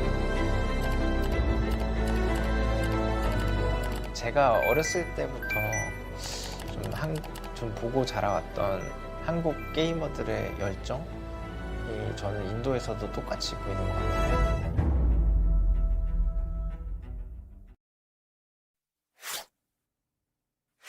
Welcome back, my lovely viewers. And yeah, once again, this guy is alongside with me on the panel, Salty. Listen, dude, I'm pretty sure you were sitting in the back right there next to me, having a sip of coffee and looking at the game as well. Yeah. What are your initial thoughts about that previous game? To be honest, initially it was just so slow. I did not actually expect that to be very slow, because the first air angle that we witnessed, man, it was tough, it was hot inside, and then this game, all of a sudden, it just all quiet and there's silence altogether. That was a massive surprise. Now, great Esports going for that finish card. We all thought that, oh, this game's going to be going all guns blazing. We might just get a humongous performance off the bat. And then off the bat, they just lose out to 2 players in the first ever fight that they take. I do not exactly know what was going through the heads of great Esports. I understand they wanted to make the most out of that finish card, but still, man, it's just the first game. I genuinely think so. Teams should not commit for their first finish card inside the first game of the day. I think it's a gamble, man. It's definitely a very big gamble to just try and go in, right? You have the mentality of trying to get as many points as you potentially can. Set up that lead, right? You get yourself that head start and then carry that forward over the course of the next 6 games that you're going to play. But that definitely does not happen. Like you said, you have to get your hands warmed up to actually reap some benefits out of the finish card. Otherwise, 1 is going to turn to 2 and you're not going to get any benefits. I mean, speak about reaping the benefits, and a lot of the team were not able to reap the benefits, that's for sure. Lucknow Giants was there in the final few moments, so these guys have definitely had quite a good game. Even Metal Esports doing quite nice. Kyoya was the guy who was the final survivor, but then this fight comes up into play. Team VST up against their foes, and this guy gets taken out from all the way or somewhere else from the map. somewhere from the map. It was it 7 sure that we witnessed on the finish feed. I mean, it just switched as soon as we could actually find out. But of course, throughout the day, of course, LOC Esports and their positioning was brilliant. I felt like the rotation was also pretty good. But this team somehow always finds themselves in a position or in a pit stop where they can't really survive from, or they don't really have that man advantage anymore inside the game. I call them the Megaminds inside the game for a reason, because LOC, from their past few rounds, these guys have been proving that they're really good at finding themselves a safer ground inside the circle. But now, in the past couple of rounds, these guys haven't really been performing that well. I'm speaking about round 3, I'm speaking about round 4, LOC Esports. These guys have been on a little bit of downhill curve. But I hope that maybe in the future lines, LOC can once again start showcasing their real talent, because we know these guys do pack a massive punch. You know, I mean, LOC, since we're actually talking about it, this team deserves to be at the very top of the leaderboard. They don't deserve to be in the mid pack or something. LOC is a team with the kind of firepower that they have. They expect themselves inside the top 4, of course. But that has been the case, right? Form is never really consistent, and sometimes you just do experience those dips. Clowny, in fact, as a matter of fact, this is going to be one player that I was always watching out for throughout the tournament. But this time again, he's not really performing to the best of his capabilities. But one team that has shown a flying start to this entire lower bracket situation for them has been Fly Esports. Yeah, I mean, this is one of those teams that we did not really get to see a lot in that previous round, right? But now they're off to a fantastic start in the lower brackets. And as I mentioned, if you manage to kick things off in a fantastic way in the first game, that's just going to lift off so much pressure from your shoulders. Now, I do understand Lucknow Giants could have been the biggest threat in the way. Lucknow Giants somewhere down the line, these guys ended up throwing the game for themselves, even though, yeah, there was a bit of a push being made from the side of Metal Esports. There could have been so many better ways to deal with that. I mean, that's just my opinion. There are certainly a lot of better ways to actually deal with that. And like you say always, right, ifs and buts and woulda, shoulda, woulda. I mean, those things just keep on calculating. But we'll have to find out how this actually entails the overall standings and the story of this entire group. But majority of it has sort of been dominated by the undergods, even the initial group as well, right? The big names did not really have an impact in this one as well. Medal did try Lucknow Giants as well. They tried a lot, but just could not really come out of that situation, couldn't really come out of the dip. Once again, it was just the players of Metal Esports pushing up against Lucknow Giants, and that fight was just scrappy.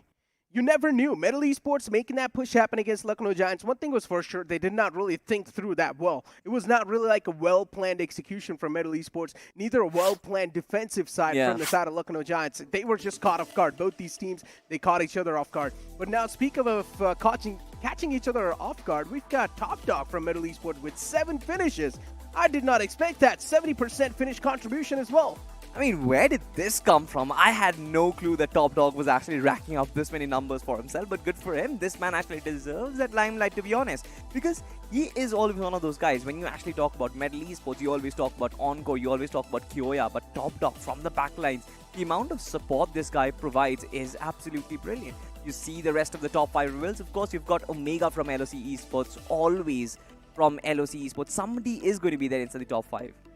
Why, bro, from the side of FlyX, and as we mentioned, this team has definitely had quite a good start. But I want to take a look at the point standings now, Salty. There's a chance, even though Fly Esports, they've got the chicken dinner, but there's a chance they might just not be on the first spot, considering the elimination points, elimination aspect might just be lacking down. And yes, as I mentioned, Team Fly Esports is not going to be on the first spot in the match scoreboard and also in the overall standings, considering this is the first game these guys have been playing. Metal Esports is going to be the one to secure 22 points. Where is Great Esports, though? 2 points secured. Let's go. Yeah. I like the fact that you've actually picked on Great Esports and the fact that they chose to actually put up the finish card right at the very get-go. They had 1 finish to work with, multiplied by 2, turns into a 2, of course, a 1-point difference. Such a massive thing, of course. But obviously, the problem lies with teams like Hindustan Gaming, problem lies with teams like Velocity Gaming, who are still struggling. You can't really say that they're safe. They did acquire 6 and 5 points respectively, but then these are the teams who sort of expect a lot more good work inside the game, considering they're so experienced. They know how to use the cards well as well. I'm pretty sure it's just warm-up game, it's just the first start, but I'm also kind of skeptical of the fact that the massive comeback is coming through. I mean, look, let's be honest. These are the known teams, right? Hindustan Gaming, Velocity Gaming, and the first thing that you expect is a good start. Yeah. A good start. By a good start, I mean at least double digits on the board off the bat, and then maybe keep the consistency flowing inside the games too. Velocity Gaming, not really the ideal start they wanted, but once again, you've still got 2 more games to go in the future lines, from which one of the games will be decided by the audience. And now I think so the odds of Erangel being picked are quite high for this group as well. So these guys are going to have a good start. To be honest, I mean, since we're actually talking about the map pick, I think the audience majority of the time are going to go with Erangel. I think the trend has sort of been set. I think we're sort of looking at a Erangel, Miramar, Erangel sort of. Yeah. I would really love a little bit of a Sandhawk and Vikendi, guys. Please, Me too. From the other side of the camera, if you just can please cooperate. I would love to see a Sandhawk and a Vikendi. And props to the 3 teams who actually picked Vikendi at the start. With that, I've also got a really good idea. Now, we're giving the viewers to sort of engage as well. We're giving the team captains to vote for the maps. And I think so now the commentators as well should have a chance to vote for the map. And the entire production crew as well that's sitting in the back, even they should have a chance to vote for a map. This can be a really good idea. I'm just laughing at the fact that if this sort of opportunity is given to Johnny, he would just pick TDM because this man just never ends up in a classic game whatsoever. He'll always play a TDM. But coming back to the conversation, I think definitely, and we could actually spice things up a lot more. I mean, I personally am really into the map of Sandhawk, and I've been requesting the audience as well to just go and pick the map. It's wild. It's full of reptiles. That's what you want. I think so the entire English desk is actually really into Sandhawk. We just love aggression. Raw aggression is what Sandhawk showcases. And speaking about raw aggression, all these teams, if they do want to utilize that finish card, Sandhawk is the best way to go. Yeah. If you think that you want to have a good start inside the games, team captains should move on ahead and select Sandhawk. Yeah. And to be honest, it's not just the aggressive front, Sandhawk in itself. Even if you play passively, there's just so many elements about it. You can try and go for the heal battles. You can try and be a reptile and then sort of personify a snake. You can just hiss around into the blades of grass and just hit when your opposition has no clue about your positioning. That is the beauty of Sandhawk, right? A lot of different elements of the gameplay gets involved in the picture as well. But speaking of the finish card, great esports, a massive failure right at the very start. Now, for teams like Velocity Gaming, who definitely have the firepower in their bags, might actually use the finish card right now to climb the stairs. I genuinely think so. On the first day, teams should try and utilize the position card. That's going to be like the safest bet for you, because finish card can be like a game changer for you in the later stage of the games. Because if you think, just imagine this, right? You're not really doing that great in the overall standings. You know you've got your hands on one of the finish cards, and then after that game, you can just use that and start going all guns blazing inside the game. That means even if you manage to wrap up 8 elimination points, that's still 16 consistent points that you're getting on the board for yourself. So I think so. Finish card is much more precious compared to position. Exactly, and that is what I sort of even came up with as well, right? The analogy of like a WWE situation with the finish card and the power-ups that we are getting. The finish card is like your ultimate move, it's your finishing move, and the position card is sort of the move which comes before the finishing move. That has to be on a sequence, and therefore you could potentially use the position card before. But having this sort of conversation also brings to the fact that we have another aspect of prediction. Who do you think is going to use a power-up right now? A power-up, I think so. Oh, this is a really tough question that you're putting right on top of me, but a power-up can definitely help out LOC. I think so these guys are in the need, and I think so these guys should definitely go for a position power-up. There's a chance LOC can actually position themselves in a really good spot. I call them the Mega Minds, and there's a reason for that. These guys do have good survival instincts, but I just don't know what's going on with them recently. But which team do you think is going to use the power-up as well? Velocity. I think that is going to be the case, but look at this! This is weird. Okay, I'm down for this one. Vikendi on the board. Podcast hours once again. Salty, how are you feeling about this? I am feeling great. I love casting Vikendi, especially when it's you and me, and I think we're seeing that. But most importantly, it's not coming from the audience, it's coming from the players, and that is the most surprising aspect about it. I did not expect this one at all. It's just like a big surprise being revealed on my face. But you know what? It's time to find out which team has picked up the finish and the positioning cards. This is going to be an intense one indeed, Salty. Miramar has lost the bets for the first time against Vikendi. Exactly, and it's also not like by massive margin. There is barely any difference, but let's actually find out who uses the finish card or the possession card. I'm not really sure if somebody would use a finish card on the map of Vikendi, though. I highly doubt as well, but I think so. Oh, it's actually the players of VST. We're going to try to take that big pill. So let's see if VSD will be able to swallow this one, because it's going to be a tough pill to swallow, that's for sure. But I want to see if any teams do want to move on forward and get that position card wrapped up. It's better if you do not select a position card in the game of Vikendi. Trust me, it will be down the drain, because in the final moments, there's just so many teams. It's completely random which team's going to come out on top. 100% agreed with that, because like you will manage to survive till the late game stage, but even me and Johnny were having this conversation inside the final circle. You would just witness all of a sudden there's like 40-30 players still alive, but look at this position card has been pulled off the bat. Big Brother Esports as well as Lucknow Giants. This is just getting so intense. I'm loving these new implementations that the BGIS has came up with. It's just spicing things up so much, and also it's so exciting to see these teams sort of adapt to that playstyle. Now, considering Big Brother Esports, they cannot go aggressive inside the game anymore. Even Team System cannot go aggressive inside the game. Even Lucknow Giants, they need to play it quite safe. They need to adjust their team strats on the fly depending on what card they have picked up. Exactly, and even Stellar Titans, as a matter of fact, has pulled off the position card as well. Now, I don't really understand what's going on. So let's just break this down, alright? I think there are some dots which are yet to be joined for us, and I think we can break it out. So initially, the teams actually start pulling off Vikendi out of the map, right? In terms of the map pool, I kind of expected Miramar to be pulled out as well, because Miramar is like almost the go-to. They pull out Vikendi, and the majority of the teams who voted for them actually implement the position card as well. Are they trying to connect the dots that, alright, Vikendi might just be a position or might just be a map where there is a little less aggression. We can survive a little longer and then try and scramble for those position points. Multiply that by 1.5. Maybe we have a decent position in the overall standings. But once again, the teams need to understand you're not the only one going to be there who's surviving for the late game. There's going to be so many teams. And trust me, when the circle's closing down to such low, there's going to be so many teams in that closer proximities. And there's a chance you can be shot at from any other direction. That's why I say going for the positioning card inside Vikendi is not really the clever move. But, I mean, hey, I hope these guys have got something in the bag, but I genuinely think so. These guys are not thinking through their decision that well. Well, I'm not really anybody to question that. I think we'll find out in the results whether this has been a successful move or not. But speaking about big moves, I'm Officials on the finish card. What are your opinion about it? Because I'm Official, they had a decent game last one. I think they had like about 5 or 6 eliminations, which if you multiply that by 2, goes to a very decent 10-12 points just out of the finish point itself.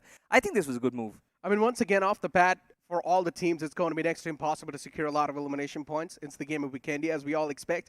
Yeah, in the mid phase, there might just be a little bit of possibilities of the elimination flow coming in. But in the late stage, if you do manage to keep yourself alive in a great fashion, if you know how to dodge all the eyes that are going to be around you, then yeah, good luck. You have utilized the elimination card to perfection. But I genuinely think so. Going with the elimination card on the map of Vikendi and Sanok is going to be a really safe bet. It's going to be a good bet. So let's see how Team I'm Officials is going to be able to utilize that as the upcoming game of Vikendi is going to be on the board. And the plane's going to hit the skies, and the plane flat pad starting all the way from Dino Park towards the opposite side, which is Cement Factory.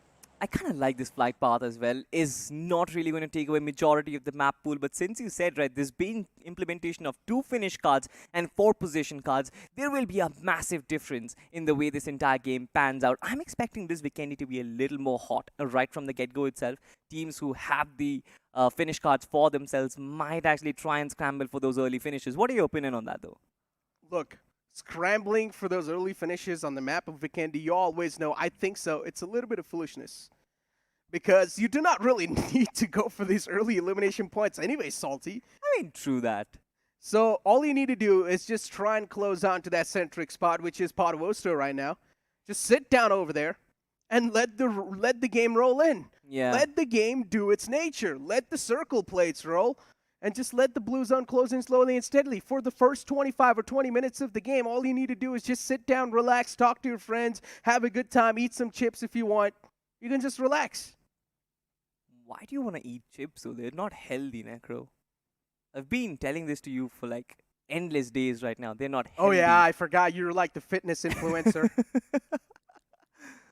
No, but I agree with the fact, agree with the rest of the things, of course. Just try and get yourself a central compound, central zone, and then try and hold on to it. I think that is something which Team VLT is doing. Just sit by the burner, try and warm yourself up, especially since the climate is like extremely cold. Maybe. It's better to let the ice run through your veins. Be cold. Be cold-blooded. The predators We are on the map of Vikendi. We are warm-blooded beings, bro. Yeah, but that's what I said. Cold-blooded are the ones who actually live in water, like biologically. Yeah, but these guys, I'm calling them the predators, right? Oh. The cold-blooded predators. Oh, yes.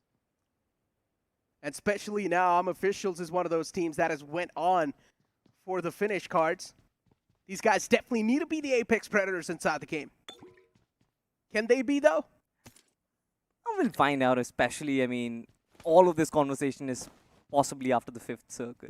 I'm pretty sure upon the 4th circle there's going to be no movement whatsoever. But for the first time, something which is very interesting is the fact that we have a different circle at least. We are still not going towards Mount Kresnik, even though, ladies and gentlemen, Mount Kresnik is still inside of the circle itself. There is still a possibility. I mean, I just want to let you know one thing. It's crazy how happy we got just by looking at Vikendi. And usually Vikendi is one of those maps that we consider not that good. We do not really like it because there's no action. But just to see a variety in the poll, we're just really happy. Exactly, and that was my first reaction, right? I talked about it. I think we have a format going. This is what we were discussing in the pre-game segment as well. I thought that we had a format of like Erangel, Miramar, Erangel, because I'm pretty sure majority of the audience is going to vote for Erangel. Maybe in the later days, of course, they want to see some little bit of a variety, might actually try and troll different teams as well by maybe pulling off a Vikendi or pulling off a Sanhok. That is also something which you guys can do. Be a little cruel and try and assert your authority on top of these teams. I mean, compared to these cruel guys, the fanboys are always going to win. And the fanboys will usually try to prefer their favorite team's favorite map. And I'm genuinely thinking the last game is going to be the game of Erangel or Miramar. I don't think so it's going to be Sanhok at all. To be honest, if I was a fan, like let's say, for example, I'm a fan of Team Fly Esports and they're comfortable on the map of Erangel and Miramar, I wouldn't pick Erangel and Miramar. I want to see my boys struggle a little bit, you know, just to troll them. That's not a fan at all. No, man. Like, that's a different piece of homeliness. You're a homie. You're a one in the family. That's an interesting fanboy, though. Yeah, man. Right? Watching your own boys struggle. Because, see, at the end of the day, you know as a matter of fact, if it's Erangel or Miramar, everybody else is going to enjoy as well. It's their home turf. Why not pull something out of the board? Out of the... Yeah. You saw the boat in the front, and then you said, why not pull something out of the boat? That boat is empty, though, Salty. No, I mean, I think there are a little bit something inside, but look at this. Wait, what is happening? Team System on the receiving lines and Big Brothers. Well, yeah, indeed, being the big brothers inside this entire scenario. Team System, they're screwed up quite massively. Rishi's already going to be the one to close on up against the opponents. And, yep, Team System, they're getting pounced out by the entirety of Big Brother Esports. Shotguns through the faces. That System cannot fight back anymore. Still, Yash is trying his best to fight back, and 3 players already down and dusted. And I guess with that, you can safely say Team System has bite the dust. Yeah, they have bitten the dust. There is no way they are actually coming back in this situation. Big Brothers, how lovely was their execution? We did not really see the first 2 knocks coming in, so we don't really know who approached this particular fight. But the way Big Brothers controlled the majority of it was absolutely brilliant. As soon as they got the 2 knocks, they knew they had the man advantage. They knew that, alright, we have to time this push to perfection. And then, of course, when disembarking from the vehicle, Sarvit went in from the other side. Rishi was up close and personal, just distracting the opposition from the backline. Sarvit with the DBS. It was so pure perfect. It was so technical from Big Brother Esports. And that leaves Team System with just a one-man team. Clinical. Yep. Clean as hell. Look at this one. Wow, prone out in the open. He thought he's on Sanhok. But then he realized, oh no, it's ice around me. But yeah, Team System, they screwed up hard in the second game. I think they had no idea that Big Brother Esports were in the vicinity, right? That is one of the reasons why they were just running around. It's almost like playing in Children's Park, right? And that is something which Team Big Brothers punished, because you have to be aware of your surroundings.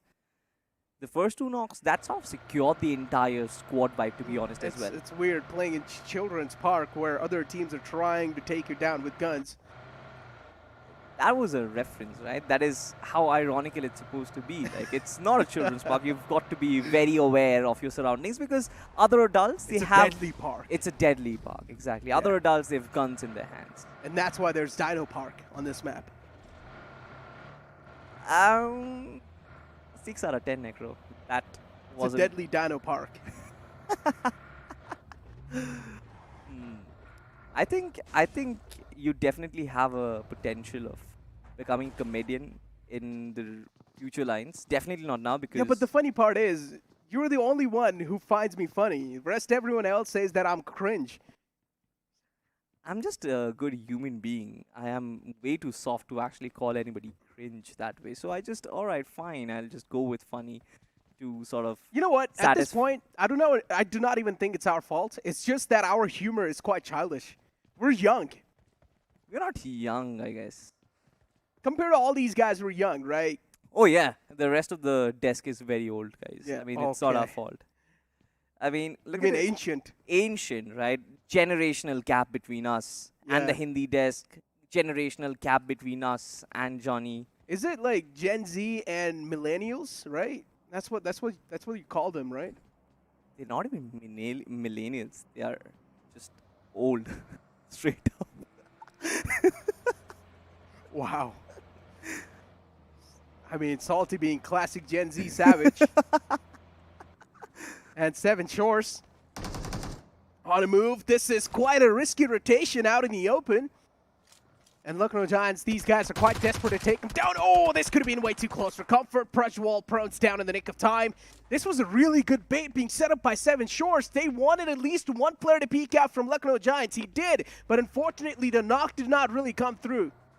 Yeah, but now they have so much more information that the entire team is present. Seven Shores really pulled a very good move out there. Now, they're going to use this information. They don't really have the necessity to take this fight head-on. LG is also pretty comfortable in their own compound. Seven Shores is comfortable in their own compounds. But the fact that they know that an entire team is there is going to help Seven Shore at least figure out their rotation strategy as well as their further strategies of how they decide to move forward. Even LOC has chimed in the picture right now. Oh no, Redox. This man's catching so much hurt. Abhijad in the back lines too. Look at that engine revving. It sounds so nice. Oh yeah, for sure. It sounds so pleasing to my ears. I mean, I'm a big car and bike enthusiast, right? Yeah. I just love the engine revving sound. Whichever vehicle, whichever car or bike gets launched for the first time, the first thing that I look at is not the looks. The first thing that I try to find out how the exhaust sounds. Okay, I mean, I don't really have a lot of knowledge about it, but I guess you can sort of modify it, you know, with silencers and everything. You can try and tune it according to your... Indeed you can, but still the default one, if you hear the default one, it gives you a lot of the idea of how the modified one could actually sound. Oh yes, for sure. So that's why I try to like just search of the first thing is that exhaust note. And So once I you hear the do default one- contribute to like air and noise pollution. Okay, that's a whole different topic. Well, this is like a debate that can go on for eras and eras and eras. It can just go on forever. You Oh, can yes. always have a counter topic to this one. You can always have a counterpoint. But speaking about this one, we've got the last man from the side of Team System, and even he's getting pounced out by another team, Kalyug. Did his position actually get compromised, though? That's my question. Do the players of Stellar Titans know that there's one guy inside the house, and as soon as he peeks out, Kalyug gets dealt with. Oh, no. Even though he had the advantage, he still messed up massively. He shot those 2 shots from the DBS, Yeah. but he was not able to find any of that. I mean, that's just out of pressure. You know, he knew that an entire army was just approaching him. And good job by Stellar Titans as well. They were very aware of the fact that even though it's like a compound and entirety of it is completely open, they still did not discourage the fact that there might be somebody present. And Stellar Titans, they have got a good start for themselves. They are in like a good region, just south of Mount Kresnik as well. Not really a lot of trouble for them. It's just Big Brother Esports. But I kind of wonder if while crossing on from the river, which just goes right through the center of the circle, I think there might be this collision happening. Stellar Titans versus Big Brothers. That is a collision which we might see happen in the future. Speak about Stellar Titans, and one thing that pops up in my mind is the Avengers. The Avengers. The Avengers. Which is your favorite Avenger? Dude, I'm a big fan of the Iron Man.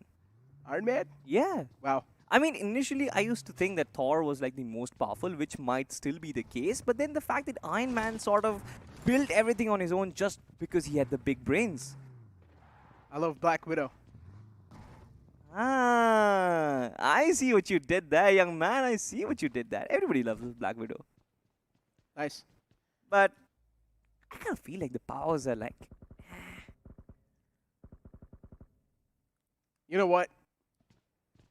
My favorite superhero, though, you know who that is? Batman? Yes. Every guy wants to be Batman. Every guy wants to become Batman. And I think I am Batman. But I don't know for you when the Dark Knight will arrive. For now, you should call yourself the White Knight. I mean, it's fine. As long as I'm going to go to Gotham and save the city. Well, you mean Gotham or Gotham? Gotham. Oh, Gotham. Okay, okay. Thought Gotham is like a special man that you want to go to. Nah. There's no man. Okay, but you know what? Speaking about the game, though, we've got great esports in front of us. And these guys, now definitely they do not have any power-up, considering inside this game they've already learned their lesson from the previous one, and now they just want to go in a little bit raw, see how the texture feels, and then maybe in the future lines, in the third game, they can try and reveal a little bit more surprises. Oh yeah, for sure. Not really sure which texture you're talking about, but I think it's the terrain that you're talking about. Yeah, right? it's about like how the lobby feels, right? Oh, yeah. Is it too rough? That means is the lobby being a little bit too aggressive against you? Or teams, they're deciding to play a little bit more defensive and passive? Then you can try and adjust accordingly.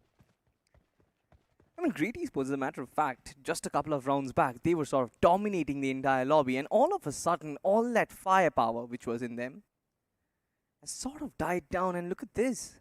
Right? It seems like they have spotted Team Seal and their players. I think they have the information. But one thing which I like about Team Seal is that they have very decisively parked their vehicles in symmetrical order. Like, that is how things should be. Symmetrical, everything. The disciplined ones. These guys know how to take care of their home turf. And even the Stage 3 now hits the board. Nothing else is going to be there. Nothing else is going to change. All the teams, they're currently inside the circle anyways. Yeah. And only one team, they have been successfully eliminated from the game. It's in the team system. There is going to be one point, though, inside of the circle, which majority of these teams will have to find, is that they have to cross over a massive water body. It's not massive throughout the map or throughout the circle. It's massive on the southern turfs, right? And they will have to make that gamble to make the choice of which side to actually be with. And that decision has to be made right now. But look at this, Hindustan Gaming, they actually made the decision of pulling the triggers, and they're doing it so perfectly. IM officials, Finnish card holders, Necro, they are definitely not safe right now. IM officials not really doing that great inside this game. And as you mentioned, the Finnish card holders, whichever team decides to pick that Finnish card, they just never perform that well. And even IM officials right now inside this game getting picked apart, left, right, and center. And now they're just down to that one last guy alive. These guys have already been dismantled, and there's just this one piece that is still barely making it inside the circle. Yeah, a similar fate to Team System as well. Even Kalyug was like the only one who was still standing, but it seemed like that does not really help you survive up until the late game stage. You have to have the support of your friends, just like in real life. But I think I have thought of a new name for the Finnish card, Necro, right at this point. It's the Finnish Curse. And I genuinely think so. It makes a lot of sense, too. It's not exactly the curse, but you just tend to overthink a lot of things when you know that you've got the Finnish card. You know you need to go heavy on the elimination points, but then that's when you tend to screw things up because you're just overthinking a lot of the scenarios for no reason. And over here, IM officials, these guys just got eliminated, obliterated in that rotation. Nothing could be done at that moment, and only one last guy or one last man was able to survive from that entire team. For how long, though? That's my question. That sounds like next to impossible. This man is not going to be able to survive for that long. You know, the funny part is Tentacion is exactly doing what I want to do.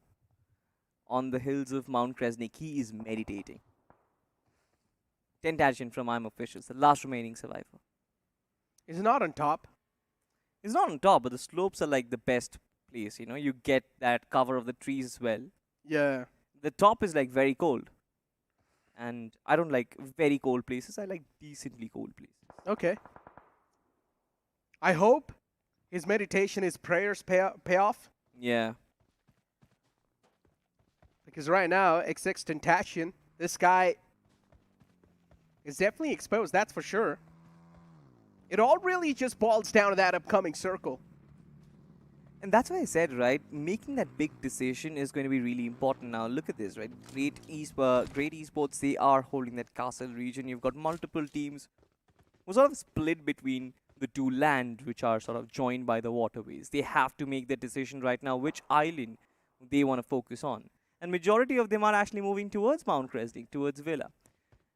And IM officials, as a matter of fact, they kind of wanted to rush things out. They kind of want to go in for that long rotation really early on. And that is one of the reasons why it kind of backfired against them. It's funny how you mentioned two lands joined by the waterways while that's the one separating them. I mean, there's always two ways to look at it, right? Yeah. I mean, you are right. At the same time, even I'm right. Even the third person can be right. A glass is like half full and then half empty. Yeah, it's literally like everyone's right at this point. Before now, we've got VST too on the other side of that bridge. So for VST, they need to utilize that connection to make it inside the circle. It's going to be a tough connection though, considering you cannot really shoot back when you decide to take that route. Or you've got two options. Go for that risky bridge or go for that risky water rotation. I mean, either way, it's risky. So I think for these teams, it's like a massive, massive gamble. Now What the is he teams trying that... to do? Oh, he's trying to pull off some moves with the vehicle up top. Hilly regions are like the most difficult places to drive. Yeah. And I'm not really sure if I would pull off such shenanigans, especially when I'm holding the wheels. But these teams, they're like really good when it actually comes to their driving skills. Wow. Speak about their driving skills, and right now, this guy from T75 on two wheels. Not exactly two wheels. What do you even call that when you're on the ice? Let's just call it 1.5 wheels. Let's just call it two skates wheel. Two skates wheels. Doesn't really make sense, Necro. It absolutely does not. Yeah, it's weird. Yeah, I take my words back, guys. Look at this player's name, though. Bam Bam OG. Kind of love it, but we haven't really seen much from Team T7S. Yeah. No such intention coming in from them as well, trying to assert themselves on the rest of the lobby. He hasn't really done a lot of Bam Bam inside the game. He needs to get the elimination points, though. How can he? That's the question. Considering his team, one thing is for sure, at this point in time, a lot of these teams will try to play it safe. Let's be honest. Yeah. Right? Considering it's the game of Vikendi 2, you know a lot of these teams also went for the positioning card.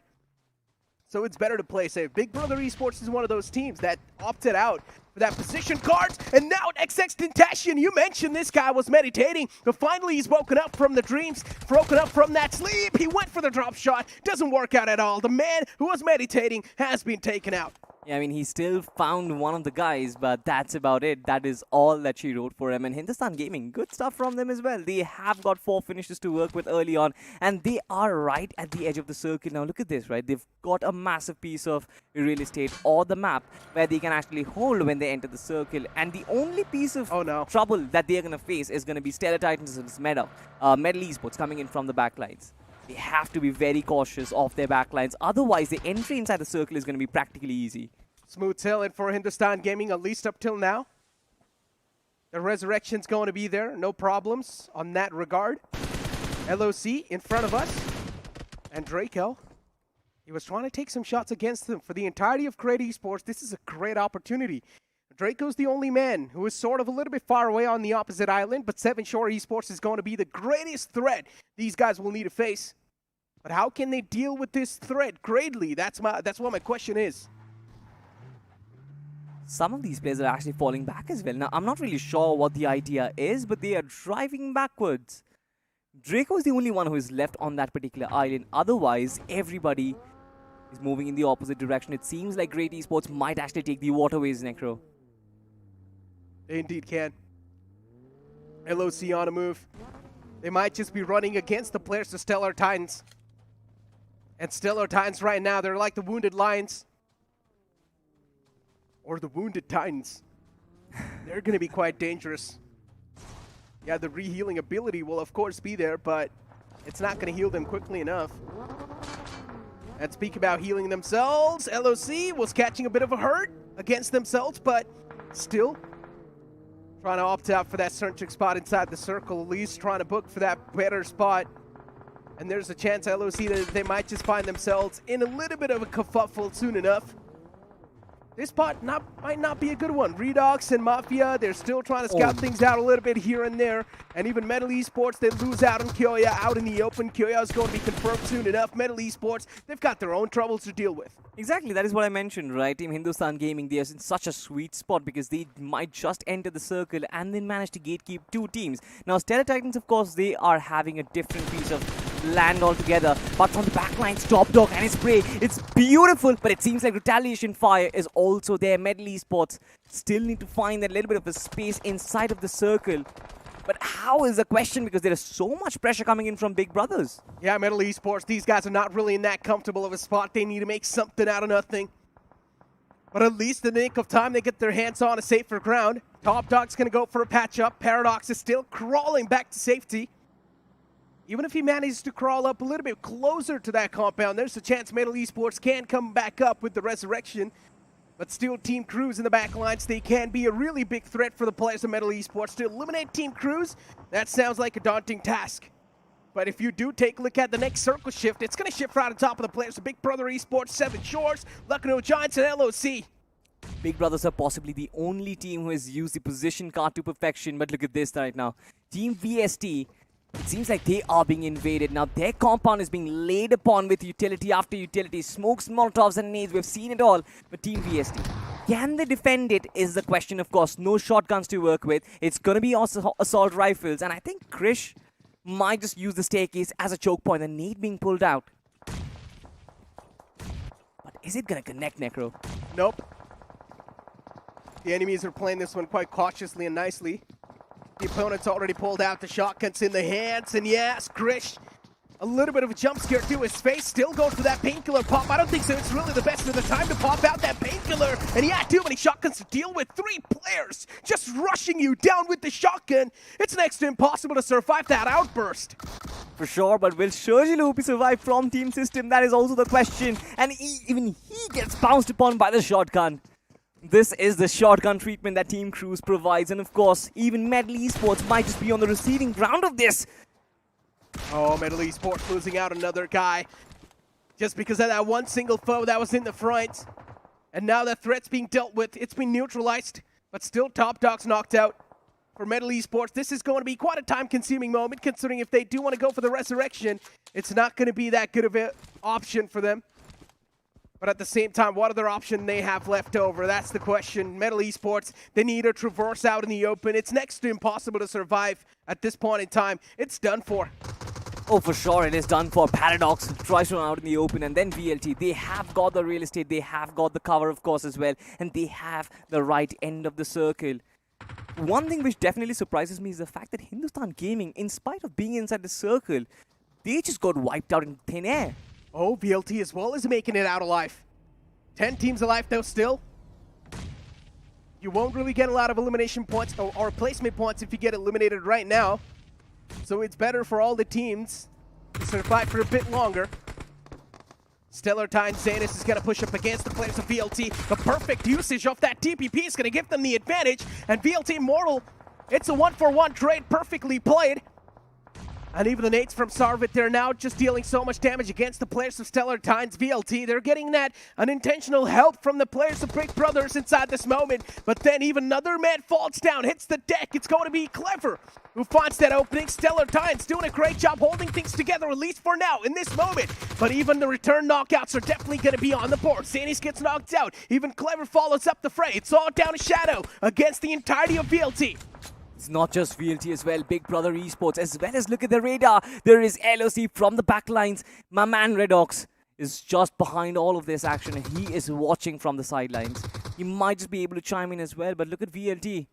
Jazzy's down, of course. There is like a little ridge which is still protecting his life, but now he has been spotted. Uzumaki is looking to put that final nail in the coffin, and he finally does. Yeah, no issues. Light work from the side of Big Brother Esports in these final few moments. They've got the prime spot anyways. Lucknow Giants now getting pounced down by the players to seal. Last guy, Blackie's way too low. One single bullet. Blackie will be dealt with. But still, they're not able to find that single connection. Eventually, they do. Team Seal has been sealed and packed to the lobby. They've been sealed, wrapped, and sent back.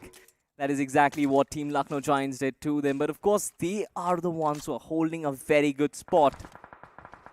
And I think they might just be able to hold it on forever as well. Look at this. LOC are involving themselves into this particular fight. But all of this is happening just barely at the edge of the circle. The blue zone seems to be encroaching upon them as well. And now VLT have to make the tough decision. Do they fall back and enter the circle, prioritize it? But LOC, they're not leaving them. They're not letting them go. Oh, Big Brother Esports once again in the prime spot. But VLT and LOC, this battle's brewing up quite nicely.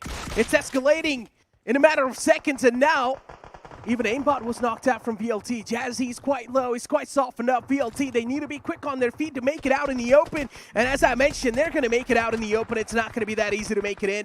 5 first aids in the hand of Punk. He's still waiting for the right moment to patch himself up and go for that med strat. Aimbot and his teammates, both Punk, even he knows it's done. It's better to play for the positioning points, and that's what Punk is going to opt out for. Big Brother Esports in that circle, in the best spot they can ask themselves to be in, utilizing that placement card, that placement power card to perfection. And now Seven Shores tossing out those utilities against Lucknow Giants. Dawn, Rage God, even Prajwal in the back lines. This is going to be an intense battle.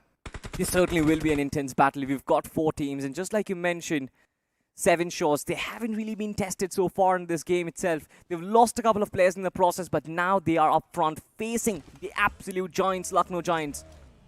And Lucknow Giants have a very good position. Absolute giants indeed. Seven Shores. Big Brother Esports, they spot out that player right now. Big Brother, they're like a pack of hungry wolves. Looking forward to pounce on top of the teams in the front. We spoke about the Apex Predators, and the players of Big Brother Esports might just be the Predators that we're looking forward to. And already they've found so many eliminations. Another one gets taken down, 11 on the board. And this nade from them might just find the last man as well from Seven Shores. Is it going to be the heat-seeking nade? I think so. It was. It almost was. It just got overshoot a little bit. But I think Psycho is more or less done. Rishi was the one who actually put the final nail in the coffin. And now we're left with 3 teams. And out of all of this commotion happening, Encore, in fact, from Team Metal Esports is still surviving in the back lines. This man is hugging the blue zone and trying to go in for a heal battle, and nobody has even a clue. Encore has the possibility to play the spoiler, ladies and gentlemen. Top 3 teams alive. It's in Encore's hand which team he wants to win. He went for the knockout. He did find it, again safe from the side of Big Brother Esports, and now things are evened out. It's a 3v3 scenario for Lucknow Giants. There's a chance they can pull things back once again in their court. Dawn slowly and steadily trying to close on up against the foes. For Lucknow Giants, this can be a battle that can save the day for them inside the entire overall standings, and maybe also seal the deal in the top 4 in the overall standings too.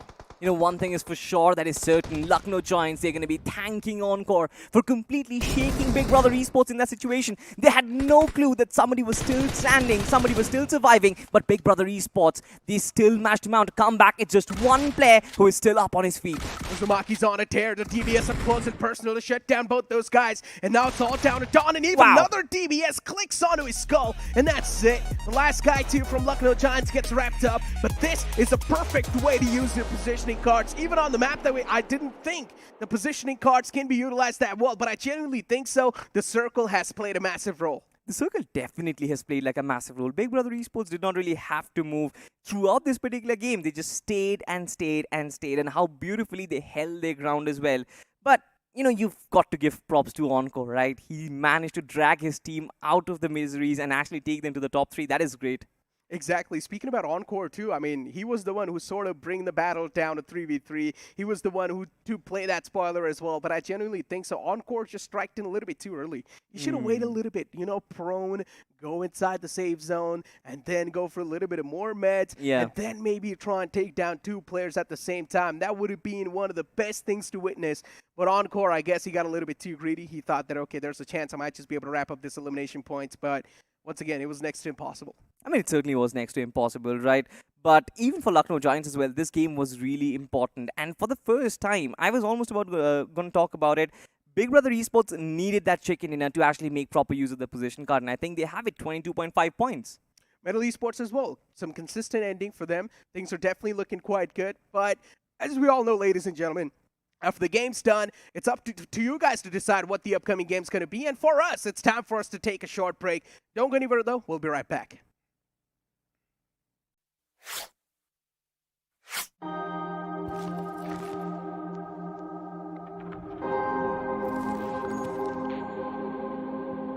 आपने कहानियां कई भाषाओं में सुनी होगी,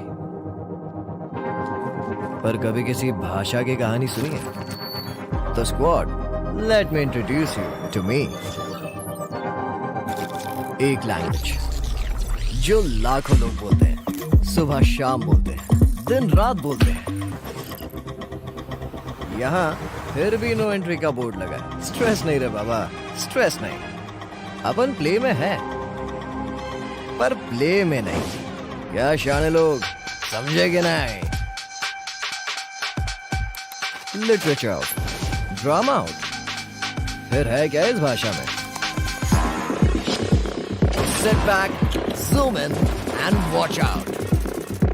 इस भाषा में एक्शन है, इस भाषा में बूम बाम है, गूज बम्स है, धूम धाम है। वो कैब मांगोगे न्यू वर्जन मिलेगा, ग्रामर को पट से हेडशॉट मिलेगा, मेटाफोर हमेशा आउट ऑफ साइट मिलेगा, फन मांगोगे सीधा बैन मिलेगा। स्ट्रेंजर्स को फ्रेंड्स और फ्रेंड्स को भाई बनाने वाली भाषा मैं ही हूँ, जो हर टाइप के, हर जगह के, हर एटीट्यूड के लोगों में शांति तो लाती है, पर सबसे ज्यादा युद्ध भूमि बोले तो बैटल ग्राउंड्स पे बोली जाती है। क्या समझे? वेला वेला शिकन लेला। इंडिया में चाहे कितनी ही जुबान, इंडिया के दिलों पे राज करती है आपकी बनाई हुई बोली, BGMI की बोली, इंडिया की बोली। सर, सीन सेट है, एक सॉफ्ट रिहर्सल कर लें क्या? Yes, let's go. सर, तो सीन में आप थोड़ी सी सैड हो, हीरोइन आपके पास दौड़े चली आती है और जैसे ही वो आती है आप कहते यार लीडर को पहले फिनिश करो ना यार। और ये आप कौन से डायलॉग्स बोल रहे हो? बैटल ग्राउंड्स चल, दिखाता हूँ तेरे को। आ रहा हूँ मैं BGMI की दुनिया में अपने स्क्वाड के साथ। Get ready to play pure.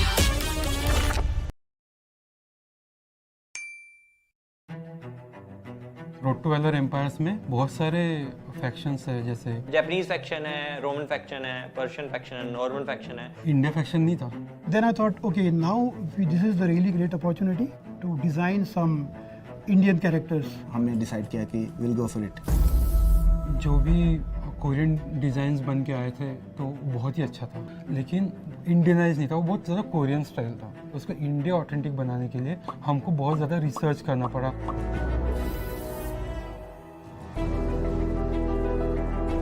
모두 어메이징 했었어요. 인디언 팩션?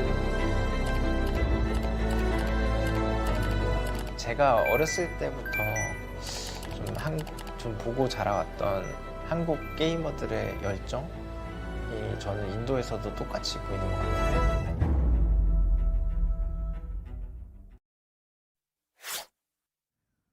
Welcome back, ladies and gentlemen, to the loser bracket of BGIS 2023. Of course, the day has had a very spicy start, and I'm pretty sure it's going to have a very spicy end as well, because right now, ladies and gentlemen, you guys are the ones who decide the map. But before we actually proceed to the next game, let's just talk about this one, because this one was interesting. First of all, nobody expected Vikendi, Johnny. Absolutely nobody. That is how things started, right? And then, of course, the position card usage, that which we again doubted, just comes actually to work for both Lucknow Giants as well as Big Brothers. I want to know, I want to talk to those captains individually, like the 9 teams, the 9 captains. Why? Why would you vote for Vikendi? It's just the start of their day. I mean, that was the second game they played in their journey in the lower bracket, and still dropping for that map of Vikendi. I think they expected to just like have the slow start. I think that is what they were hoping for, but might not have necessarily been the case for a lot of these teams, because in Weekend D we have already discussed this. Things get extremely complicated because of how the zones work and how slow the game actually is. Exactly, and similar situation happened in this game as well. It was extremely complicated. The final terrain that we witnessed was not at all suitable for like so many teams who were still standing, and that is sort of what resulted in majority of the teams and the demise, of course, most of which we are going to cover in the highlights. Starting off with this particular team system. They were absolutely destroyed by Big Brothers without even breaking an inch of sweat. And here's the ironic part of the entire game, right? Big Brother, we saw them just like dominate a lot of fights. They had the position card activated in this game, so that was a 1.5x multiplier on their placement points, not the finish point. The finish card wasn't used. And I think they might have just been thinking, like, when the game came to an end, we should have gone for the finish card. That would have given us a lot more points that we have. But still, it was a big game nonetheless. It was a big game from their side. It was a big game from Lucknow Giants as well, who were another team who used the placement card in this game. And for both these teams, I mean, it worked out. But let's talk about Lucknow Giants. I want to talk about this. Extremely consistent, you have to say. 2 games back-to-back, they have managed to secure decent finishes for themselves. I mean, nobody looked at this team and saw that, alright, this team can also be consistent, because Lucknow Giants have barely sort of crawled their way into multiple rounds and barely crawled themselves in a position where they're still playing the loser bracket. But this time around, it seems like they have sort of been knocked back into their senses. Like one big punch and they're like, alright guys, wake up. This is where the calling is. We still have to survive and we still have to fight. Medal Esports, I sort of had a little bit more expectations, but I think Encore sort of led the charge in that regard, placing that team inside the top 3, even after majority of them being eliminated in such early stages. I mean, from the side of Medal, you know the men you have to fear. Either it's going to be Top Dog or Encore. In certain cases, you're going to see Paradox and Kyoya also step up, and when they do, the team just becomes even more deadly. But Medal, they are having a pretty decent time, pretty fun time inside of the matches that they played so far. I mean, they still have one more map to go. Apart from them, I think this game was like in its entirety just like a story of Big Brothers and Lucknow Giants just coming together. Positional control from one team, defending their compounds to perfection, and then there was Big Brothers who were stealing compounds with perfection. Both these teams looking absolutely phenomenal till the very end. Absolutely, and just like you mentioned, right, possibly if there was like a finish card applied by Big Brothers, then they might have just seemed like a little better days, to be honest. They still have 10 finishes for themselves. They're going to get a couple of more as well. But just imagine all of those finishes being multiplied by 2, like 26, 27, 28 points. Yeah, I mean, it could have happened, right? But can we really blame them? Who goes into a map of Weekendy thinking, oh, we're going to drop a double digits elimination this game? No one. Absolutely no one thinks about that on Weekendy. On Weekendy, your mindset is, alright, this is where we play for survival, and it made a lot of sense for these teams to actually go for those placement points. But Big Brothers, I think, as we were discussing earlier, you use that placement card, you win the game, 22.5 points just for placements, and plus you add the finishes to that. I think they're going to be close to 34, 35 points in total anyway, so 100%. It works out.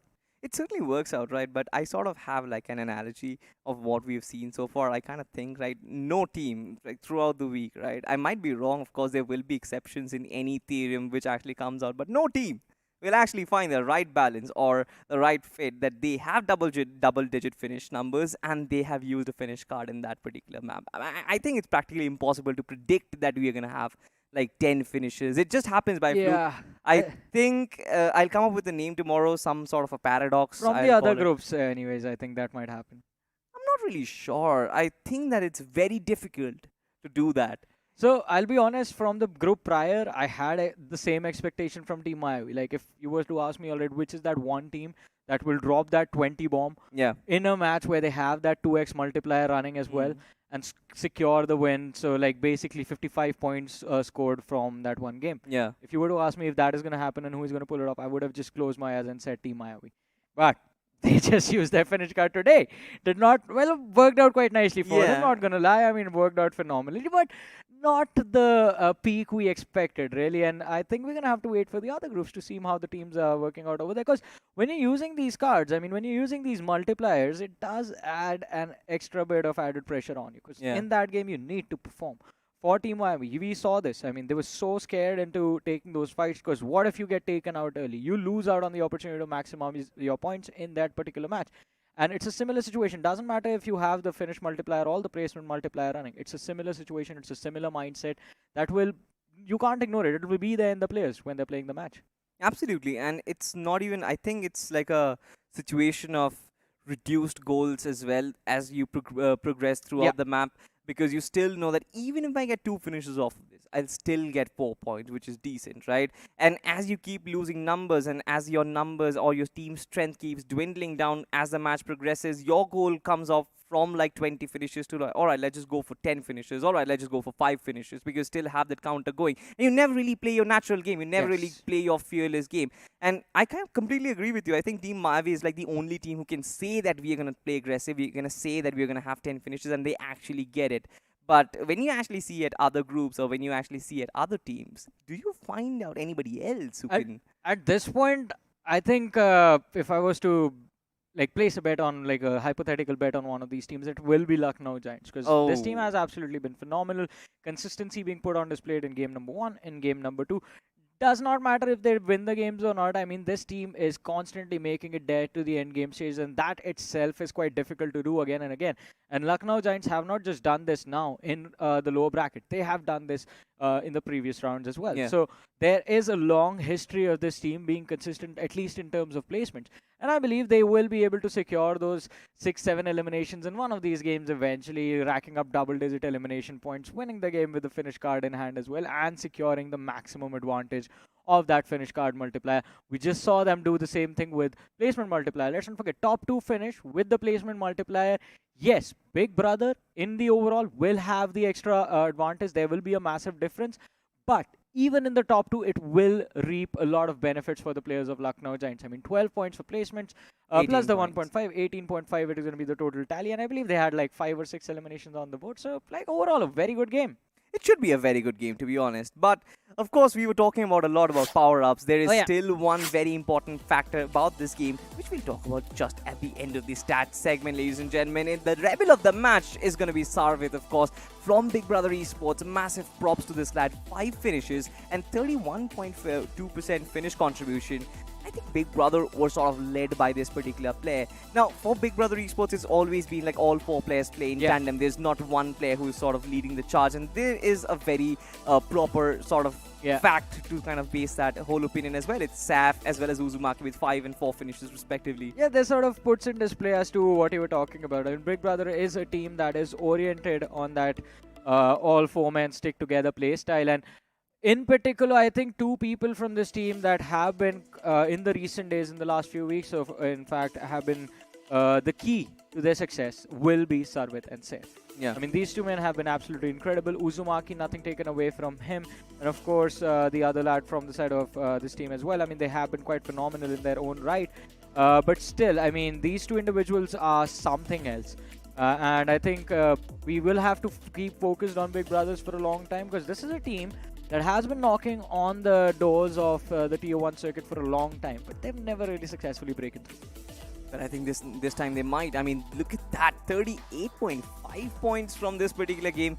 Lucknow Giants, of course, they've got 23 points for themselves. Medley Esports, no power-ups utilized as well, 15 points, which is very decent, honestly. A 15-point game is not too shabby. Velocity as well, just turning up the heat, getting themselves those 6 finish points. I think Velocity is like close to finding their mojo back, finding their rhythm back. It's just a matter of time. It's about to come. But then LOC Esports, Stellar Titans, these are the teams who've done average, but they haven't really done much. I'm officially used, if I'm not wrong, their placement multiplier in this game. They had 0. 0 multiplied by 1.5, ladies and gentlemen, is again 0. So they get no points from this game where they were supposed to, in fact, utilizing the power up. But hey, look at the overall rankings. I mean, we still have Lucknow Giants leading the charge with no chicken dinners on the board.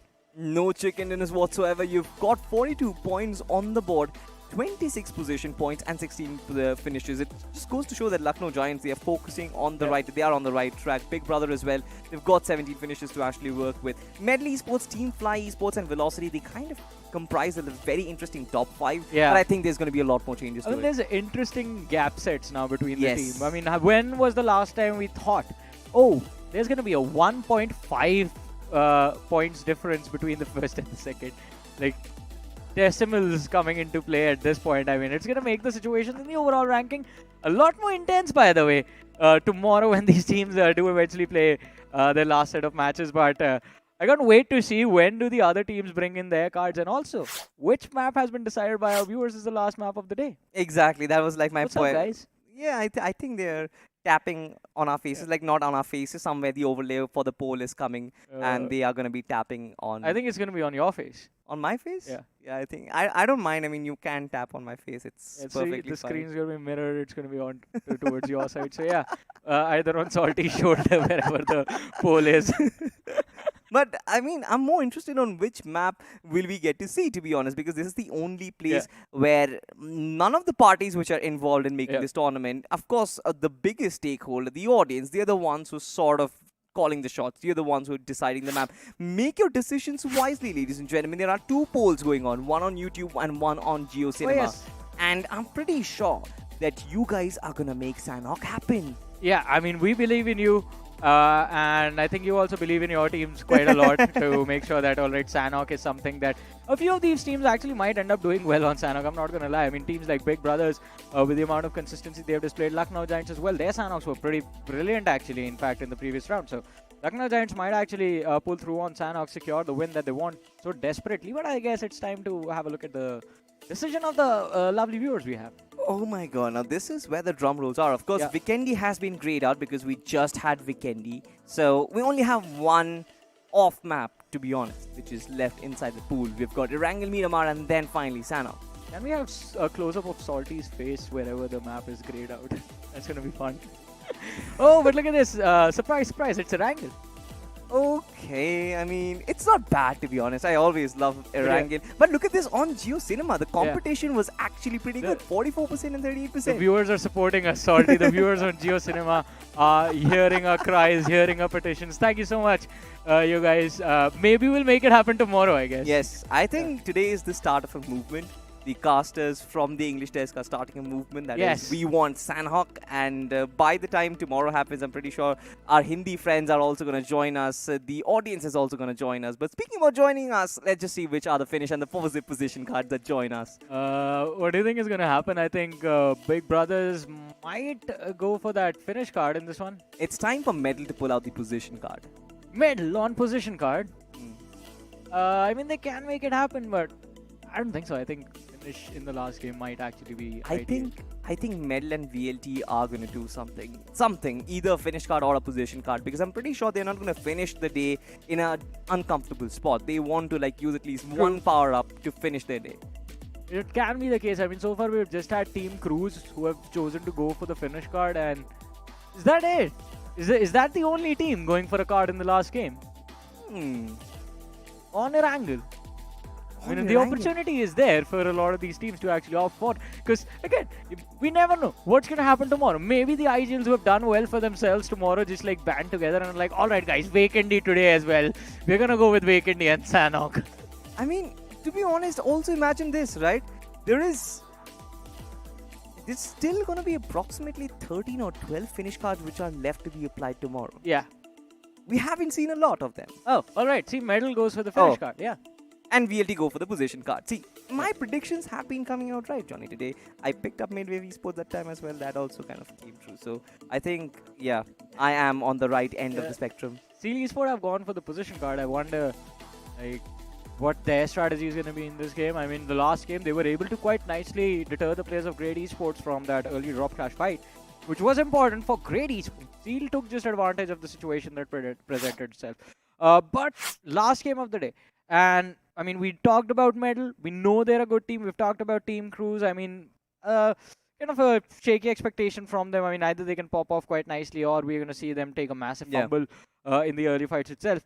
The interesting team that can actually cause a lot of chaos is Hindustan Gaming. Hindustan Gaming packs a punch. It's just that they haven't been allowed to be in a position where they can actually connect.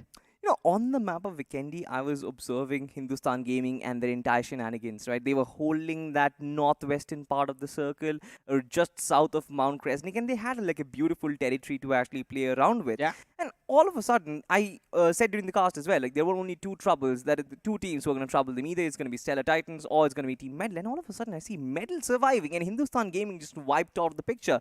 And that has been the case. In spite of having the advantage of being inside the circle, gatekeeping the opposition, at times their consistency just falters. That has been a problem with Hindustan Gaming. It wasn't just one game. It has been that entire run throughout till the lower bracket, wherein whenever they are in a position where things should be easy, they overthink their decisions so much, overanalyze the situation so much, even though the answer is right in front of them. And if they stop doing that, if they stop just going for the easy plays, I think this team definitely has the firepower to make a lot of these fights work in their favor. But let's see, ladies and gentlemen, last game of the day on a map decided by you guys, which is Erangel. We're going to see the plane in front of us, and here's the flight path. Oh yeah, for sure. The flight path, no real surprises whatsoever. We are starting our journey, ladies and gentlemen, from military base towards Saverny, and this is going to be so interesting because it bisects the map into two different halves. Now, what does it actually practically do? Of course, every single region is beyond, every single region is actually approachable right now. You want to go towards Primox, you want to go towards Milda, you'll be able to do so. Yes, there are a couple of corners. Maybe Georgopol, maybe Milda Power will be out of reach, but then you can still take those intermediate vehicles. Practically speaking, you couldn't have asked for a better flight path. Yeah, I mean, can't ask for a better flight path for your last game of the day. This is just absolutely perfect for a lot of these teams, as you mentioned, and I do agree with that completely. But one thing is still uncertain. Where's the zone going, Salty? Now, since the map is, of course, chosen by the audience, just imagine a mechanism where the audience could actually figure out the zones as well. I mean, that could have been brutal. It could have been absolutely brutal. Not brutal, actually. It would have been fun. I mean, if that is a mechanic that can be added, it's not there in the game, so a lot of people do believe that the zones are controlled by people sitting in the background. Not how it works. Not how it works. Not how it works. I mean, it is just like completely random. It's decided by the game itself. No one controls this. Unless the there's BGMI gods control. Yeah, BGMI gods control the zones. That's the people who are controlling the zone. But talk about control, and great esports are here to challenge the control of Pochinki against the players of it's Team Crores, I believe, and yes, it is Team Crores. Team Crores, 3 players from their side, of course. Want to take this advantage on this particular fight, but it seems like Great Esports have found the earlier weaponry and they are looking to chime in. White Hat, of course, knows exactly where Sherjalobi is, and so much damage has been dealt. It's just the Uzi that can save his life, but double team here, and Great Esports win another duel. I mean, at least one of their shenanigans works out. Great Esports today. The first time on Erangel, they tried to drop clash the players of Team Seal, did not work out, and now they've drop clashed the players from Team Crores. This one is working out quite phenomenally. I mean, 2 knocks were secured over there, but can't really do much in a 1v4 situation. So one after the other, we see the players from the side of Team Crores fall. And they're down to their last surviving player, who, by the way, guess what? It's just a little bit outside of Pochinki. I believe he's towards the... Oh, I thought he was going to be at church, but no, he's out towards the western fields. Just because of being away from his own teammates, he has at least some weapons to work with.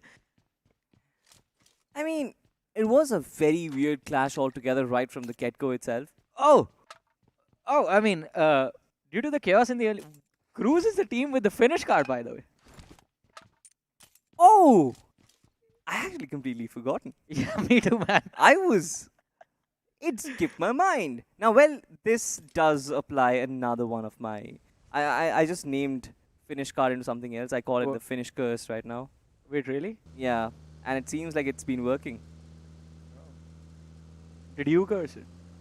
I didn't curse it, but I just named it. I coined the term finish curse. I mean, imagine if there were like actual cards, physical cards that were given out to the team every time you're doing one. I think, yeah, probably on a LAN event it can happen. Like, IGL show up with physical cards. Finish card, 2x. I don't know why it just gave me insane Power Ranger vibes. Yeah, I mean, you can do that as well. Just morph into different uniforms altogether. And you have a helmet up top, which is like a level 3 helmet from BGMI. All of a sudden, you're overpowered. The helmet takes off whatever exosuit you have. You have in game. It just takes that shape. Can't really happen in real life, man. We're living in a dreamland at this point. Just like the players of Crores were hoping Pochinki was going to be empty. I mean, it felt like they wanted to take this battle, but then unfortunately they just did not really find the early weaponry. So this is like an actual problem, by the way. It is going to happen. This won't be surprising. There will always be that one team who will have... So Necro actually does this when he plays like other games. Like, he's going to cause a lot of trouble. And there's going to be teams that will have similar mindset to cause trouble. On Erangel, on Miramar as well, majority of the times, like 99% of the times, teams are just going to drop where they usually drop. And that allows teams like Team Great to put off this sort of shenanigans. I mean, they knew for a fact Seal was going to go towards that northern Georgia apartments. Yeah. They tried. Did not work out. This time they thought, all right, if not Team Seed, we're going to pick another fresher undergod team. They chose their target to be Team Cruz, since Team Cruz did not do well in the previous 2 matches, and this time it worked out. I mean, they even survived. Look at this. There is a sort of a chase that is happening as well. Team System. I mean, System were also not really successful in the last game. They were being chased down by Big Brothers in that situation. This time as well, Yasho, which is hot on his tail, and that just resulted in a collision. This is a massive escape. I love this. This is sort of like resembles a superhero film, right? Where the hero is just moving past multiple convoys and 2 of the enemy clans. What do you mean superhero? That is Vin Diesel, and he's being chased by his own familiar right now. This is Fast and Furious, buddy. And look at this. Oh, he takes down one more. The second, will he get this? The reload on the Scar. Ah, does not work out. That was entertainment at its very best. I love. Round of applause for that. Round of applause.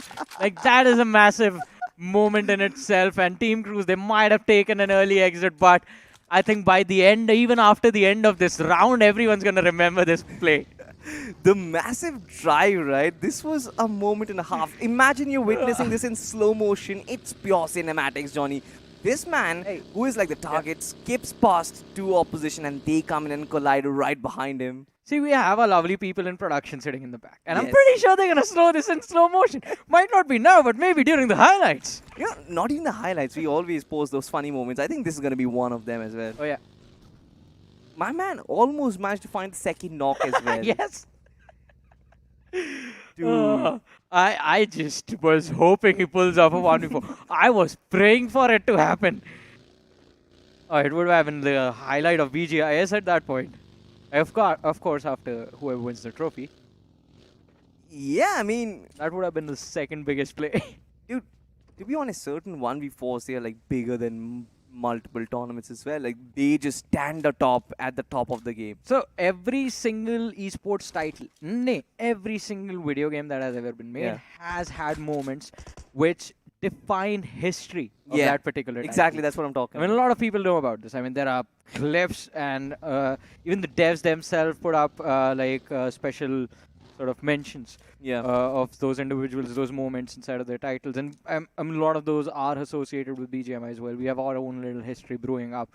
And if that happened, that, I mean, would have been one of the greatest plays in history if that actually worked out. Because imagine this. He had the courage to drive between 2 vehicles, force them to collide, buy himself enough time to run behind the cover, get out of his buggy, take the spray, first man down, isolates 2 fights.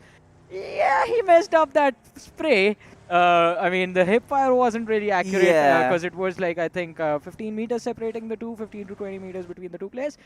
But still, man, I mean, if he made it work, it would have just been brilliant. Like 5 minutes ago, we're still talking about it. I mean, imagine had he had a DBS in that situation, right, instead of the UFP. Man could have actually pulled it off possibly as well. Yeah. And it's not about connecting the shots as well. I feel like connecting shots has sort of become like a basic aspect of the game. It's the sort of creativity which you apply in situations like these. Like, how do you navigate between multiple vehicles who are trying to chase you down? Like, just like you said, it was a proper Vin Diesel moment. Yeah, exactly. I mean, so a couple of years ago now, at this point, Scout said this one thing that has sort of stuck with every single esports player that wants to get into esports. Yeah. Like, why are you afraid of taking a fight? The other person has weapons. You have weapons as well. Just take your shot. Yeah. Like, or try and be a little bit more creative. You guys are basically fighting in simulation. Now I understand. I mean, there's the this statement of like, oh, he had a DBS, but I mean, you also have your own creative way to gain the advantage, the upper hand in a fight. And that is why, I mean, that is why people fear the experienced players in the lobbies, because the situations that you think develop, they have been through those situations. They've made their own mistakes in the past. They've lost the fights standing in a similar position. I'm pretty sure one of these players from either VLT, Big Brother, Medal, they have been in a similar situation. They had entire team of 4 people chasing them behind vehicles, and they have lost similar situations as well. But you put them in similar shoes now, in a similar position, they'll take down at least 2 or 3 individuals from the other side. The fact that this man from Team Crores actually managed to do that is just ever more surprising and ever more brilliant, because of course the stakes were that high, and we know the background, right? An underdog team. His team had struggled in the early phases. 3 of his players are dead. This man, solo responsibility on his shoulders, and that is one of the reasons why, like, this backstory behind it makes the moment even more brilliant. But look at this, right? This bridge camp is even more brilliant. Team Seal have almost locked it down, and they have almost got another knock from the side of Team T7S. This is just brutal for the players of T7S. I mean, as we move forward from the echoes of the early start of the game, ladies and gentlemen, T7S, they are not going anywhere. They have the players from LOC blocking the entry into the military bridge, and they have the players from Team Seal blocking the exit, the entry to the main island. So they were stuck on that bridge, but Hellboy, I mean, just like in the movies, make sure that he is there protecting his comrades, fighting and fighting till the last moment. Secures 2 knocks from the side of Team Seal, but out of nowhere, Great Esports, they show up with their fiasco. Third party the fight and steal all the points away. Dude, this was Hellboy and his moment. Just let him have it. This man found 2 knocks, opened up the fight, almost got a third one, and then Team Great Esports are here. They are so ungrateful. And call for the third party. We have a fourth party as well, Johnny. It's Big Brother Esports, and they are being included in the picture. Yeah, Big Brother, I think, are just waiting on the other side of the ridge. Or they are being deterred, I think, by the player of Great Esports. Oh, assist, run in. Not in the nick of time, though. Does not actually make it. I mean, the revive is going to be there, but that does give Big Brother the opportunity to close in their distance between these compounds, lob a few utility, the nades and the Molotov, and try and flush out the players of Great Esports. So this house has basically turned into the house of death, and Big Brother Esports still looking for those finishes. Haven't really found them, but Team Seal, what are they going to do? It's a 2v4 for them. You know, amidst all of this collision, I'm just really concerned about what has happened to Hellboy. Like, if it is not there, yeah, it is. Team T7S, they have been completely wiped out. I'm a little sad, to be honest, Johnny, at this point. I'm not really sure. Hellboy had such a beautiful moment growing up for him. Man was kicking himself because he was like, not with me again. It was Great Esports, and then it was Big Brother Esports. But Great Esports, it seems like they are going to be thanking their forefathers. Big Brothers did not really cause a lot of damage. Just a little dent. They haven't caused a lot of damage, but Big Brother is now down to 3 players, and Great is down to 3 players. Big Brother have taken the lighthouse on the right side of that military bridge. And yeah, if he missed that, it would not have been clever. It was almost as if he threw a Pokemon at a Pokemon. Yeah, deal with this, bro. Just tosses the nade right at his feet, and I wonder what that individual from the Fly Esport was doing. There was one player from the side of Stylus Titan blocking his backline on the other side of the broken wall. And he just completely ignored the threat right next to him. And Fly Esports are going to have to pay quite heavily for this, since Vibro is back in the back lines, and he will be looking forward to providing some suppressing fire, but Clever spots out Little Boy, and Little Boy was supposed to be the main playmaker of this fight. His position, especially with the M249, should have allowed him to take down at least 2 individuals from the side of from the opposition, but that wasn't really the case. Stellar Titans still do manage to survive with all 4 players intact. And then I think they'll be able to spot that one individual in the water as well. But Big Brother, we were talking about this. The position from the lighthouse will give them the high ground advantage. And if Great Esports are not quick enough with their escape, they're going to be stuck on the bridge. And Big Brother even have the bridge marked at this point. They certainly have, right? So much visibility. And of course, Great Esports and all of their exit strategies have sort of been marked as well. Yeah. What Big Brothers can potentially do on from this time as well, like they can try and get their mobility, try and get their convoys as well, the vehicles and everything just taken out of the picture. But Big Brothers are going to wait for the right time, right? They've got themselves the right end of the circle as well, just barely making inside. One of the players is also on the right, and I'm pretty sure they are going to be left unhurt. But Great Esports trying to make that great escape, and it seems like that's not going to happen. A lot of sprays connect, but not enough, Johnny. Yeah, none of them actually hitting the players. All of them were on that vehicle, and I think Surya, maybe the tires of his buggies could have been blown off, but Great Esports, I think their strategy was to head towards the water, swim across to the military island, but that might not work out, since as they were trying to fall back from that military base, they find themselves caught off guard by the players of Hindustan Gaming. Assist from the side of Great Esports has been dropped, but Hindustan Gaming now realized that there was a third party waiting to happen, and it was the players of Lucknow Giant who were holding the shorelines for themselves. So a lot of these teams who were rotating late have found each other, and now all of them are struggling and fighting in struggling positions. nobody's going to get the bridge, to be honest. At this point, nobody's getting the bridge. It's all about whoever actually managed to survive from this particular coast will have to swim their way across. And it seems like Hindustan Gaming, they are sort of caught in the crossfire. Just like you said, multiple teams caught in the mix. They've lost a couple of players in the process as well. And they are the ones who have the finish card intact. They are the ones who are supposed to sort of chime in every single time. But it seems like Nick OP is going to be the only one who is still standing in Big Brother Esports. Just like we said, they have got the bridge mark. And they are going to turn it into a valley of death. I mean, we know for a fact Velocity is there playing with a placement card. It is important for them to secure placement points in this game. And there are still 11 teams remaining. Velocity on the verge of getting wiped out. Hindustan Gaming on the other side, they had the finish card running in this match and they take an exit with just one finish. An absolute blunder from both these big names. Well, the finish curse once again just doing its job. But it seems like VLT, they're still struggling on this particular pitch. They're still struggling to make out of it because they are being marked by two teams on either directions. Lucknow Giants from their backlines and Big Brothers right up front. Where do they go? Take a tumble onto the waters and try and swim out? Did you see what happened? So, Psycho from the side of 7 Show saw Rage God running in front of him and he came with the buggy at full speed. He had nothing on him. No, I don't think he even attempted to take a few shots. He just wanted to finish him off with the vehicle. It just misses. Rage God wasn't even looking towards him. And Psycho just shows up, gets knocked down in front. I mean, yeah, 7 Show are done in this match. It's a comedy of errors at this point, Johnny, on this bridge. It certainly is. Only a couple of teams are going to make it out alive. Now, I'm actually even more concerned about Big Brother as well. For sure, they kind of reaped a lot of benefits. They chipped in and chimed in with a couple of eliminations as well from this particular position. But how do they make their way forward from here on? Because I'm pretty sure somebody from top, you've got Clowny in that position, one of the best players, according to me, from Team LOC Esports. He is marking that territory. And of course, not to forget that Lucknow Giants are also going to cause problems, also going to tickle them from the backline. I'm actually very concerned about Lucknow Giants because at this point, I think one thing they're looking for is a lot of healing utility in those crates lying around them. And if they actually find them, then they can cause a lot of trouble for the other teams, play for survival, play for the late game stages, and potentially make it into the top 5, top 6 of this match. If they don't, and Lucknow Giants, they are done for. I think Big Brothers can just gatekeep them for as long as they are also close to the edge of the circle and just secure those extra finish points for themselves. We definitely can hear the engines roaring, but it seems like Lucknow Giants, it's not coming from their camp. Why did they? Wait. Why did he drop the first hit kit? For Austin. Austin is going to play for the heal battle now. He has 8 on him. He's going to put those first aids on again and again and again and again and play for survival.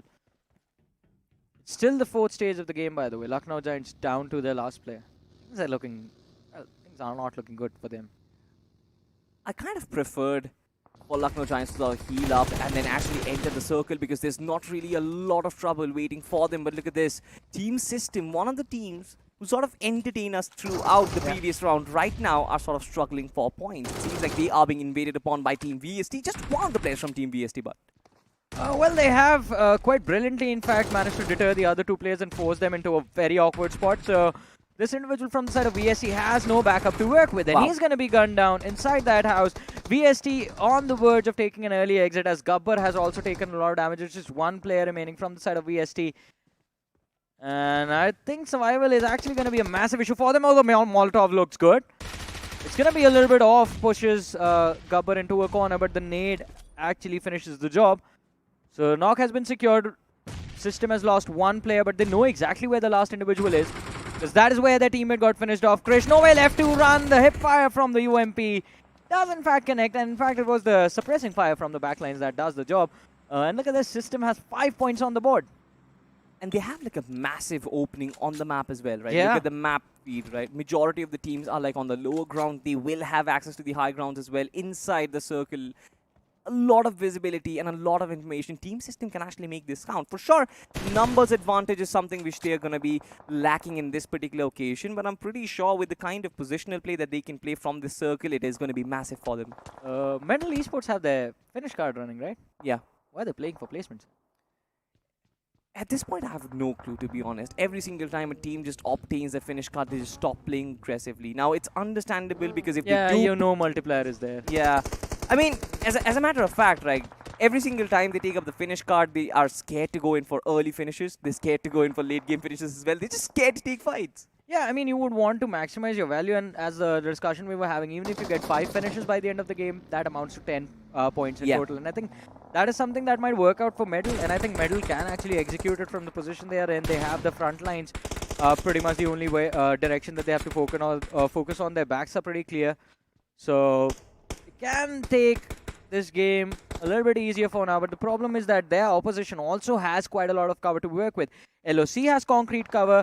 The players from the side of System have a pretty solid position to work with the high ground of the hill, working in their favor. Stellar Titans have found pretty decent cover for themselves, but look at this, Medal, they're focusing on the players of System now, since System was trying to come down this hill from the flank of Medal Esports, and they know if System closes in, then they can cause a lot of trouble for Medal. They can lob a lot of utility inside this house, take a lot of HP away. System can't really afford to lose bodies at this point. At least not right now. They've played so beautifully so far. Just try and survive. Just use your position. But look at this. From the backlines, it seems like Big Brother Esports, they've also sent so much gunfire and so much artillery being deployed upon. It's Sarvit who's just laying them down with nades and stuff. And all of a sudden, it's just smoke clouds in the valleys. Yeah, System is just completely pinned down in the middle of nowhere. As you mentioned, the smoke clouds that they've created in the valley is also like a beacon for the other teams. Where do they need to lob their utility towards, and also where they need to fire those shots. And now there is a possibility of System actually getting sandwiched between the players of Medal and Big Brothers. We're going to find out exactly how this goes down, as Sarvit, in fact, goes for the push with the buggy, drives it through the Molotov, turns it around right in the nick of time, protecting himself from the opposition. On the other side of the map, ladies and gentlemen, Lucknow Giants eliminated from the game. We're down to the top 6 of this match. We're down to the top 6, but still 23 players are surviving, and only one of them from Team System has actually lost his life. Every single other team are surviving with 4 men, Johnny. Yeah. This is pretty interesting, but just like you mentioned, the smoke clouds, they're more like a white flag. Team System know that they are basically breathing their last breaths at this point. At one point, it is going to be Big Brother Esports stepping on them. I do agree with you. I mean, Big Brother is going to step up on them, and of course, Medal on the other side can create a lot of pressure. I think System, they have to be the ones who proactively create an opening. Just a layer of smoke, looking for the uphill control, pick off one of the players from the side of Big Brother, and see if situation works out from there. But I think playing for picks might not really be an option. Big Brother, look at them rotate. They're looking to take control of that northern edge, and that sort of brings them into the line of fire of the players of System. Team System is going to be so grateful for this move. This gives them so much breathing room to work with, so now they don't have to worry about their backlines, and they can just think about a simple entry inside the circle. Did Big Brothers really leave System to actually survive so that this happens? This is a sort of a throw, a sort of a gift from the side of Team System, honestly, because they could have never imagined that Big Brother would let them survive in that situation, and now they are being knocked in by the players of Team System. This is the worst possible decision making, and is Sarvit going for a payback? I'm not really sure, all by himself. I think that might be the case, and that can in fact happen, because LOC had the opportunity to pin down the players of Big Brothers, but here come the distraction for LOC in the form of I Am Official. And even though LOC have gone ahead and found the opening for themselves, I Am Official, they also get distracted by the players of Big Brother, and LOC take advantage of that, pushing and putting the pressure even further and even more on the players of I Am Official. Now down to their last player, LOC Clowny, looking for the squad wipe, does not in fact get it, and he will be the one. He's the one hitting the floor right now, gets knocked out. Omega is going to go for attempt number 2, finds Lucifer, but by the time Lucifer was knocked out, Carnage was brought back. So it is again an interesting trade coming from the players of I Am Official, but hey, how are you going to revive if the nade is there right on your feet? That is a question that was asked. I Am Official wiped out. Big Brothers wiped out. You were right, in fact, Salty. Sarvit went there for the payback, and it wasn't really given to them on an easier note by Team System. Team System is still there with all, well, 3 of their players, if I'm not wrong. Wait, I can actually see a couple of players from Big Brothers in the backlines as well. Now, this is pretty interesting. I'm not really sure what is happening. Are Big Brothers alive or not? Because if they are not, then this would have been the perfect case. It seems like Uzumaki is still here, Saf is still here, and LOC Esports right up front. Now, this is where things get crazy. Yeah, they did get crazy, in fact, because Big Brother is also out, and also in the previous fight, it was Stellar Titans who got wiped out before Big Brother. We're down to the top 3 teams of this matchup, ladies and gentlemen, and Medal Esports is still there, still surviving, but finish card use. They need to rack up those finish points. They just have one in this game. Apart from them, the other two teams that are still alive are going to be the lads from Stellar Titans and LOC. And all three of these teams are present with all four players. Well, Stellar Titans, one of their lads has just been knocked out. Clever hitting the floor, and I think he's going to be finished off as well. And I think Stellar Titan, from their position, there's no coming back into this match. You know, at this point, it's extremely important for Medal Esports to be very proactive. They cannot let Team LOC and Team Stellar Titans fight it out amongst each other. Because you know, as a matter of fact, that when a finish card has been used, you cannot just get away with the chicken in a butt with one finish. You have to try and get more. And it seems like this final fight is going to be their final arena as well. Zan is just taking a lot more damage, but I'm not really sure from whom in that situation. I think from both the different directions, I think even Stellar Titans have the line of fires available. And all three of these teams have angles available on each other. So this is like the perfect Mexican standoff that everyone talks about. Well, you have three people pointing weapons at each other and no one can do anything. The moment the first one takes the shot, the other two do the same. Look at this Shadow just emptying out the mags of that UMP one after the other, trying to see if he can secure the nade. Knocks from the side of Medal Esports. Not really working out. They also have decent cover to work with. Medal on the other side, returning the favor in kind. Stellar Titans down to their last player. Shadow has been knocked. He's going to be finished off. LOC. Oh, do they get this? No, they don't. Medal gets it. It was actually the play zone that actually got it. Medal needs two more finishes to actually. So Medal, Kyoya did secure the knock, so he gets the finish point. But as I was saying, Medal needs two more eliminations to make the value of that finish card actually worth it. That means 10 points for the finishes, and if they walk away with the chicken, then it's just going to be phenomenal. But let's see what happens. How is this last fight going to play out? Encore is the first man to hit the deck. Encore is the first man to hit the deck, and look at Redox. Look at the amount of advancement that he's making, but this man gets blown to smithereens. Paradox, how beautiful was that nade? It was quite phenomenal. LOC, they have the flank to work with. They've taken the pressure away of anyone pushing the high ground against them. And I think that is something that Medal can focus on. But again, the artillery strike, the barrage of nades dropped upon the players of Medal from the side of LOC Esports is actually just keeping Medal pinned down on that low ground. And LOC, look at them. They're pushing for the control of the high ground. Paradox and Kyoya have managed to bring Encore back. It is a 3v3 between these titans of this map of Erangel. Clowny hits the floor. And now Medal, they have an advantage to work with. Mafia and Omega still standing their ground. Can they win this fight for this team? Mafia, the nade is low, but it's not going to matter. And all of a sudden, LOC, last man still alive in this fight. Omega hiding in the smoke. And Medal, they go for the push. The DBS secures the knock, but can he get a few more? The answer is no. Position marked by the players from the flank, and that is all they had to do. Mark the enemy, and they do that. And ladies and gentlemen, Medal Esports, they secure the win of this map of Erangel, win which they had the finish card running. I mean, for sure, right? They had the finish card running, and finally somebody making use of it. Still, it's fine. I would say it does not justify my double digit, but I think it was a good performance. They have 14 points from this game. They had 3 from Stellar Titans, and then they finished off 4 players from the side of LOC. Oh, yes. 7 finishes, 40. It's like, we thought it was not going to work out. I thought they were going to end the game on the second position with like 2 or 3 finishes, but no, they make it work quite nicely. 29 points secured. Absolutely, and that is one of the reasons why I said Medal Esports, they had to be very proactive in that particular fight. They only had 1 finish point from like the entirety of the game before, but as soon as the last moments came, they were really, really good. But what happens right now is we'll have to find out on the overall standings. What do you think is going to happen? I think Medal is going to be sitting on the first position. But I'm actually quite worried about Lucknow Giants, because Lucknow Giants were like pretty consistent, and I think it's going to be a point of concern if they're outside the top 3. Well, it definitely will be a point of concern, ladies and gentlemen. But we'll find out on the other side of this very short break. Don't go anywhere, and we'll see you.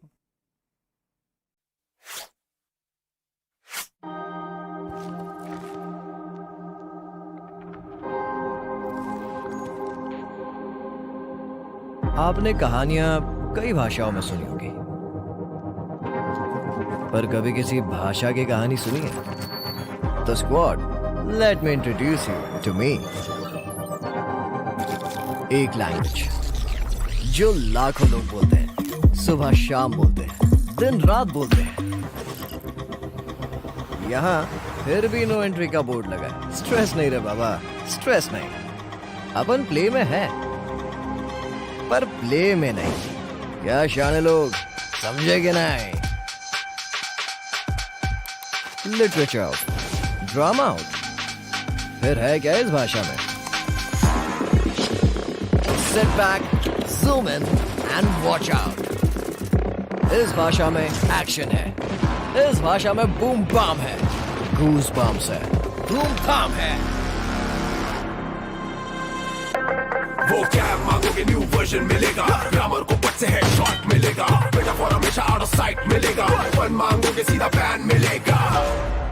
Strangers को friends और friends को भाई बनाने वाली भाषा मैं ही हूँ, जो हर टाइप के, हर जगह के, हर एटीट्यूड के लोगों में शांति तो लाती है, पर सबसे ज्यादा युद्ध भूमि बोले तो बैटल ग्राउंड्स पे बोली जाती है.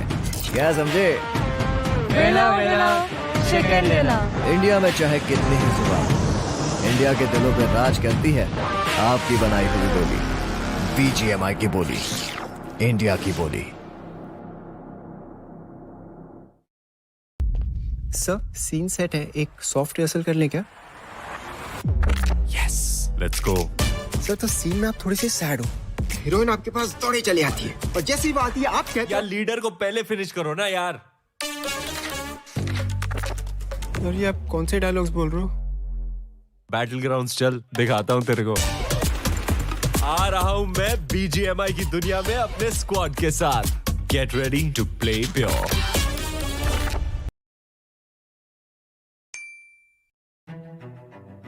रोड टू वैलोर एम्पायर्स में बहुत सारे फैक्शंस है, जैसे जापानीज फैक्शन है, रोमन फैक्शन है, पर्शियन फैक्शन है, नॉर्मन फैक्शन है. इंडिया फैक्शन नहीं था. Then I thought, okay, now this is the really great opportunity to design some Indian characters. हमने डिसाइड किया कि we'll go for it.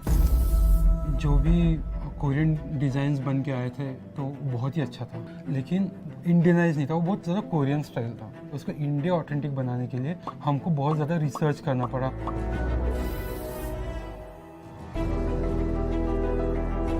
모두 어메이징 했었어요. 인디언 팩션? 제가 어렸을 때부터 좀 보고 자라왔던 한국 게이머들의 열정이 저는 인도에서도 똑같이 보이는 것 같아요.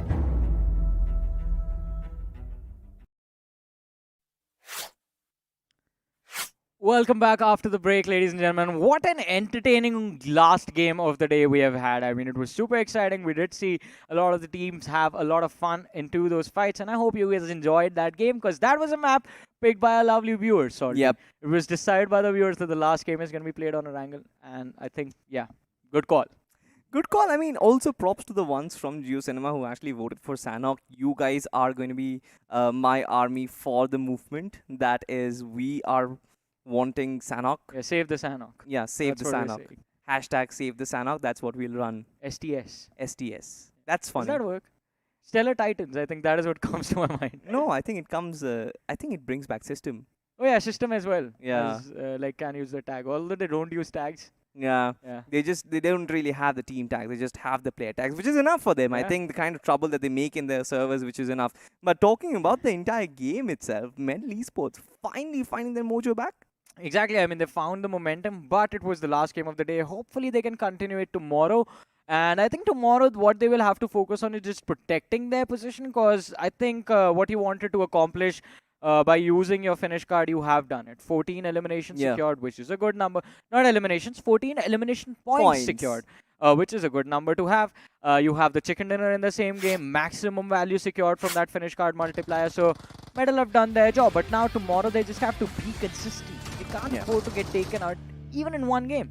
You know, since we've been talking so much about the position card and the finish card, of course, the conversation of the top 4 in the overall standings has sort of skipped our picture. We have always sort of anticipated that, alright, these are the teams who are going to be at the very top. We'll find out at the end of the highlights as well. But Team Crores and this particular moment, no matter what happens, this is going to stay immortal for a while, please. Yeah, and you guys were talking about Gotham City in the previous game. Yeah, Joker just called. He wants to recruit the players of great esports, because apparently they have a similar mindset.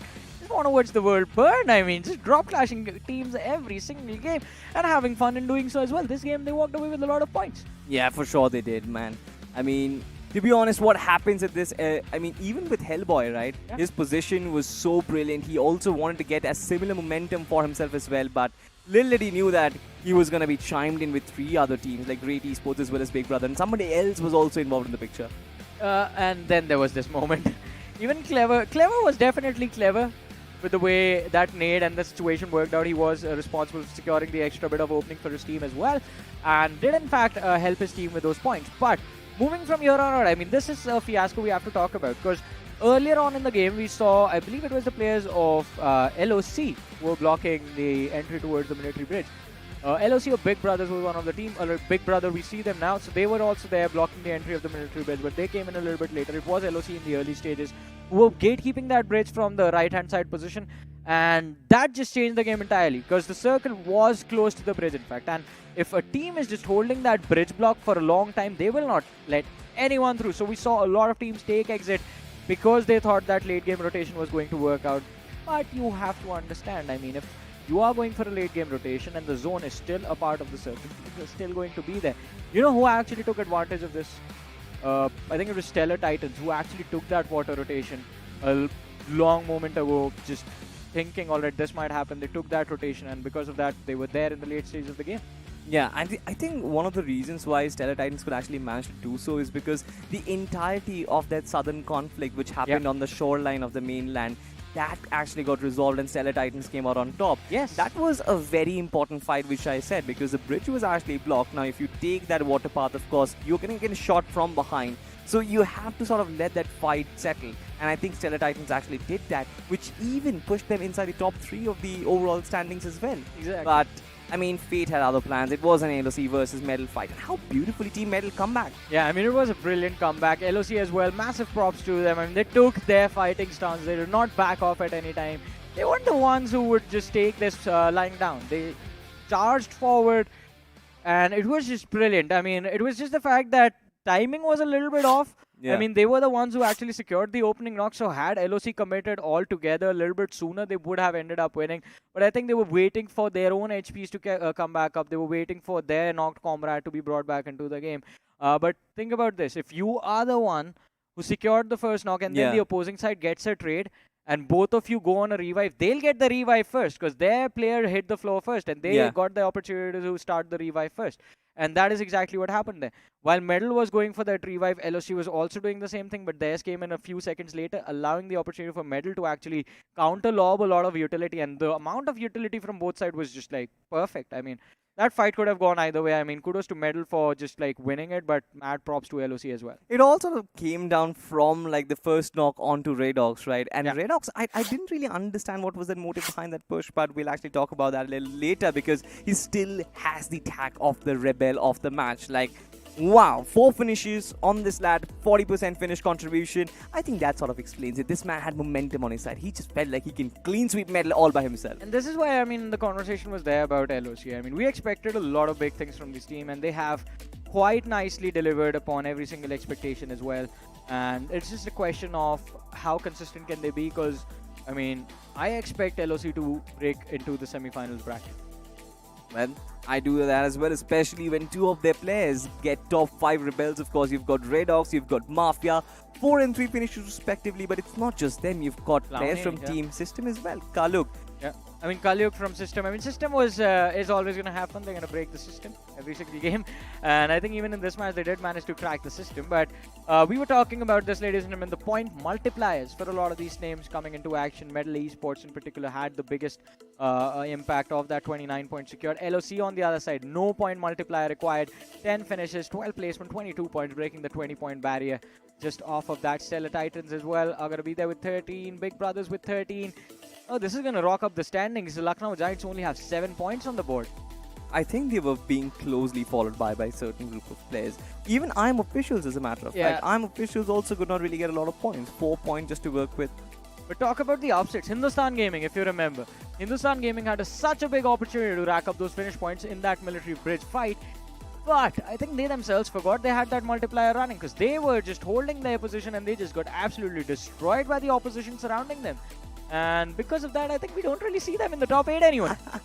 We definitely don't see them. Ladies and gentlemen, this is the overall standings of Group B at the end of match 3. Now look at this, Medal Esports, just like you mentioned. The last game propelled them to the top of the standing, 66. This is where they would want to lie, especially at the end of tomorrow as well. Big Brother Esports closely following by another chicken dinner team. They've got 53.5 total points. Now these decimal points are making things very complicated, you know, Johnny. I have to be very honest about it.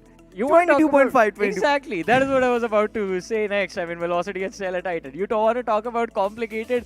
We have added decimals into the mix and teams are still getting tied. I mean, this would have been normal. 15-point tie between I'm Official and 7Cs, but not a lot of complicated maths for us to do there. It is quite simple. But also think about the differences now. I mean, there's barely any difference. I mean, teams within the top 8 can actually switch up positions. Great Esports, they have 3 games remaining tomorrow. Maybe we're going to see them put on some multipliers. Finish multiplier is gone, placement is still there. They'll have to win the game if they want to put an actual impact with that placement multiplier. There's that exact power dynamic setup at this point. Even in the first page, you can see the 2 halves, right? The first half, top 4, they've got upwards of 40 points. The bottom half, of course, they've got downward of 25 points. Like, this is a situation which can obviously cause like a lot of problems. If these teams, like at least on the second half of the first page or on the second page, in fact, completely, if they don't really start off their day strong tomorrow, I think it's going to be very tough. But there's only one point, Johnny. We still have so many finish cards to be applied tomorrow, and that can change the entirety of it. I mean, we've talked about it always. A 2x multiplier on any number, it's going to be massive. Exactly. Finish cards are left, placement cards are left for a lot of these teams, and I think that is just going to brew up a lot of chaos for the matches tomorrow. But are you expecting any bounce backs from the teams down below in the rankings, in this group or in the previous one? I'm Officials. I'm Officials is going to be in my eyes. I think they have already used their finish card already today, right? And that is sort of a bummer.